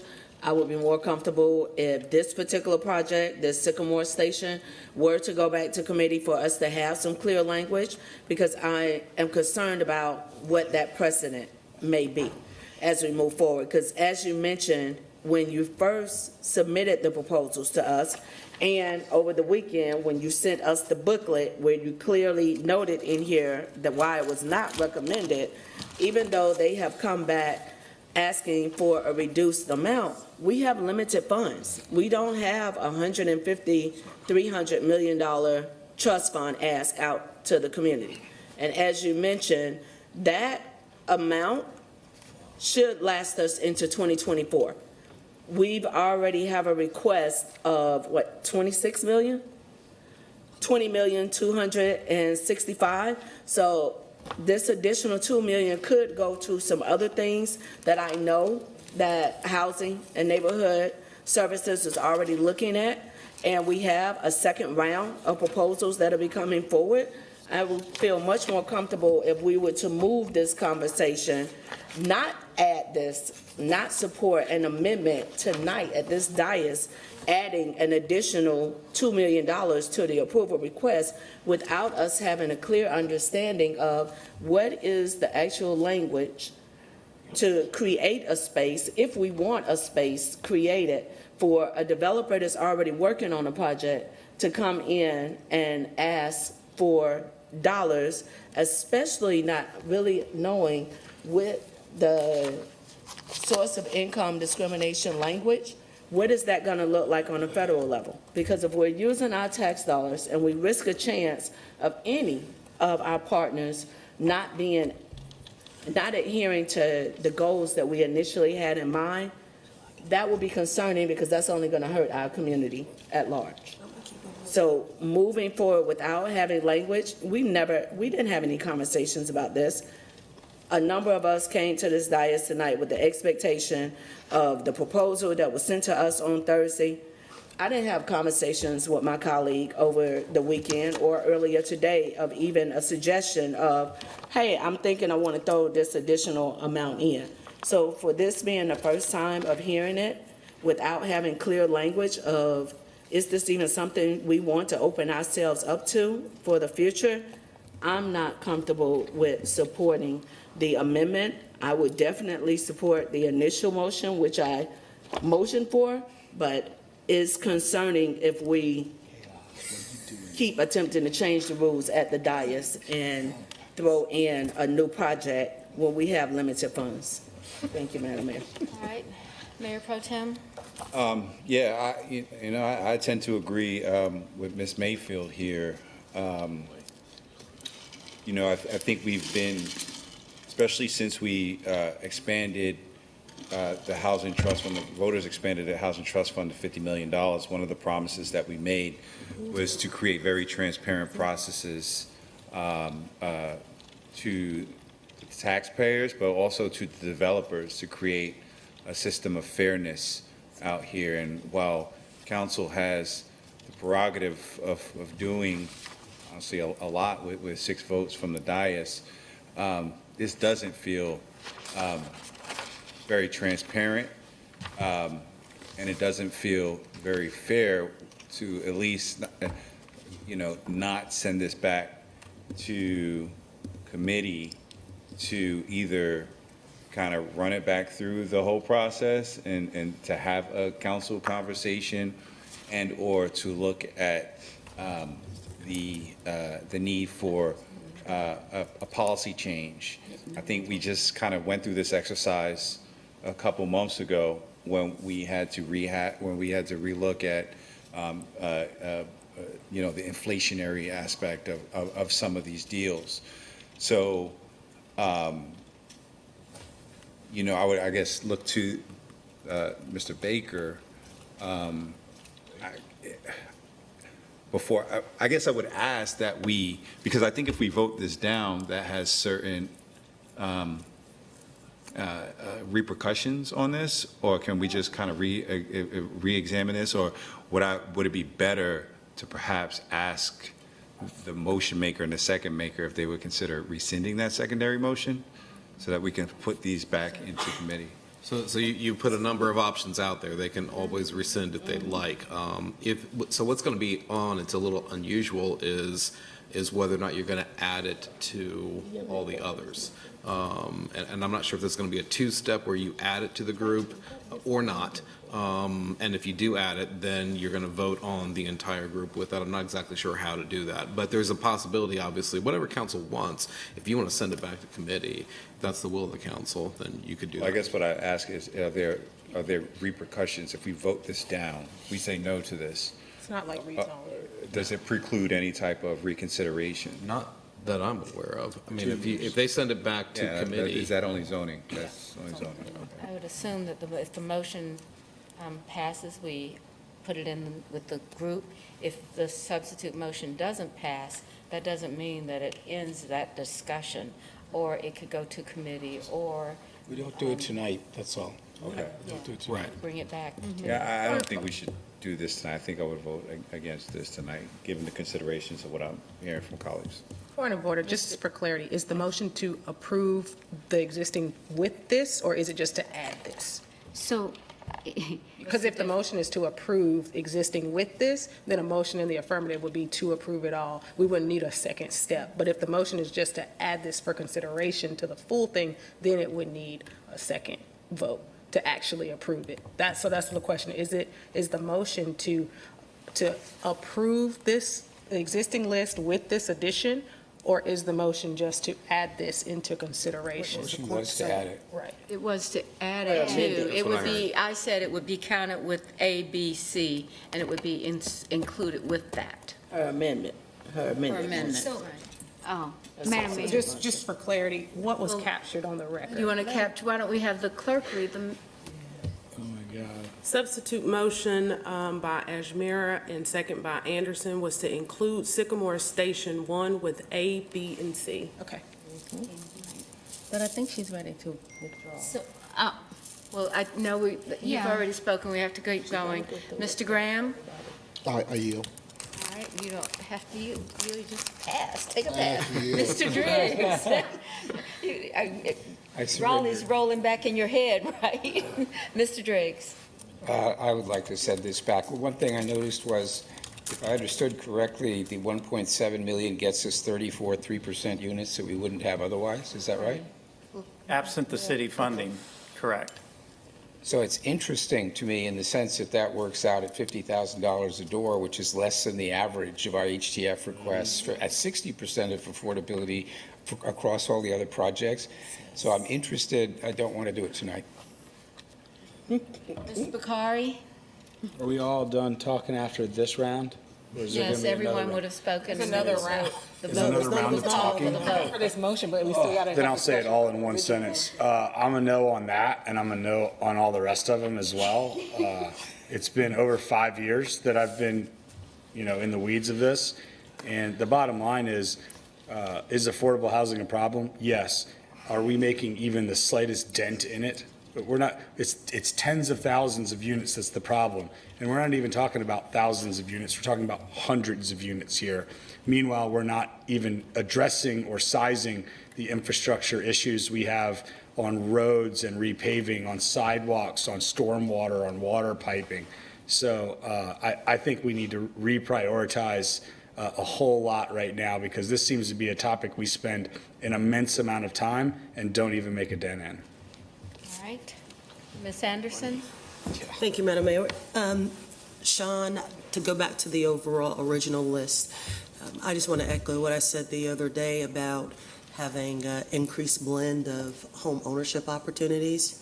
I'm glad that we have home ownership opportunity and rental opportunity on this list for District 1 within the two projects that we have reviewed at length. So I'm happy to see those two come on board. What I will say about this particular motion was, as the clerk just reread the actual motion, I was a little bit unclear. I thought we were making a motion to effectively add the Sycamore project to those being considered. If a vote in the negative of this motion would go against what the original list of our projects were that we've all been working on and have been scrubbed in, and Sean's team has done such an incredible job in, then I would rescind my second of the motion. I just wanted to make sure that if we vote overall, the council votes no for this, would that negatively impact the projects that we have in our packet that we've been reviewing for weeks? No, it'll go back to the original motion. Okay. The word was include, we will not include if we vote no to this motion. I just wanted to make sure that we had clarity and that there's understanding on that. Did you rescind your motion, or? Let's just make sure, Mr. Baker, if you vote yes for this, then you're including Sycamore. If you vote no to this, if it does not pass, we go back to the original motion, which is A, B, and C. Correct. So am I in the right place and on the right pew? All right, then we're good. Thank you. All right, so Ms. Anderson, I think, okay. Ms. Watlington? Thank you, Madam Mayor. Just a couple of things. So first of all, I just want to echo the rest of the group. Thank you, Sean, and your team for the work that you're doing. In addition to not only this round of Housing Trust Fund, but we know the tune-up work is coming. And so it sounds like there's an opportunity to add a couple of policy items to that tune-up. I definitely want to investigate the CBI goals. I know that's come up a number of times. What we do know is that these projects have funding from other sources. And so because of that, there may be some stipulations from the federal government and things that we cannot necessarily enforce our rules on the entire project, but it's up for discussion what we can do. We want to dig into that. So that sounds like a policy piece as it relates to Housing Trust Fund. So definitely want to include that in ongoing discussions.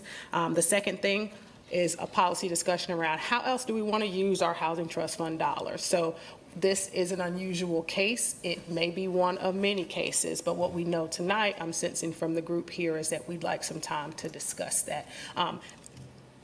I'm not sure what their timeline is on construction. What I do know is that next Monday is our committee meeting.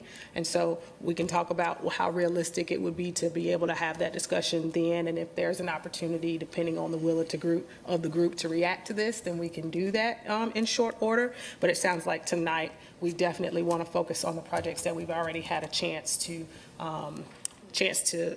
think about and speak to. I will say, as it relates to the overall A, B, and C, I'm happy to see the different types of projects, of the product mixes, the locations. And so I appreciate the extra work that you all did to really think through how we could provide a portfolio that makes sense for what we have here.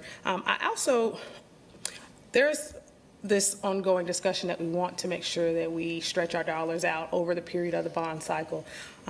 We, of course, need to balance that against the time value of money, because we understand that if you're putting money in it this year, next year it might be more expensive. Thankfully, we've started to see a little bit of a receding of the waters as it relates to construction at this point. But I do want to just put that in our minds, that as we're thinking about holding on to dollars, we also may be missing an opportunity to use those dollars at their highest efficiency. So with that, I think we are good to I think vote we'll on this call for the particular vote motion. now. The vote is for the substitute motion. No, I'd like to rescind my motion. That's what she was. Okay, you want to rescind your motion? Yes, because it's clear everyone wants to defer this, so I'd just like to defer this to the committee so they can have a discussion. Is the second with that? Yes. All right, so the original motion is the adoption of item 12A, B, and C. All in favor, please raise your hands. And anyone opposed? A, B, and C. And we have one opposed. All right, thank you very much. So All right, do I need to make a motion to send this to committee, or are you going to it's our- just? this is already in committee. It was just that the council said no to it. So it was It in goes back committee with the to- document. Next committee discussion. Okay. All right. The next item is item 13. Approve contracts with the following nonprofit partners for single-family housing rehab for an initial term of 1 year with the total funding across all three organizations not to exceed $2 million. First organization is For the Struggle. The second organization is Habitat for Humanity of the Greater Charlotte region. And we're looking forward to the big bill, Laura. So we're going to have a lot of good things happening in Charlotte at Habitat. And the Rebuilding Together of Greater Charlotte, and authorizing the Action B, which is authorizing the manager to renew those contracts for up to 1-year terms and amend the contracts consistently. Is there any discussion? I'm sorry, is there a motion? So moved. We have a motion and a second. Any discussion? Hearing none. I'm sorry, Ms. Watley. I was trying. Couple hands up before me. Guys, we have never. Anybody else besides Ms. Watlington? Did you have something? I just want a quick comment. Okay, quick comment. Ms. Anderson? I go first? Did you go first? Oh, I do, but I saw hands go up actually before mine went. Okay. No, just very quick comment. I just wanted to recognize and appreciate Habitat for Humanity. I get, as we all do, we get letters every time they're doing a project, a rebuild, a repair within our district, and almost every single week that I receive a packet, I'm getting a letter detailing the work that you guys are doing in specific communities within District 1. And I was reflecting on that earlier today as I was reviewing everything in my packet. I just want to say expressly and outwardly thank you for all of that work. You really are having an impact on the entire District 1, so thank you. All right. Mr. Graham? Just a comment For the Struggle, Batesford Road, doing fantastic work. Mr. Driggs? What she said, I've always been a big fan. I think you guys fit in a particular niche. I love the way you do it. There's a whole bunch we can learn from you. Thank you. All right, Ms. Watlington? And I just wanted to echo the sentiments of council members Graham, Anderson, and Driggs. Specifically, I really like the mix of partners we've got here. I know that staff worked hard to look for other partners that we can engage that we had not before and at different levels. And so I'm grateful for the struggle, for the work that they have been putting in the community, and I'm happy to see it being recognized in the form of partnerships. It's good work. Ms. Mayfield? Thank you, Madam Mayor. Congratulations to all three. Habitat, I have been following really the sustainable developments that you have been doing. So I'm really excited as we move forward, and when we look at For the Struggle and look at advancing with our sustainable goals, the goals that you all have already identified. You've already built a LEED Gold residential home. I think you have the opportunity to be the ones that help encourage others if they're building single family, how to do it using a very sustainable model from site work through how you recycle and how you build and the type of appliances and even the location. That goes a long way in achieving our CAP goals. You're already doing it. I'm excited to see what you are going to do in the future. I have volunteered personally with Habitat as well as Rebuilding Together when I was the representative for District 3 on numerous home remodels and builds and women builds. So the work that you do has an immediate impact. So just wanted to have the moment to say thank you for what you're doing. Please continue to be that leader to help some of our other developers see the sustainable options that are out there, and it really is not that much more expensive to do it with green technology. And for the struggle, I'm glad to know that that partnership is going to move forward. So thank you. Ms. Johnson. Thank you. I just wanted to acknowledge the partners also and thank them for the work they're doing and lift up for the struggle. We heard from community members tonight asking us to engage more with the grassroots organizations. So here we are answering that call, and I'm honored to do that. So I'm looking forward to it, supporting. Thank you. Anyone else to speak? All right, so we have a motion on the floor, and all in favor, please raise your hand. All right, I think that's unanimous, so we won't have to ask for opposition. The next item is item 14. That's true. Thank you, guys. Thank you for your patience. All right, so the next. It was worth the wait. I know, the action is to adopt a resolution approving the amendment and restated 2023 Law Enforcement Services District Agreement for the continued consolidation of the Charlotte-Mecklenburg Police Department. Move to approve. Second. I have a motion and a second. Any discussion? Hearing no discussion, all in favor, please raise your hands. I believe that's unanimous. Good job, So thank you. All right. Two in a row. All right, the next item is item 15. Approve the use of up to $9.1 million for the coronavirus state and local fiscal recovery fund for Higher Charlotte implementation. Recommendations as follows. Up to $1.5 million for Higher Charlotte Employer Job Seeker Connect platform and Career Navigator program. Up to $4.6 million for technical skills training. Up to $1 million for essential skills modular curriculum. Up to $2 million for reskilling opportunities, and authorize the manager to negotiate and execute necessary contracts. Do I have a motion? So moved. Move to approve A and We B. have a second. Question. All right. We got a We have a second. question. Mr. Mitch? I thought he had a second. I think he did second. I think Mr. Graham made the motion and Mr. Driggs second. Did you read B as well? I'm Secretary sorry. didn't get a second. B again? No, I just wasn't sure if I heard you read it. I'm a second to Oh, the I motion. read B, yes. Yeah, okay. Okay. All right. Any discussion? Mr. Mitchell? Yeah. Thank you, Madam Mayor. So I'm in support of both action items A and B, but I have a little, like to make a suggestion to the maker of the motion. Items 4.6 for technical skill service, $1 million for essential skill module curriculum, and $2 million for reskilling opportunities.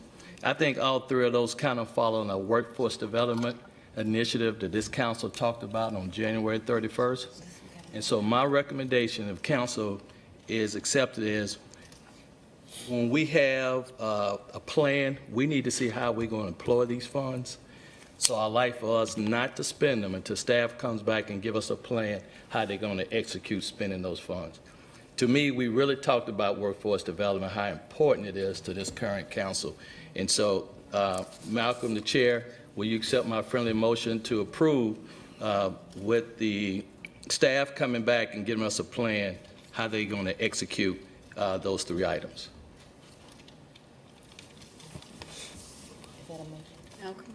Mr. Graham? Thank Are you you. reading it? Okay, thank you. I've already read it. I'm just thinking, I don't want to, as we said earlier today, set any precedents for doing something that we generally. Well, Chair, we actually did a digital divide. We approved the funding, and then we told staff to come back and give us a plan before we spent it. So Let's do it. Yeah, Oh, no, it was actually the opposite of that. All right. Again, this came through committee twice, 5-0, 4-0. So I'm just ready to get it off the docket. And if the manager and everyone's okay with the plan, the money needs to get in the community. I don't see that being a high hurdle to cross. Folks are ready for help. Let's help people. Okay, so with the friendly addition, the motion means that we would approve the appropriation and that the expense for the 4.6, an additional $7.6 million would be expense based upon the rollout of a plan. Exactly. Correct. Okay? Any discussion on this? Hearing no discussion, all in favor of the motion, please raise your hand. Okay? What's happened here? The motion Wait, passed. did you accept the friendly amendment? Because it was not what we did on the digital divide. It was the exact opposite. Okay. It was. We did. Doing it better this time. I don't know who said what about the I don't digital think there was a divide, but I thought that the motion was around the plan and the expense. All I need to know for my vote is did you accept that or did you stick with the original? I accepted it with the understanding that this is something that the council has done before. Exactly. And with the digital divide, I'm hearing that it wasn't done, it was just the opposite. It was the opposite for the digital For divide. digital divide, but it has been done before. All right, again, my only thing, council, is this has been on our docket since February. And I'll just say it, when Oprah says a couple argues about the socks in the middle of the floor, it's always about something else. And never about the socks, right? So let's just accept the friendly amendment, find out what's the problem, and get the funds on the street for people who are looking for help. And we've been dealing with this since February. What a great analogy. I have to say, I may have to go find me someone to get some socks, It's not about what we're voting on. men out there. I don't know what that means now. Oh, my gosh, okay. It's not about what we're voting on. All right, yeah, I understand. All right, so we have a motion on the floor. All in favor of the motion as are you raising your hand, Ms. Hesby? No, I'm trying to, so is there an amendment? There's not an Official amendment. The motion is to approve the items A and B and to have the funding for $7.6 million that's all around skills training, curriculum, and skilling. This is terrible. And that would be done based upon approval of the plan. So if it came back for the technical skills training, then that funding would go based on that. But I think also you heard what Mr. Graham said. What are we really talking about and what does it mean? So I think he's taking that on. Next week will be Monday. Have a discussion around what that really means. And it's approval of a plan by the council. By the council, yes. Yeah, we did. So what are we doing now? I'm frustrated, but, Item 16. I'm unsure what we're voting on. So, I can't say anything more. I think I've said it twice. Holding back the expenditure of those areas is a total of $7.6 million, all around skills training, until there is a plan on how the money would be used. I mean, it could come next week. So it's just how the money will be used. Now, it's on the agenda, it says support universal certification, including communication, employability, and digital skills. I mean, there's a certain amount, but I'm assuming that that's not sufficient because otherwise the motion wouldn't have been made. I'm not sure, as I said, it's going to come back any different than it is here, right? I mean, what more specifics do you, well, we, The vote, we did take a vote to approve the motion. And then Mr. Bakari said, I'm not sure exactly what I voted on. Am I saying that correctly, Mr. Baker? That's my understanding. That's yes. my understanding, is it's been voted on and approved. Okay? We didn't finish the vote. Oh. All I need to know is, take I just, opposing? like, I don't All know right, why we had we're a- doing anything. Mr. Baker, So again, we need to make sure that we've got the opposing votes. well, that's right. That's what we didn't do. All right, so is there anyone opposed to the motion? Because I thought it was unanimous Yeah, I when we thought took so. it the first time. But Madam Clerk might say something. All right, do you have the vote on the motion? I have that everyone voted yay, but I also have a note that Mr. Bakari said he wasn't sure what he voted on. Yes, that was after everybody voted yes. Right. So he has the opportunity to say he changes his vote by rules, is that right? If he voted in the If he positive? didn't understand it, he should be given the opportunity to say Right. no. So if you don't understand the motion, you certainly can change it. I would leave it because it's an irrelevant vote, and now we're playing games, so I just give up. All right, so the motion passes unanimously. Okay, now the next item on our agenda is item 16, recommended uses for the American Rescue Plan Act funds with additional small business support. Approve the funding of $630,000 from the American Rescue Plan Act funds to support 3 additional organizations that previously applied for the 2022 Small Business Ecosystem Partner Program. Our Carolinas Asian American Chamber of Commerce, $250,000.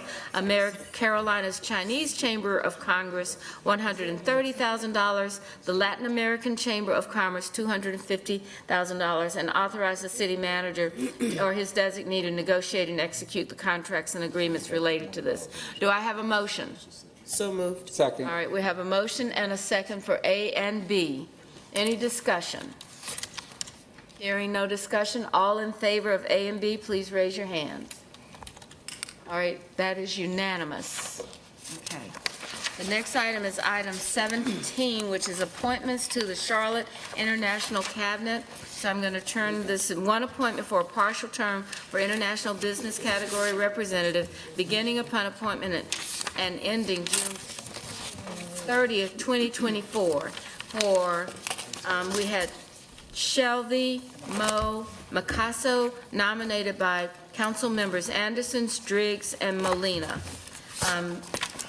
Madam Clerk, this was because we didn't have 6 votes for the person at the last meeting?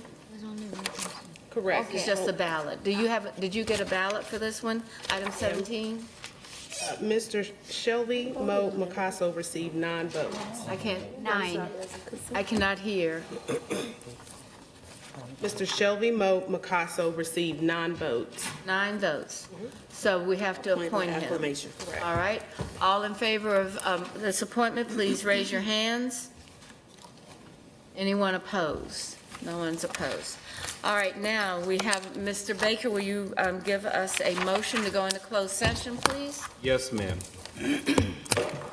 I need a motion to go into closed session pursuant to GS 143-318-11A3 to consult with the city attorney in order to preserve the attorney-client privilege between the attorney and the city council in the following matters: Moran versus City of Charlotte, Mackey ex rel Easter versus City of Charlotte, Franklin ex rel Franklin versus City of Charlotte. We have a motion and a second. Is there any discussion on this? Hearing no discussion, all in favor of going into closed session, raise your hands. Anyone opposed? All right, do you need a 5-minute break before we begin? Let's do it. I mean, seriously, 5 minutes.